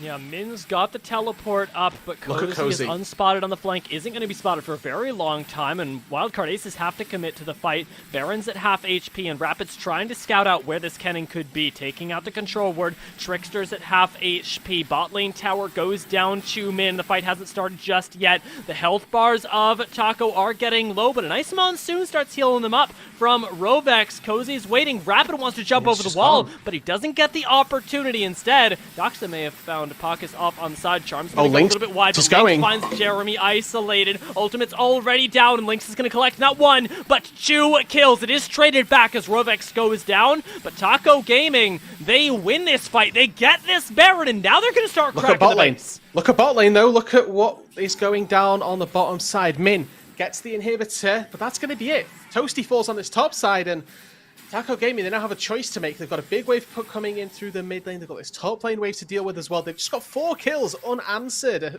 all but Rovex. I mean, with the Baron in their hands, 20, 30 seconds on some of these death timers. What can They could get Taco a Nexus Tower. Surely they could get a Nexus Tower. If they're able to really push this, especially if they get a pick onto Min. But this Camille wisely not walking up just yet, and it may only be the inhibitor that ends up falling already. Ultimate for Paucus is back up, and they'd have the ability to take a fight and extend it for an inordinate amount of time, but a very scary play for both teams in this case. There have been a lot of turrets taken in this game so far. You get to see Doxa just pop focus essentially right here, and really well played by Lynx. Just incredible assassination. He also hits that W through the wall right there to set up for this play. Gets the slow onto Jeremy and makes his life incredibly difficult to play out. Just nailing slows over walls here. Holy, Lynx is absolutely styling. And then obviously on this top side, you get to see Trickster, unfortunately, give the Syndra the Hecarim experience where, despite the fact that you are playing a mage who's got, fair amount of damage, fair amount of potential, and you're playing up against a pony who does have that force of nature, and whilst I was trying to say, isn't necessarily the most value of fun this game, it does still do an insane amount of work just because of how broken that item is. Especially as these fights continue to extend in length, right? And we are going to continue to get these fights, but the power of Wildcard Aces right now is burst, and the longer they can keep that going, the better. Another rocket does find Doxa, but with the dragon up in just 30 seconds, that's the next thing Taco we're going to be looking at, and I don't expect that Wildcard Aces are going to be able to contest it too easily. No, but Cloud Soul on a Zeri, that's bonkers. That's something you don't want to see. Cloud Soul and Hecarim, just by nature of getting more movement speed, let alone the movement speed used on ult or anything like that. That's something that's absolutely terrifying. Ari as well. This Cloud Soul has the most value that I've seen out of a game for a very long time. So that is going to be something that you have to take into account as Wildcard Aces is how much do we lose from giving this, and if it's the game, we may as well flip it for it right now. Yeah, I do wonder how much damage Hecarim gets out of Cloud Soul at this point in the game. Should we run the numbers? It does. Twitch chat, run the numbers. Somebody, yeah. We're gonna get the chance to figure it out, at least the feeling of it, as we. The answer may surprise you. Exactly. Right. And unfortunately, oh please, I would love that. Here are 10 hacks, horse breeders everywhere, don't want you to know. And then just give them Cloud Soul. Oh, what is this Cloud Soul? Build Divine Sunder and Force of Nature, and you've got actual farmers reading this going, what? What on Make sure that your horse's heart is frozen. Stick it in a freezer for... cryogenic freezing of equine beings. Oh my god, Min went back in. Holy moly, he might actually get this kill as well. Never mind, stopwatch stops all that. Really, the fear puts an end to it as well. Min still may get out, and actually, my lord, baby. Almost makes it all the way away, going down to what can only have been an auto from Rovex, because his Ignite's still up. Doxa as well, trying to get out, is going to get stunned up, is also going to burn that stopwatch for a little bit of extra time, but ultimately the result is that he dies. And the question now is, was that worth it for Taco? Was giving up their Ari the answer to what they needed? And I suppose that with bot lane inhibitor gone, it at least got them what they came for. It did. And now that they've got that, they have answered pressure. I mean, they can go mid lane without fear out of minions just randomly ending the game for them. And I think that's obviously a pretty good boon for them overall. They'll be able to get this Cloud Soul with very little issues as well. Trickster the one in charge of that. Working toward a Gargoyle Stone Plate as well. Holy moly, this guy is going to be obnoxious to try and kill. I wonder how this all happens then. So let's find out. How does Doxa get caught here? He goes forward with the Everfrost and just pops Toasty. I didn't see that one happen, but hey-ho. And then he has 2 charges to get away, and unfortunately, we talked about the power that Zilean would have this game, and we got to see the power of the slow really firsthand. It really hurts. Getting slowed like that is basically getting stunned, honestly. Yes, 99% slow at max rank. Oh my god, Lynx is just going. They know they've got Trickster in the back pocket as well. Cloud Soul just helps prop that up, and Min, still alive, is going to be getting res in the middle of this fight, but Jeremy is going to be meeting his permanent demise as He ends up going down, and a big monsoon keeps everybody from Taco Gaming all nice and topped up. Rapid isn't able to finish off the kill onto the support, and the chaos that Taco Gaming can sow inside of this game really comes to fruition, because we talked about the mobility, the damage, the sustain, everything from the Hecarim, the Ahri, the Zeri, and we got to see it all in that fight. They just started a fight, and nobody knew what to do. Absolutely reset Compton right there, honestly. Taco Gaming come out on top, game number 1 to 10, and overall, right, a 10k gold lead come the end of the game. It seems really one-sided, but I was incredibly impressed by what Wildcard Aces were able to put up right there, because that didn't feel like a 10k stomp and end. No, it didn't. And what I was actually going to say before that fight started, that this was very close in a lot of the ways that I think RMC was expecting on our analyst desk earlier, saying that on paper, these teams are very nearby to each other, and we had a lot of moments where honestly anybody could have taken the game. From the Baron play onwards, especially Wildcard Aces were in a position to win for a good, I don't know, 5-6 minutes. Yeah, you're quite right. They had a very real possibility when they stole away that Baron. I was like, wow, okay. Yeah. You know, it goes to show you that these guys aren't just out microing people, which is a way that, you know, some surprise teams can just come up and sneak games away from, you know, supposedly better squads. But the thoughts there as well. Yeah, I'm curious what our analyst desk thought about it, because I know they had really strong opinions on the series and how it was going to go either way, but everybody was going, yeah, well, Wildcard are looking really good here. So I suppose the question is, especially to Solaria, how good are they looking? We'll see if they can answer those questions and even more as we pop over to them. Thank you so much. I mean, I feel like we had pretty strong opinions at the beginning about how the series was going to be ending up, but that game was pretty slow for a while, and I don't think we're as opinionated about that game and what happened. Correct me if I'm wrong, you two. No, I mean, the game felt truly like a tug of war. It was super slow, small victories, slow pushes forward. Like, there was no big decisive moment in the game. It was all little victories. Like, it felt very close the whole way through. Yeah, I'd even go as far as to say that every fight pretty much before the last fight kind of didn't matter. Like, the leads were building up for Taco, but even in the team fights, it really felt like, okay, which AD carry gets burst down first? Does Jeremy go down, or does Lynx go down? And in this particular game, it was Jeremy going down first, because Zeri just gets incredibly tanky with her builds. But yeah, if Jeremy survives, we saw them turn a couple of those fights. It's very reminiscent of another team, and I blame the coach for that, because they have the same coach from the other team coaching this team, and it seems they're still playing that style. And so I blame the slow game on you. Oh wow, that's throwing some blame around. I see you here, RMC. I want to start things off in our little post-game section talking about the draft, though, because at the beginning we were talking about how flexible that these teams could be, and that we weren't really knowing what we would expect coming out from them. So looking out at the draft, then, what do you think of this, and what do you think this really signifies going forward? RMC, we'll start with you. Yeah, I think the draft is actually really standard coming through. I'm a little bit surprised we didn't see a little bit more madness coming through. I think Zeri just being open did surprise me. If anything, the bans, I think, are what shows the flexibility of these teams, right? The fact that we're seeing Zoe banned away from the likes of Doxa there, along with the Akali from Cozy Shroud, it really pinches that pool, especially on the red side for Wildcard Aces here, and that came back to bite them. I will say though, the E5 for me and R5 support picks did surprise me. The Janna, especially for Rovex, was not what I was thinking here, but it worked. I actually really liked Rovex's Janna this game. And then Solaria, your little take on the draft. What do you think of this coming out from both teams? Honestly, Taco Gaming heavily surprised me with their draft. I had no clue what they were going to pick for each pick. I had no clue. I think Wildcard Aces played to their strengths. They gave Rapid a hard carry. They gave Jeremy a hard carry. They put a Zillion in the mix.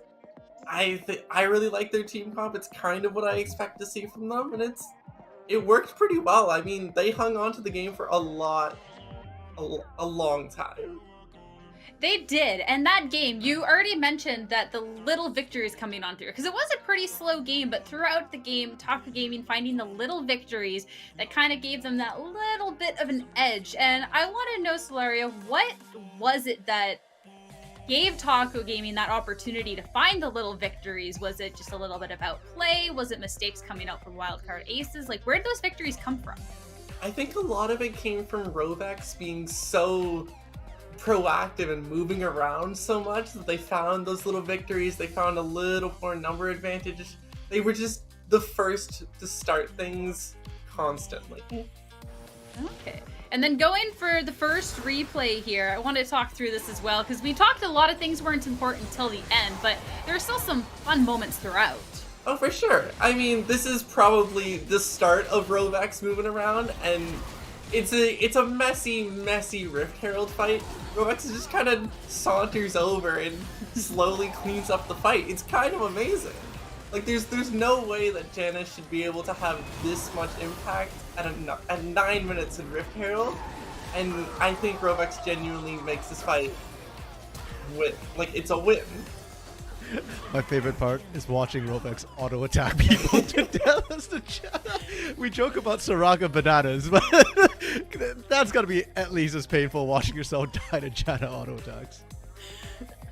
So then, going forward to the game, we've talked that it was slow and things weren't decided till the end. And the replay here, RMC, I think this is the replay that we're like, okay, this is for sure where things are going in Taco Gaming's favor. Yeah, this replay here at the Baron, and this is after the first one got snuck away by Wildcard Aces, was where it felt like, okay, they've got the Baron now for Taco Gaming. And then the fact that they managed to win the fight as well. This is what I'm talking about between the AD carries. Lynx and Jeremy dueling it off, and the moment Jeremy is down, you can kind of see it's lights out for Aces. They can't really do anything after that in the team fights. But at the same time, if Lynx didn't get to the backline, if they didn't burst Jeremy down, up to that very moment, Aces were fighting even in that team fight.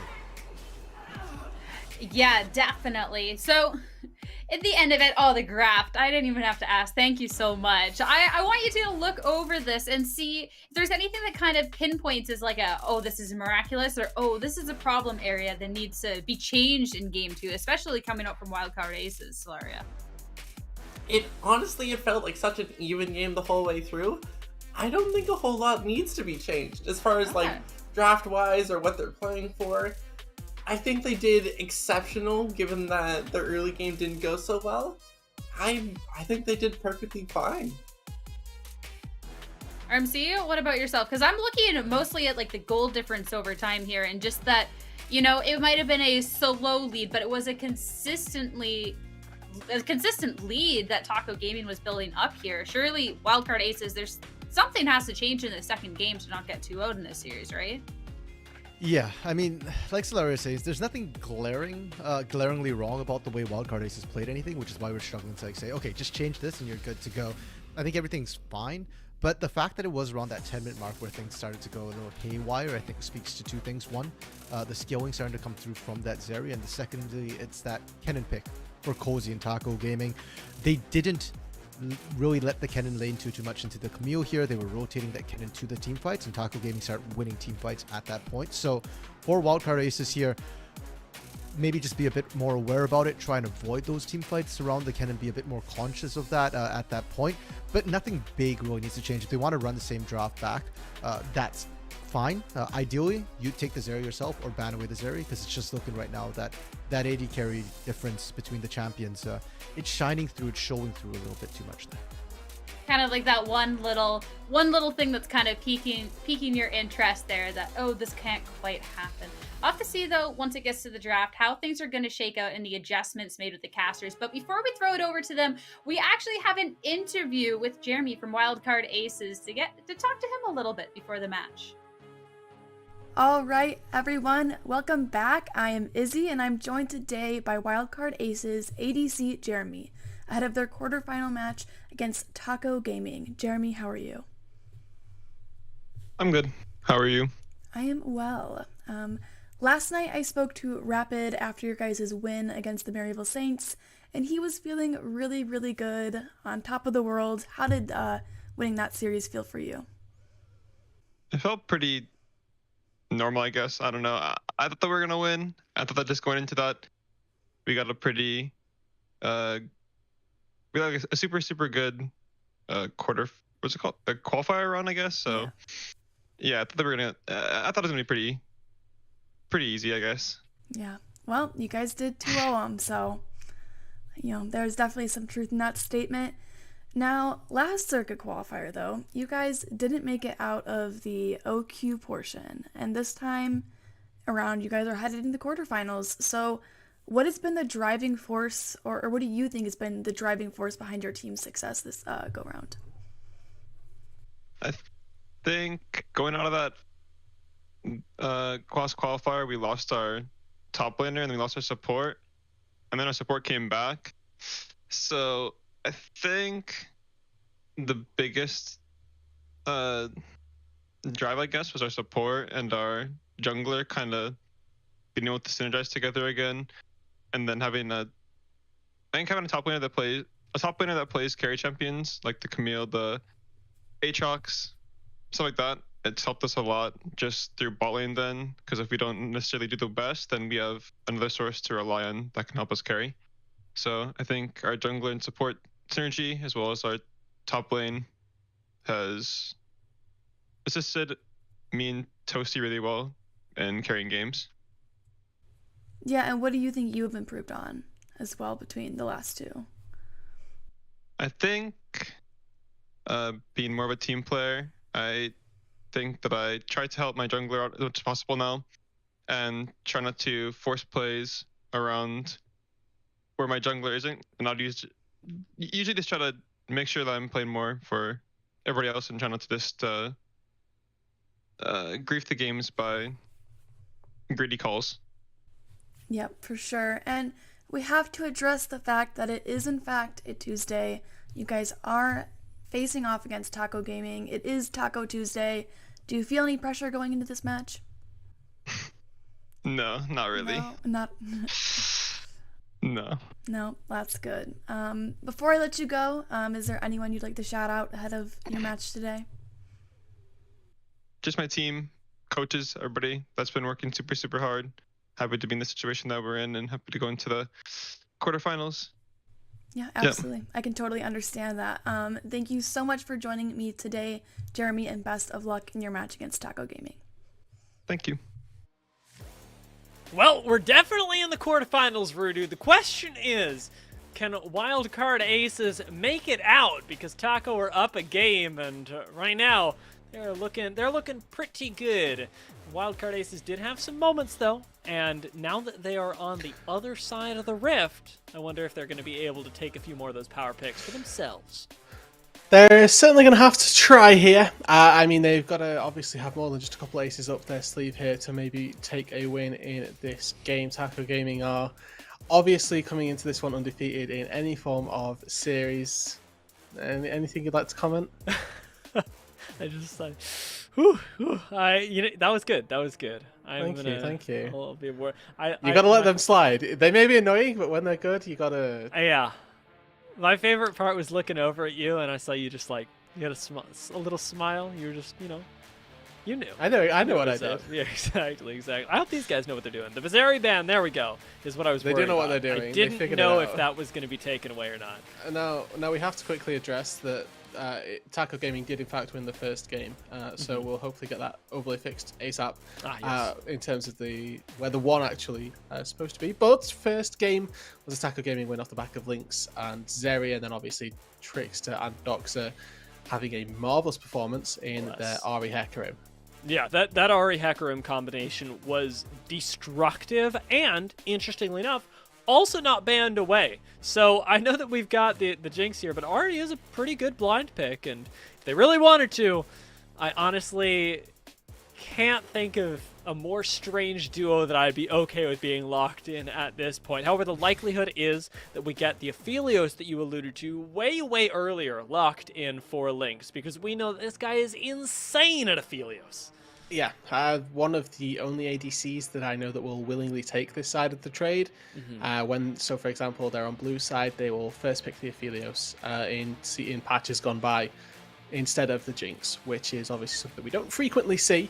But nevertheless, with Lynx, you know what to expect. And him getting the Aphelios here is not a bad thing by any means. It's certainly something that he's going to be able to really perform on. Now that we've got the Lee Sin locked in alongside it, we do have some pop-off potential from the jungle as well. Specifically, when you think of 2v2s, Lee Sin is one of the junglers that you really put in that sentence because he's got a lot of he's got a lot of ability to follow up on his laner's gank assist, and that's something that we already know that Aphelios has, and that more than likely all of these lanes are going to have. However, Wildcard Aces are returning to something tried and true. Toasty Syndra was terrifying in Game 1 and might just be the thing to take them to a victory against Taco Gaming in Game 2. Yeah, that's the hope, and with the notion at least of a very strong laning phase for both of their lanes that they've aligned so far, they could very well make this one fairly competitive at the very least. Now, your stonks on the Thresh certainly should go up here. I'm surprised to see Wildcard Aces not have taken this one in their second rotation, because both of these ADCs thrive when they do get the Thresh, but equally, we could do this. We could get Rovek's Tahm Kench. Now, dear, I hope and I think that we have something prepared for when we get into game around Rovek's Tahm Kench. This is a very highly priced pick for Taco Gaming, and I think that this is the perfect game for it. They have Dive already with the job, and they have a Syndra. If you're able to just bait out the unleashed power, and if you time that eat well enough, then you can do so much work with just one single button. It's really crazy how, ever since we saw Tahm Kench released, that he has just been the bane of all burst champions. And with an Aphelios, there's really no greater feeling than saving your biggest hyper carry from the one cooldown that would certainly kill them. And it applies not just to the Syndra ultimate, but to things like the Mega Death Rocket as well, that it honestly, for Jeremy, once we got into team fights, were quite deadly. So we'll keep our eyes out for the way that Rovek's pilots this champion, because it is known for its greatness. However, they didn't end up taking away the Thresh, and I do wonder if Wildcard Aces go for that instead, because they could use some mobility on their Jinx. Giving the Lantern is just too powerful to not consider at the very least. Now, they opt into double Enchanters as their bands of choice, which again we saw have its glimpses, its flashes in the pan of things that would be distinctly useful, but nevertheless, with the Thresh open and available, it's worth saying that this could be a cozy Tahm Kench. It's not going to be, but the opportunity to flex it would be there if they wanted Thresh as well. But I think that they're going to opt into the top lane blind right now, or they could actually just go for mid lane. I forget that the Syndra's locked on in, so they could just take a mid laner right now and say, we will have top blind as well. LeBlanc, I mean, seems to fit the bill. Orianna does exist as well, but they go for the LB, a bit more burst potential. And this mid jungle, 2 versus 2 for Taco Gaming, it has a very different look in terms of the champions they're playing, but overall still fits what we expect of Trixie Doxa. Wildcard Aces are considering their options as well. You've got on one side of the coin the tank supports that provide you a little bit more safety and a little bit more playmaking as well. On the other side, you've got the Enchanters. And Enchanters are what they go with, powering up the Jinx and saying, you know what, Jeremy, I know you're going to position perfectly anyway. I know that everything's going to be fine and nobody's going to get on top of you. And when that eventually happens, you will be absolutely insane. You'll be fine. You'll be given the gift of life, the gift of shields, and hopefully the gift of a route into a game number 3 Taco Gaming. But for now, they have to try and pick a side or a top laner to deal with whatever it is that Cozy's going to be trying to put on out. It's the Camille locked on in, and this is a very real chance to see an Irelia, a Fiora, in fact. I feel like the Irelia just fits what we know Cozy for. He was sort of formerly known as an Akali Irelia 2 trick. You know, these are his 2 best champions. The Akali's been banned away. I'm not particularly sure of the nuances to the Camille Irelia matchup, but Camille Fiora, I can go into some detail on with the Fiora. You do take that as a answer. Camille is the typical, okay, I can split push, I can side lane, pretty much better than anybody. But then you find Fiora, and Fiora is the exception that proves the rule. So Cozy really is the X factor there with the Fiora, that you win the side lane 1 versus 1. And now all of a sudden, Min and Wildcard Aces, they have to try and alter their plan once again. And when it comes down to that early and mid game, Fiora is not just a promise of outscaling in the side lane, but is a confidence pick for the earlier part of the game, because the matchup is pretty swingy in the initial levels. It isn't just one-way Fiora dominant, and so to have the potential to be put into the ground, Cozy says, you know what? It's fine. I'm going to win my lane, and everybody else is going to do fine in theirs as well. And come late game, there's nothing you can do about it. Now, this is a really good insurance factor for Taco Gaming, and I think that the Aphelios is as well, because they have the perfect bell curve in this game, in this team comp, honestly. They've got strong points of the map at all times. They've got LeBlanc Lee Sin to command the early game. They've then got, the mid-game spikes of the two assassins that they've got for themselves through this mid-jungle. But then come the later stages of the game, let's say Trickster Docs are on this LeBlanc Lee Sin, they're not finding the same levels of success. They've all of a sudden got this insane split pusher in a side lane that will be able to take on absolutely anybody in a 1v1. And they've got Lynx on Aphelios, who is going to be a late-game teamfight presence and somebody that you have to consider just with the utmost respect, particularly when he's got Rovex by his side on the Tom Kench. So the sort of bell curve for Taco Gaming and where their power lies, they are always with 2 to 3 members at a plus, at a really high point on that curve. And I think that, wherever you are in the game, Taco Gaming have a win condition to play around. Now, the thing that makes me a little bit worried for Taco Gaming, or at least has changed since their success in Game 1, is that they don't have health bars that are as big as they were in Game 1 for Wildcard Aces to work through, because Jeremy and Toasty did get rolling, and they were terrifying, and they could output a lot of burst, and that could have all been used into things like the Hecarim, where you are very tanky, you can take up a lot of time, you can lay down a lot of CC. This time, Taco Gaming do not have that leisure, and it's more about being able to burst people down very quickly, or be perfectly positioned on the outside of Jinx and Syndra's range, which is really difficult to do. The burden of execution, much higher on Taco Gaming. Let's not get this mistaken, that they have a much harder time trying to execute this style of early game when they need to find advantage, they need to find kills, they need to find leads, and they can't give over these kills to Jeremy, to Toasty Alex, once again, to give them that lead into the game themselves, because otherwise, as you mentioned, the health bars aren't as high, the Syndra is going to be able to punish you, and trying to take down at least in or Blanc is certainly a lot easier than taking down the likes of a Hecarim. So have a much more difficult time for Taco Gaming. This is definitely a more skill expressive style of mid-jungle 2v2.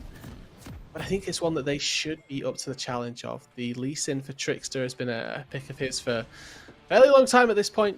So giving him that one certainly speaks to the confidence that these guys have got. Very excited to see how it plays out as well, because as we both know, Wildcard Aces are fighting for their tournament lives. They could go out right now, but they've got a composition, they've got a chance to make this a convincing game, a convincing argument for why they should be the team to advance to our semifinals and get to, potentially make it into Proving Grounds at the end of all this. That's certainly the hope. That's certainly where they're hoping to get to. And obviously, I think that any form of scraps of a win that they can get is obviously going to put themselves in a better position. There's no drag here, so I mean, this is just a ward over the wall angle. Interesting ward. I'll be interested to see what that one does for Rapid. I think it's just protecting Min on the top side to make sure that Trickster doesn't find any early gank routes into the top lane, which makes a lot of sense. I think that the early stages of the matchup is when Min has the best chance for success. He's taking the Ignite plus Grasp of the Undying versus the Flash and Conqueror of Cozy. So early on, this Camille's laning phase is going to be stronger, has built decisively more so for that lane. And he's going to have to try and capitalize on it, because later on, it's going to be Fiora favored. Yeah, the short trades really are going to slap for Min, but Cozy's able to keep the lane state in a good place for them.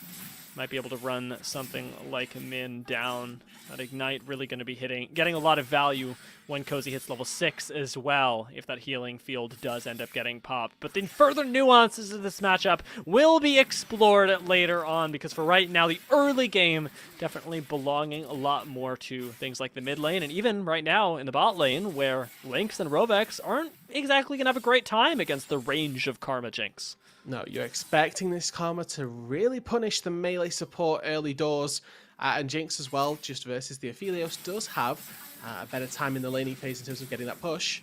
Ooh, level 2 hit by Cozy just in time, but still expends the flash. There's a spooky time to be a Fiora, but the summoner spell already burned makes it all the scarier, while Trickster entering the mid lane could make this very scary for Toasty. Not spotted just yet, but now the ward hop right into vision, and the Sonic Wave connecting. Doesn't start the dive, but does get that flash, a very high value cooldown. Again, burned in the mid lane.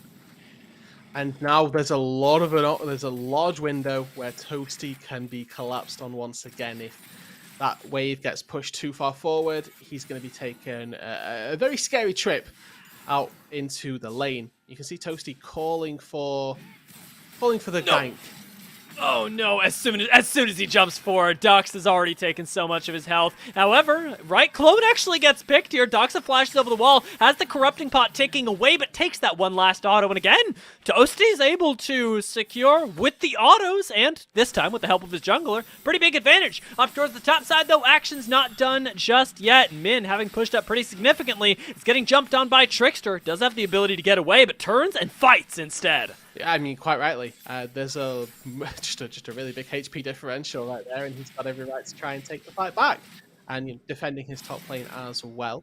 Really good to see that Wildcard Aces not out of this series at all just yet, starting out the game really well overall, honestly. Putting themselves out with that gank in the mid lane to stabilize, and now bot lane. Knockup gonna come in, not actually quite yet, as Jeremy's able to walk out without even expending the summoner, something that I don't see Jinxes do too often. When they get rooted and Tom Kent just coming for him. No, here comes Rapid. Yeah, this one's gonna be rough. This is gonna be a double flash, maybe expended, but no. Not even targeting Lynx, it's just getting Rovex. A little bit less mobility, a little bit less defensive capability. Trickster revisiting the mid lane as Toasty, level 4 and completely underneath the tower. Shouldn't have anything to fear. They may dive. They may dive, honestly. They're looking to deny this massive wave, and Lee Sin LeBlanc, despite the turret being there, they've got enough burst damage to take down a Syndra with no flash.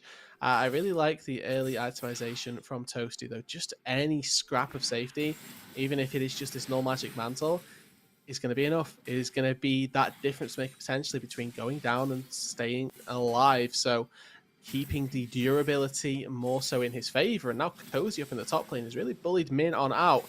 We could well see Trickster try and deviate his way up to this top side, and lo and behold, he's here in the top side. Yeah, Taco Gaming already know what's going on. A very nice riposte. It means that Trickster ends up coming in, mostly for the assist, but takes away the kill ultimately.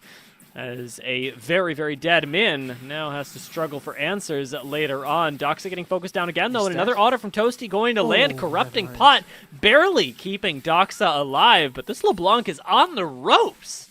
Yeah, and despite the early gank from Trickster, the one returned gank from Rapid has really swung the tides of this mid lane. It's going to need a bit more assistance from Trickster, who has, since his first clear, not found a single camp, has been out on the map trying to make plays happen for his team. And instead, the successful area of the map has proven to be that top side, so maybe we see a bit of a flip of the script from Taco Gaming. Try and go up toward the Fiora, pivot and allow a snowball in that regard. Because a LeBlanc that's behind feels so incredibly bad to get anything on. You really do fear for it, as we do see Lynx now kind of charging in. Yeah, the Infernum plus Gravitum combo gives Lynx a lot of ability to lock you down and control the wave, but in this case, the appropriate respect was paid by Jeremy and Pacus, with Trickster now poking his head down in here. They'll likely be relegated under the tower for the next little while. Well, a level disparity on the top side keeps Min confident pushing this wave up, at least for now. And with this huge wave crashing in, safe to assume that Cozy's going to ding level 6, particularly after the dive had gone so well for Taco Gaming just a little earlier on. But want to talk about quickly again the expectations of both of these compositions here whilst we've got a little bit of that downtime. And you think about the fact that, okay, Cozy on this Fiora, he's going to be able to sideline incredibly. And for that reason, you expect Wildcard Aces to then deviate back to a really hardcore team fight, composition style. And that's where Camille does exceed the Fiora, because her utility in a team fight situation actually, overpowers what the Fiora can do. The Hextech Ultimatum, the ability to zone out one target, is much better than anything that Cozy can do, unless the fights become particularly scrappy and you're able to really pick off one person early on. I do find myself wondering, as we do get closer to those team fights and those big level 6s as well, where the XP is landing us, because I'm noticing the farm disparity between Trickster and Rapid, and with Rapid very close to dinging the level 6. I've got to assume that Trickster is there as well, but likely more off of reaching XP from the lanes than anything. Rovex is here, but he and Doxa may very well die. Trickster's coming up. It's going to be a full 3v3, and Rovex has got the time to buy. However, Flash from Rapid takes him right on top of Doxa. Well, Trickster's trying to get away from Toasty. Flashes away, but it isn't enough. The Unleashed Power takes him down. Cozy is looking for an answer inside of this fight, but hasn't gotten anything just yet. Grabs a bunch of that healing, though, and Pockets is so low. Lynx has got the red-white, but not enough mobility to get on top of anybody. Instead, recommitting to the fight, Min dooms himself, and Taco Gaming do come out on top ever so slightly. The roam up from Lynx is that difference maker. Jeremy spends the time in the bot lane collecting waves, collecting gold for himself, and denying it under the turret. Lynx going to get back for a small portion here of the wave. A few ranged creeps going to go his way. This is that fight that we get to see first. Chain goes wide, and that's what keeps Toasty alive for so long. Trickster forced under the turret by the late, followed by the flash from Toasty. And then Rapid actually committing onto the clone there. Does feel a little bit bad, means that Doxa stays alive. But look at Lynx just skirting the edge of this fight. Hits a 3-man Chakram ulti to pick up just an absolute ton of those bad boys, because he even swaps to the Infernum as well to get a quick Q off. And you can see if he's able to find a flash onto Toasty or onto Pockets there, they most likely all fall. But either way, a couple of kills going into the Aphelios is something that, if I'm looking at this from Wildcard's perspective, is maybe the worst case scenario, because that's exactly where Taco Gaming looked to win from. We got this taste of success for Wildcard Aces in the initial part of that fight, when it wasn't front to back, and I want them to return to it. If they can keep team fight split, they're good, and right now, they are definitely fighting on multiple fronts. Cozy taking down Rapid potentially, though, as Doxa joins into the fight, and the numbers advantage just is not there with Wildcard. Now they've got Jeremy, but I'd be surprised if they try and turn now, especially because Lynx has shown up as well. Yeah, and you can tell actually the important part of this fight is the top lane priority. The fact that Cozy is able to zone out Min means that this Camille never gets into the fight. He's never able to really do anything in that situation. As Doxa obviously forced Flash, get out to safety there. A little bit overextended, but overall Taco Gaming, they don't lose anybody, and they're able to stay alive, stave off the aggressive plays from Wildcard Aces. And they get themselves, obviously, with this Rift Herald not secured by Taco Gaming, a bit of a reprieve and a bit of a get back, more so than anything else. Is hey, you may have got the Rift Herald, but we got the kills and you got nothing for it. Yeah, right now gold is relatively even, especially considering that Rift Herald is going to bring you a certain amount of guaranteed gold as well. Right now, most of it, interestingly enough, going to Lynx, which I suppose after the team fight and the kill participation, I could have seen coming, but not something that I'd expected. Perhaps lagging a little bit behind the play there, old dear. Oh well, never we mind. Rapid is spotted on a ward. They're entirely aware of the position of this Jarvan right now, and there we go. Showed himself. Now they know. The knock up. That's Jarvan for you. That's how that interaction works. Today I learned. Jarvan EQ wins every interaction. Suppose so. Lynx, for the moment, gets to continue pushing in the wave. Has the Infernum as well to really help out with that. Does eat the rocket, so a little bit of rudeness returned to him by Jeremy, but Trickster started up the dragon, and what this is really about is Taco needing to roam up to keep their jungler safe. Well, he does this on vision now. Yeah, and the important part again here is the priority from your lane states is that Lynx is able to okay, nice. Well played, Trickster. That is very nice. That was pretty cool. That was pretty cool. It was very well played overall. The important part right there is Lynx able to push the wave in, catch or force the catch, Min's gonna die. Min's so dead, actually. Ignite, not gonna even do it as Cozy gets out. And Hull breaker, baby. Pretty nice awareness of what was going down there. Yeah, and again, just really good toggling of the turret right there. He knows he's gonna get hit by another turret shot, so what he does is wait in the heal field for the longest time. Rovex jumps in. We got another 3v3. Nice flash away from Rovex. Keeps him up for now. Lynx has hit red-white once again, and it's on that cooldown that Taco Gaming really can do whatever they want as they cycle those guns over the next couple of minutes. They'll be waiting for that breakpoint again. Cozy, however, not going to have to wait for anything. He continues to grab himself farm up in this top side, starting to take off ahead of Min, who is at 3,000 gold right now. Cozy almost ticking 5. So I'm gonna boycott anything we were formerly saying, as Cozy may have to hold my own point. Never mind. And I'm gonna take a minute to talk about Rovex, because I think that this is worth highlighting in terms of what he on this specific pick is able to accomplish. I think that Tahm Kench is by far and away Rovex's best champion. His gank angles that he generates, the safety that he provides for his carries, he does it better than anybody that I've seen in the amateur circuit provide. And when he played up against Supernova, I believe, or on this Taco squad, he was the reason that Lynx was able to have such a good KD that we got to see at the top of the show, but also that they were able to get ahead in the first place. And I think that Taco Gaming, when they have Rovex on Tahm Kench, and when teams set up for Rovex to get Tahm Kench, is the absolute best look.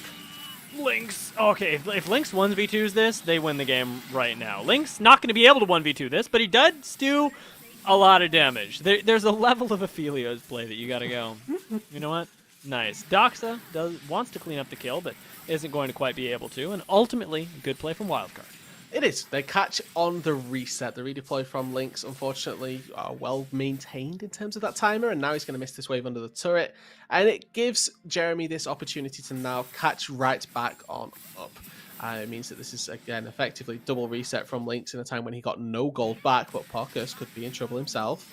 Is alone, is going to get chained up as well. Not once, but twice. Knocked up with the Ignite. Pokus should go down. The last auto from Doxa going to do it. And Rovex, with perhaps not a lot of HP left, but enough, is going to get out, evening up the kill score from earlier as Cozy and Trickster start taking a 2v3 up in the top side. Ultimate's going to come in, but Kick very quickly puts an end to that play, and Min is sent right back to farming the top side.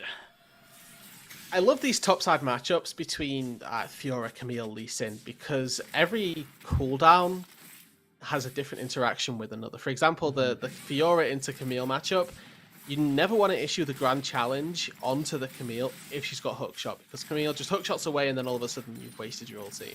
Similarly, in the top side right there, you got to see that Min never wants to use his Hextech ultimatum if Trickster still has his own ult, because he just gets kicked out of it and then all of a sudden you've wasted your ult right back. There's a load of niche eccentricities to this top side matchup that we have seen a couple times where the hook shot in from Min can cost him his own life, because the really well-timed riposte will stun you on your entry and then all of a sudden you're stunned in front of a Fiora who's got plenty of time to start wailing her way back onto you. So the skill expression in this top matchup, certainly something that I am all for.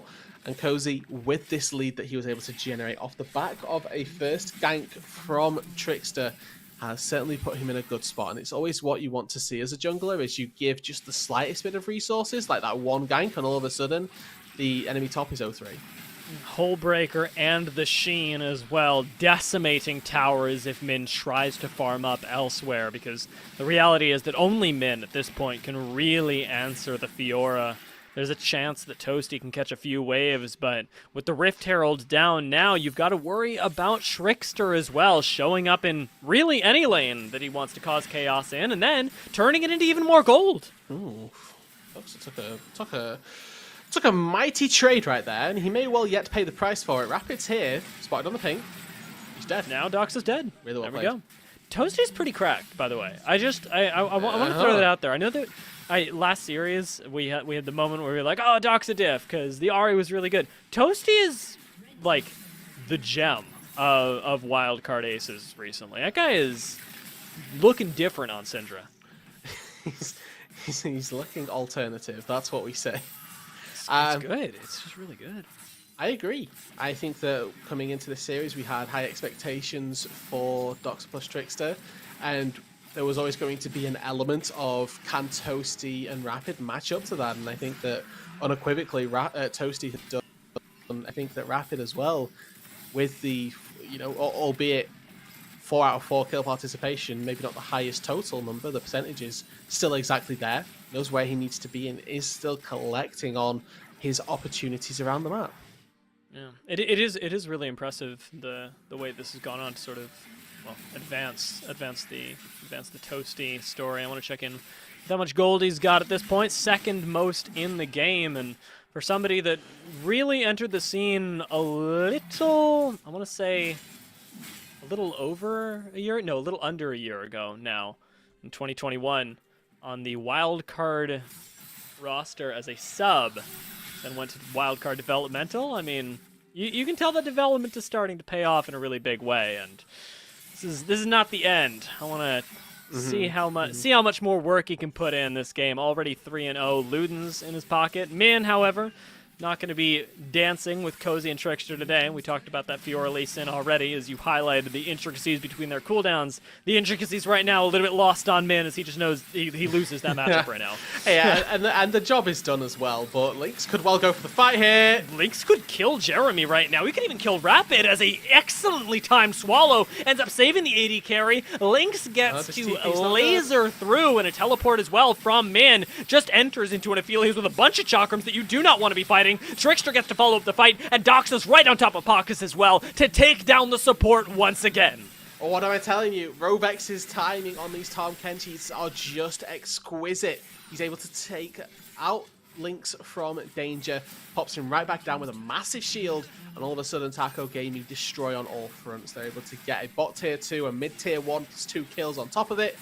Min now here to try and defend. They may well yet defend this mid tier 2, but overall, Naru, yep, you can't dash into an Aphelios with Purple Gun. That's always going to happen. Toasty's just left underneath the tower, wondering what on earth has happened, looking for, I don't even want to say a play, but a little bit of poke, a little bit more confidence for the roster as Wildcard Aces do end up starting another fight onto Trickster. Cataclysm still available for Rapid, but, or not available for Rapid, and honestly, in that situation I was going to say, probably doesn't want to use it either. Yeah, I mean, that's one of those one-way trips type situations. The Xin Zhao prodigies, essentially, where you go forward and you have no intention of ever going back. And they may well get a mid-tier 1 here, just off the back of reset timing, but Trickster just stops his reset. Cozy the same. They've got TP from Doxa to come in from the bot side. They've run up top. Min can't teleport into this fight, so it is going to be the straight-up 4v5. Trickster's on top of Rapid with no look of getting him away. Blastcone takes him out, but Jeremy is left all alone. Toasty in the center as well. Ends up not even taking down Lynx, who is on a blinking health bar. But Rapid does survive. He flashes away from the final Dark Sphere and just barely keeps himself alive. Lynx just playing these team fights onto the very edge of his health pool. 3 members down. He's at Taco Gaming. They could well try and take an early Baron here. It's not going to be a surprise to Wildcard Aces, as their Baron in the first game was. But little to no consequence of Taco Gaming here, that the enemies know they're taking it down.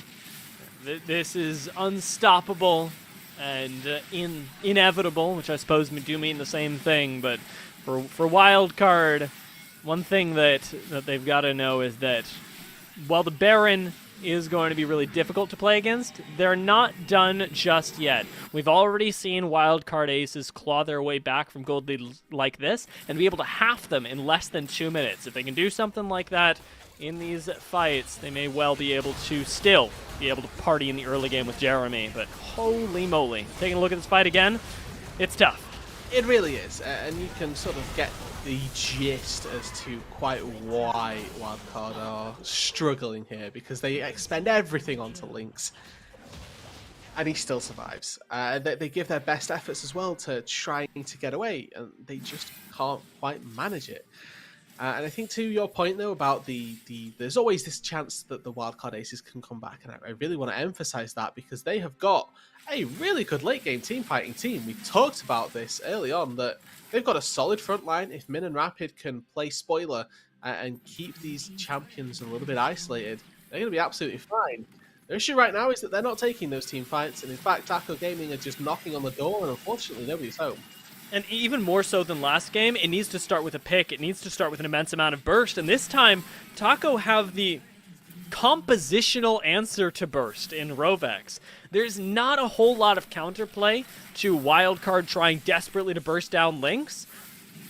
That's not the way that I want to go with that sentence. There's not a whole lot of counterplay to a Tahm Kench Devour, is what I want to say. And while picks like this are nice, picks like this actually aren't even happening. Trickster goes golden, and Cozy is now on top of Jeremy. All of a sudden, you've lost an AD carry. Doxa's gone golden, and while it is a 1-for-1, it's turning into so much more than that as Lynx shows up, and it may very well be one of the last fights as Taco Gaming are taking what looked like an impossible skirmish and turning it into victory and priority in the boss side. That was 3v5 for the most time right there. It took so long for Taco's bot lane to get there. Cozy is unfortunately likely to go down right here as he takes down one. He's 1v3. He takes down one. Incredible. That may well just get an inhibitor. It's not going to win them the game. I didn't want to get too overzealous with that one. They're going to get the inhibitor turret, and they've actually done a really good job with this Baron right now. They've got 30 seconds left on it, which probably doesn't matter. That's going to be the end of that push. And get the Cloud Dragon here to even up those Drake totals. But now the scary thing is that there's 2 open inhibitors for Wildcard Aces, and this is that engage on the bot side. Look at this, 5 versus 2 for the most time. Rapid almost goes down, then Cozy comes on in, and it's a 5 versus 3. One that Taco Gaming, they found a 1-for-1 in already here.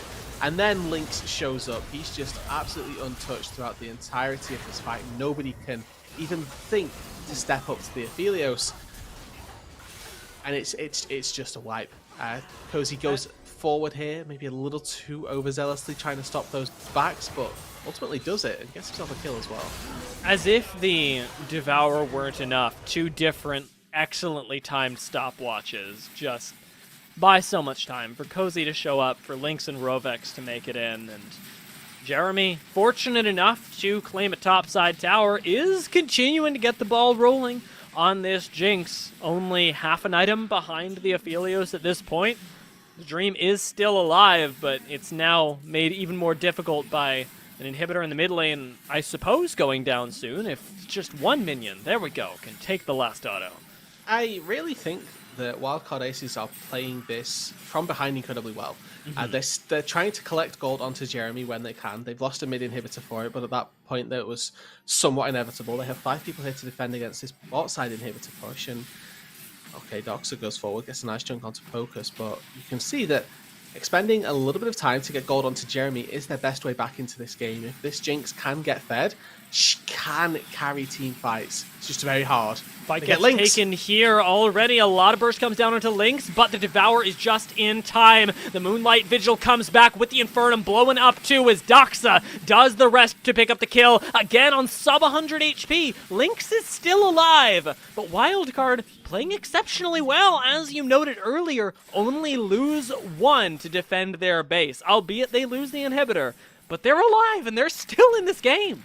They are, and there's always the chance that Jeremy just wins, that you get that late game, the 1% team fight with the Jinx. Now, Rapid finds the perfect engage here. He knocks up Trickster plus Lynx without any form of response. Unfortunately, as you quite rightly mentioned, dear, there's simply no counterplay to Devour. And then Lynx, with that big shield, it drops off just at the wrong time, unfortunately, as the unleashed power from Toasty does come through, and then Taco Gaming, they're kind of a little hesitant to go forward, and quite rightly so. There's a nice objective, a nice inhibitor sat there ready and waiting to get taken down. But you're quite right that there's still a small part of you that thinks at some point Jeremy's going to pop off. There's going to be a Jinx pentakill, and the game's going to be right back where we started.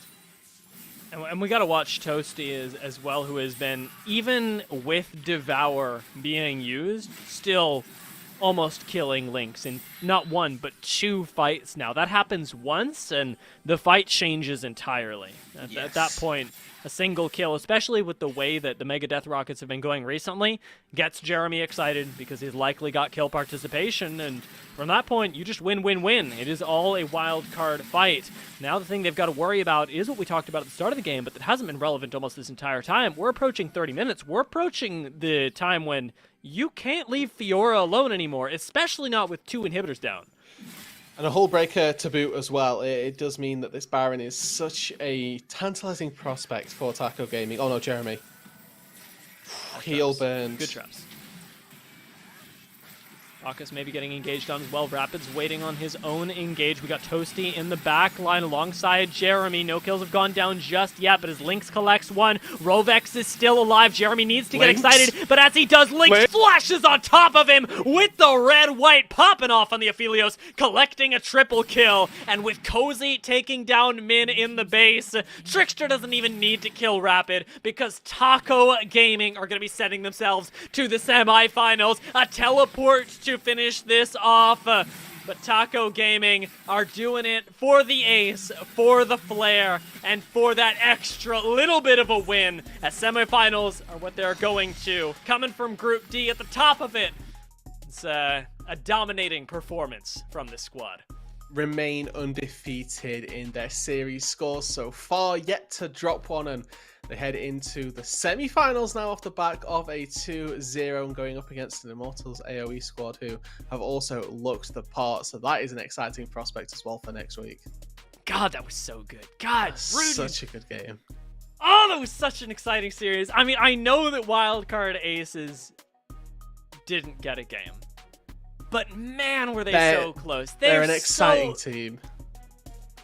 They're like, they were centimeters from taking one of those wins. You can tell that this team has promise, and I think that is the beautiful part about the whole amateur system in general, is that yes, Taco Gaming on paper, they got a 2-0 here, but Wildcard Aces looked fairly good throughout. You know, the games in the first series, and this is to be no disrespect to those two teams, but they were stomps on either side.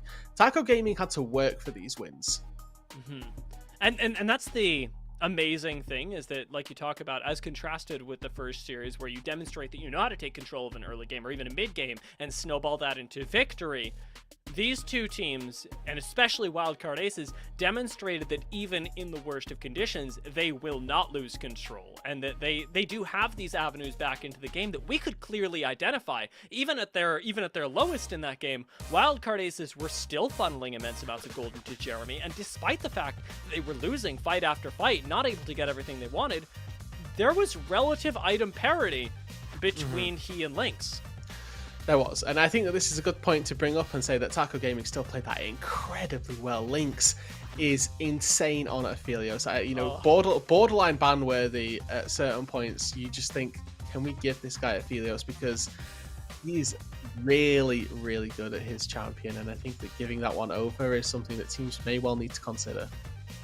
Yeah, this is something that I'm excited to see continue for Taco Gaming, see how other teams adapt to them and how far they're able to get. Because remember, they took down Maryville, and Maryville took down 100 Thieves. So have we just couched the best team of the tournament? You've got to tune in the following days to find out. However, before we close it out, we've got a whole lot more to do, not least of which is hear from Toasty. So let's toss it over to that. Thank you so much. I am here with Toasty from Wildcard Aces. First off, how are you?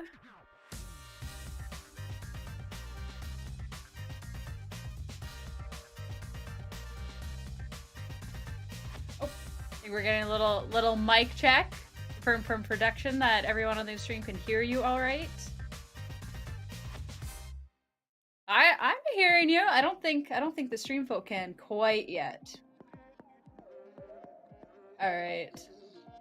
One more mic check from you. We see if we can get you connected.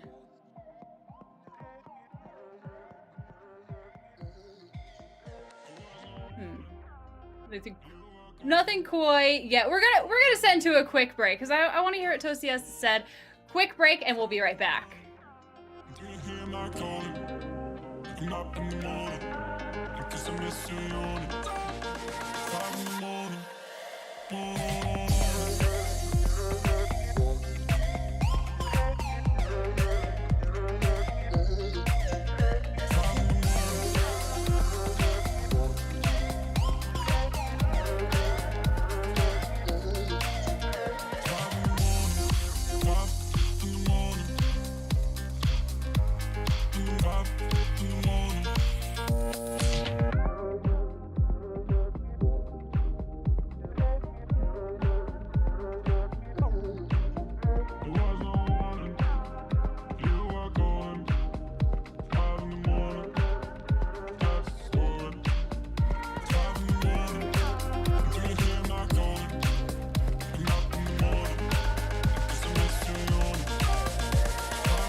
Hello, we are back. Anyone who, maybe just joined us, weren't here 2 minutes ago, we are here with Toasty from Wildcard Aces just to chat a little bit about that loss. First off, thanks for talking with us, and I have to ask, how are you?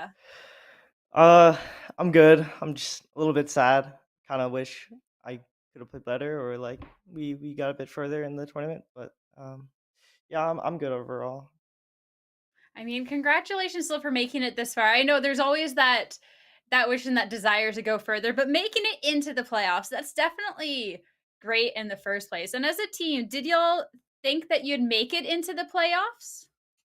I think we definitely knew it was a possibility. I think, or at least I thought that it wasn't like 100% guaranteed. I think we played really well though when we were playing. So after we got a few of the early wins, I think like we kind of just built momentum and it felt good while we were playing. So yeah, I think further on, I definitely thought we could make it this far actually. It was definitely great watching y'all get here. And in the match too, I know it was a 2-0, but it seemed like from the beginning of the game, like it was pretty slow and it seemed like at times it really could go either way. Is that how you and the rest of the team were feeling during that as well?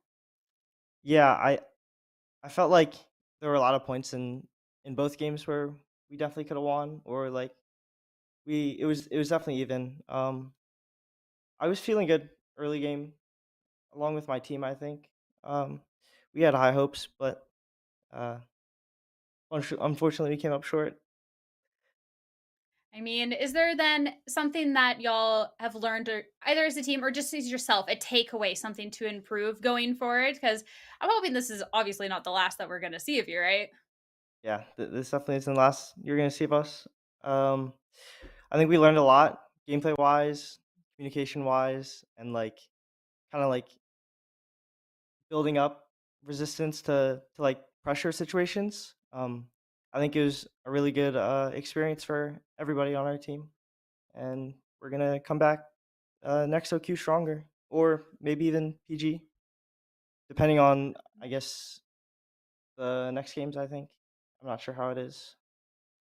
It's definitely really close, that's for sure. So then, I know obviously y'all couldn't have gone further, but is there then somebody that you're rooting for, throwing your flag in their corner, hoping that you can see them take the whole thing?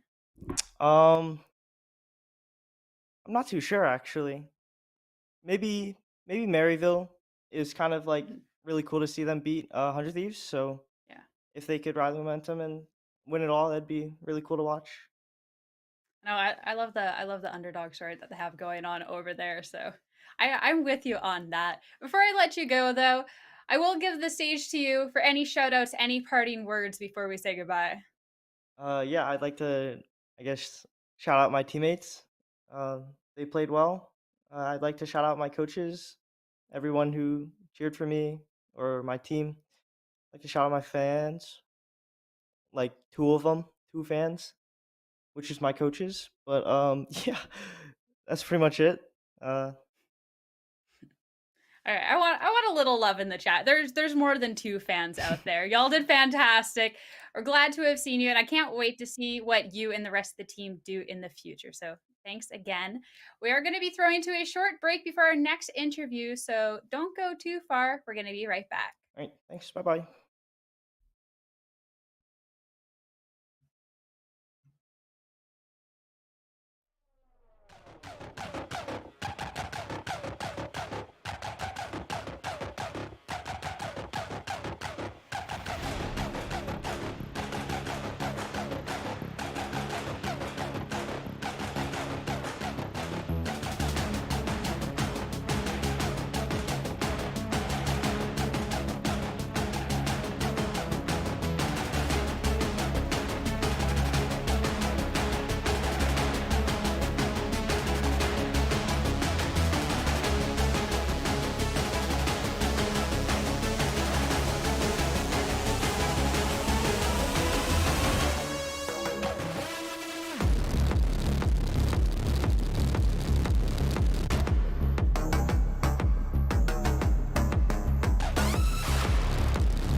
everybody, and welcome back. Thank you for your patience. We are here with Lynx from Taco Gaming.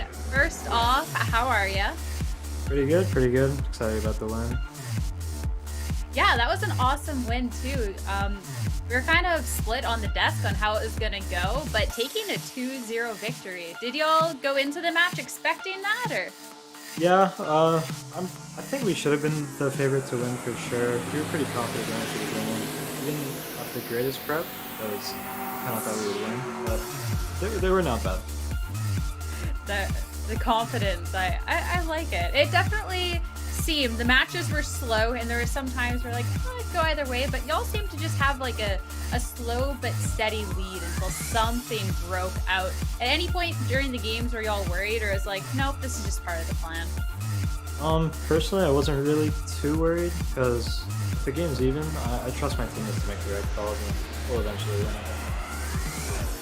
That's awesome, that trust between teammates, that's great. So what do you think during those games actually allowed y'all to just get that slow and steady lead? Just a little bit of outplay, just being better, or like, what do you think it was? I think, generally speaking, all our players one-to-one are better mechanically, so that definitely played a part in it. It just allowed us to get easy leads just around the map. And then, just overall, we played pretty good today, I think. That's awesome. And then, next up, you'll be going up against Immortals AOE. How are you feeling about that matchup? Because they did come out here today and have some really strong games. Yeah, Myrtle AOE always seems to best us in tournaments, but hopefully that changes in our game. I think we can take them this time, though. It's a good attitude. A little more prep this time for them, or is it just going to be confidence the whole way? Oh no, we're going to need a lot of prep for that one. Fair play. So, I have to ask, for a team named Taco Gaming, you have a favorite type of taco? I gotta go with the soft shell. Good choice. That is some good taste right there. Good taste. Respect. So, final question before I give you the floor. Do you obviously came in here using confidence, you're feeling good. Do you think that you guys can just go all the way and take the title? So initially speaking, we're pretty scared of only two teams, which were 100X and then Myrtle's AOE. But then 100X is gone now, so I think we have a real shot at making finals. And then if we make finals, I think we'll win. Sorry, I think everyone's breathing a little easier after seeing 100 Thieves next get eliminated. I'm not gonna lie. Yeah, for sure. So thank you for talking with us. Before I let you go, though, I'll open the floor. Any shout outs, any parting words that you'd like to say? Yeah, I just want to shout out all my teammates, the staff, Shia, our coach, of course, Taco himself. Awesome. Anyways, thanks again so much for sitting and talking. I hope you have a good rest of your night, a good post-game celebration. Thank you, you as well. Thank you. So for us, we're going to head back to the desk to talk with RMC and Solaria about the match. See the new updated background for RMC. That's always a highlight of my night. How did you two, I feel like it's been so long. Solaria, how did you feel like that end of that match went? Spectacular. I mean, the last time I was on the desk, last time I was on a Taco Gaming game, like, series, I was raving about Lynx. Lynx would hard carry the game. And once again, Lynx hard carries the end of the game. I don't know. Like, it's just how it goes. It feels fitting. Spitting. RMC, same sort of sentiment, spectacular. Yes, I think there was more action to end the game at least than there was for most of the game. Kind of like what Lynx was saying, I think the 1-to-1, they were just winning on all the lanes, so it created a bit of a slower early game to come through from them there. But eventually it all culminates to a point, right? Like a breaking point, and when it broke, it did not break easy. And Solaria, you're high on Lynx, but I was also kind of high on Cozy. I think Cozy was a huge force, a lot of that pressure in that top lane from that Camille counter pick, and towards the end, my goodness, a Fiora engage from the front. That was a new one. Yeah, well, going to talking about the replays, like you said, it was slow for a while, but then things started to break, and break they did. Solara, if you want to be talking us through this first replay that we have going on. Actually, I think I'll take the first replay, because if it's the one I think it is. I think so. Oh, yeah. sorry. No worries. So yeah, I think the first replay that we're kind of looking at here was around that mid lane, and up to this point, the leads were kind of small. It was all sort of the lane leads, but then here, they went after Lynx. They thought they got him, and this is why, you know, Dia and Rude on the caster desk were such big fans of the Rovex Tahm Kench pick, because the Devourers are always so clutch, and then suddenly, you know, we see that Rapid's gone in, and it's no longer, hey, I found Lynx. It's suddenly, wait, I'm in here with Lynx and Rovex. It's not safe for me. And then the moment he goes down, the wipe kind of starts, and I believe after this, they end up taking the turret as well. The gold lead just kind of explodes a little bit. Well, I don't want to say explodes because it got a lot worse later, but this was sort of the first cracks in the wall that we saw for Wildcard Aces.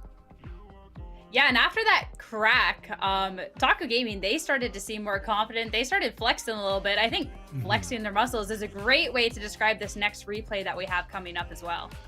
Yeah, because this particular replay was actually pretty close. I think it was about a minute and a half after that first one there. And this is what I'm talking about. The fact that Cozy just runs in on Fiora. You have no hard CC on Fiora. There is no right for you to be able to force that particular play. Riposte doesn't actually even stop the Scatter of the Weak either, so you don't get that reverse stun from that. But it works, and you can see that while Taco looked a bit split up and disparate in their engage, it was just overwhelming. It was coming from so many different directions. Wildcard Aces couldn't quite focus anything. And Taco Gaming, they don't lose a single person on this play. They get Baron after it, and that's why I said the first one was a crack, because this was where everything really broke open. Definitely. And the final replay that we have too, Solaria, you were talking about the end of the game being spectacular, where everything, you know, if there was cracks before, this was the whole flood coming on through. Oh, absolutely. I mean, the final fight is a bit of a mess to start, and then you just see the Aphelios dream. Red, white, one target to hit with your white ultimate, and then you get to free hit on a Jarvan with all those chakrams. It's just beautiful. Like, it looks like an even fight to start. Messy engage, kind of all over the place, and Aphelios just walks in and cleans up. It's just, Jarvan's stuck there, giving Aphelios stacks, and there's nothing you do, and he just goes in. He just cleans. It's beautiful. I feel like I can see a single tear come to your eye. It's beautiful. Right here, the little, you know, just letting Rapid run away for now. But I mean, it was well fought, but Taco Gaming just managing to grab it. I know for ourselves, we were talking about the fact that we thought Taco Gaming would be able to take it, but they definitely took it in a stronger fashion than we thought, considering that this series was a 2-0 RMC. Yeah, for sure. And I think that's why, you know, you saw how favored they were in all the predictions here. And to me, I think, you know, I was expecting Wildcard Aces, or I was hoping for Wildcard Aces to step up a little bit. Like we said, statistically, you know, they're kind of there statistically, but that's why stats in Leagues of Legends lie, and a lot of times it does come down to the eye test. Taco, well, they pass it with flying colors once again here. And for Wildcard Aces, they are a dev team, it is worth noting. And so I expect to see them come back stronger. You know, we heard Toasty talking about it as well. I really hope this team sticks around, because there's a lot of potential here. This is what they can already do, you know, in their first big run in PGCQ here. So stick around, and I expect to see them improve tournament after tournament here. I love that you brought that up, because I feel too, when we're sitting here and we're analyzing and we're talking about the plays and the mistakes, that we do need to take a second back and just be like, you know what, this is developing talent. They're improving, they're getting better. There's different experience levels coming out, and highlighting that. I'm excited to see what they do in the future. Solaria, I know that you came in here with a lot of belief. It wasn't quite the result that you hoped for today, but you know, they tried, and I know that you're looking forward to what they can do in the future. But we do need to pull up the predictions, the caster predictions too. This was very heavily favored in Taco Gaming, but it's gonna prove right for them. We kind of memed a little bit about no belief, but they're gonna take their points, you know, while they can. And well, for our own predictions, Solaria, I hate to put you on the spot. We all know how this one's turning out for you. Yeah, I mean, I think they were two very close games. I genuinely think this could have easily been a 2-1 for either team. I think they played incredibly. RMC, what about yourself? I know we both said 2-1. End up being a 2-0, but we did talk a lot beforehand about, even though we voted for Taco Game, that we did think that this could go either way.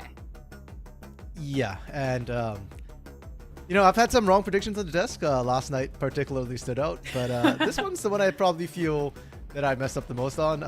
Taco Gaming showed that tonight's win 2-0 was no fluke, and I think we repeat this 9 out of 10 times we're gonna get the same result. Taco is just really solid right now. I mean, that's what they said in their interview too. Like, when we talked about, the mixed feelings on the desk. Like, why? We're doing good. Like, we're strong. I definitely think that's going to stay true going forward. And speaking of the playoff bracket, we do have that up and available. Some shenanigans happening over on the other stream. We never really got to talk about it here, but Maryville University knocking out 100 Thieves next, you two. It's an unbelievable upset. Absolutely. I don't think anyone expected that one to happen. No, not at all. But you know what? If there was going to be a collegiate team to pull it off, it would be Maryville, right? Like, they are the collegiate powerhouse here in the amateur scene. So definitely absolutely massive upset. But on the other side too, Sierra, we're seeing, Taco and IMT AOE. Those are the two that we know have gone through. And I'm just thinking back to Lynx's interview there, and he was saying that the only teams they were scared of, 100X and IMT AOE, they're hoping to meet IMT AOE in the finals. They're now meeting them in the semis here. So I don't know how he feels about that one. That's the scary one to take on. And if they win, I mean, I can understand that he's feeling confident, but let's not forget Maryville did beat 100X, so they ain't no slouches either. Yeah, we're talking about this power team being knocked out and they have to breathe easier, but like, they kind of got beat out for a reason. Maryville University showing up, and if that's going to be, them showing up going further on, that's definitely scary. But that's all for next week. That is all for next week. We're at the end of our broadcast. Before we go, we do have a couple people to thank. First off, we're going to be thanking our sponsors. Thank you so much, of course, for making sure streams like this can happen, because I know we on the desk have all had a blast. Solaria as well. Thank you so much for joining us. It was an absolute blast to be able to chat with you, be able to get your insight on these games. So thank you for joining us. Yeah, thank you for having me. It was a blast being on here. It was awesome. RMC, thank you, of course, for being an amazing analyst. Always enjoy these desk segments with you. And your graphics. It's a pleasure, Sierra. So somehow I feel like the latter is a bit more highly weighted here. Just forget I said anything. All right. Shh. We'll save that till next week. Thank you all at home for tuning in and watching. We hope to see you next week, as this playoff round's just gonna get hotter. Thank you so much again for tuning in. Have a wonderful rest of your evening.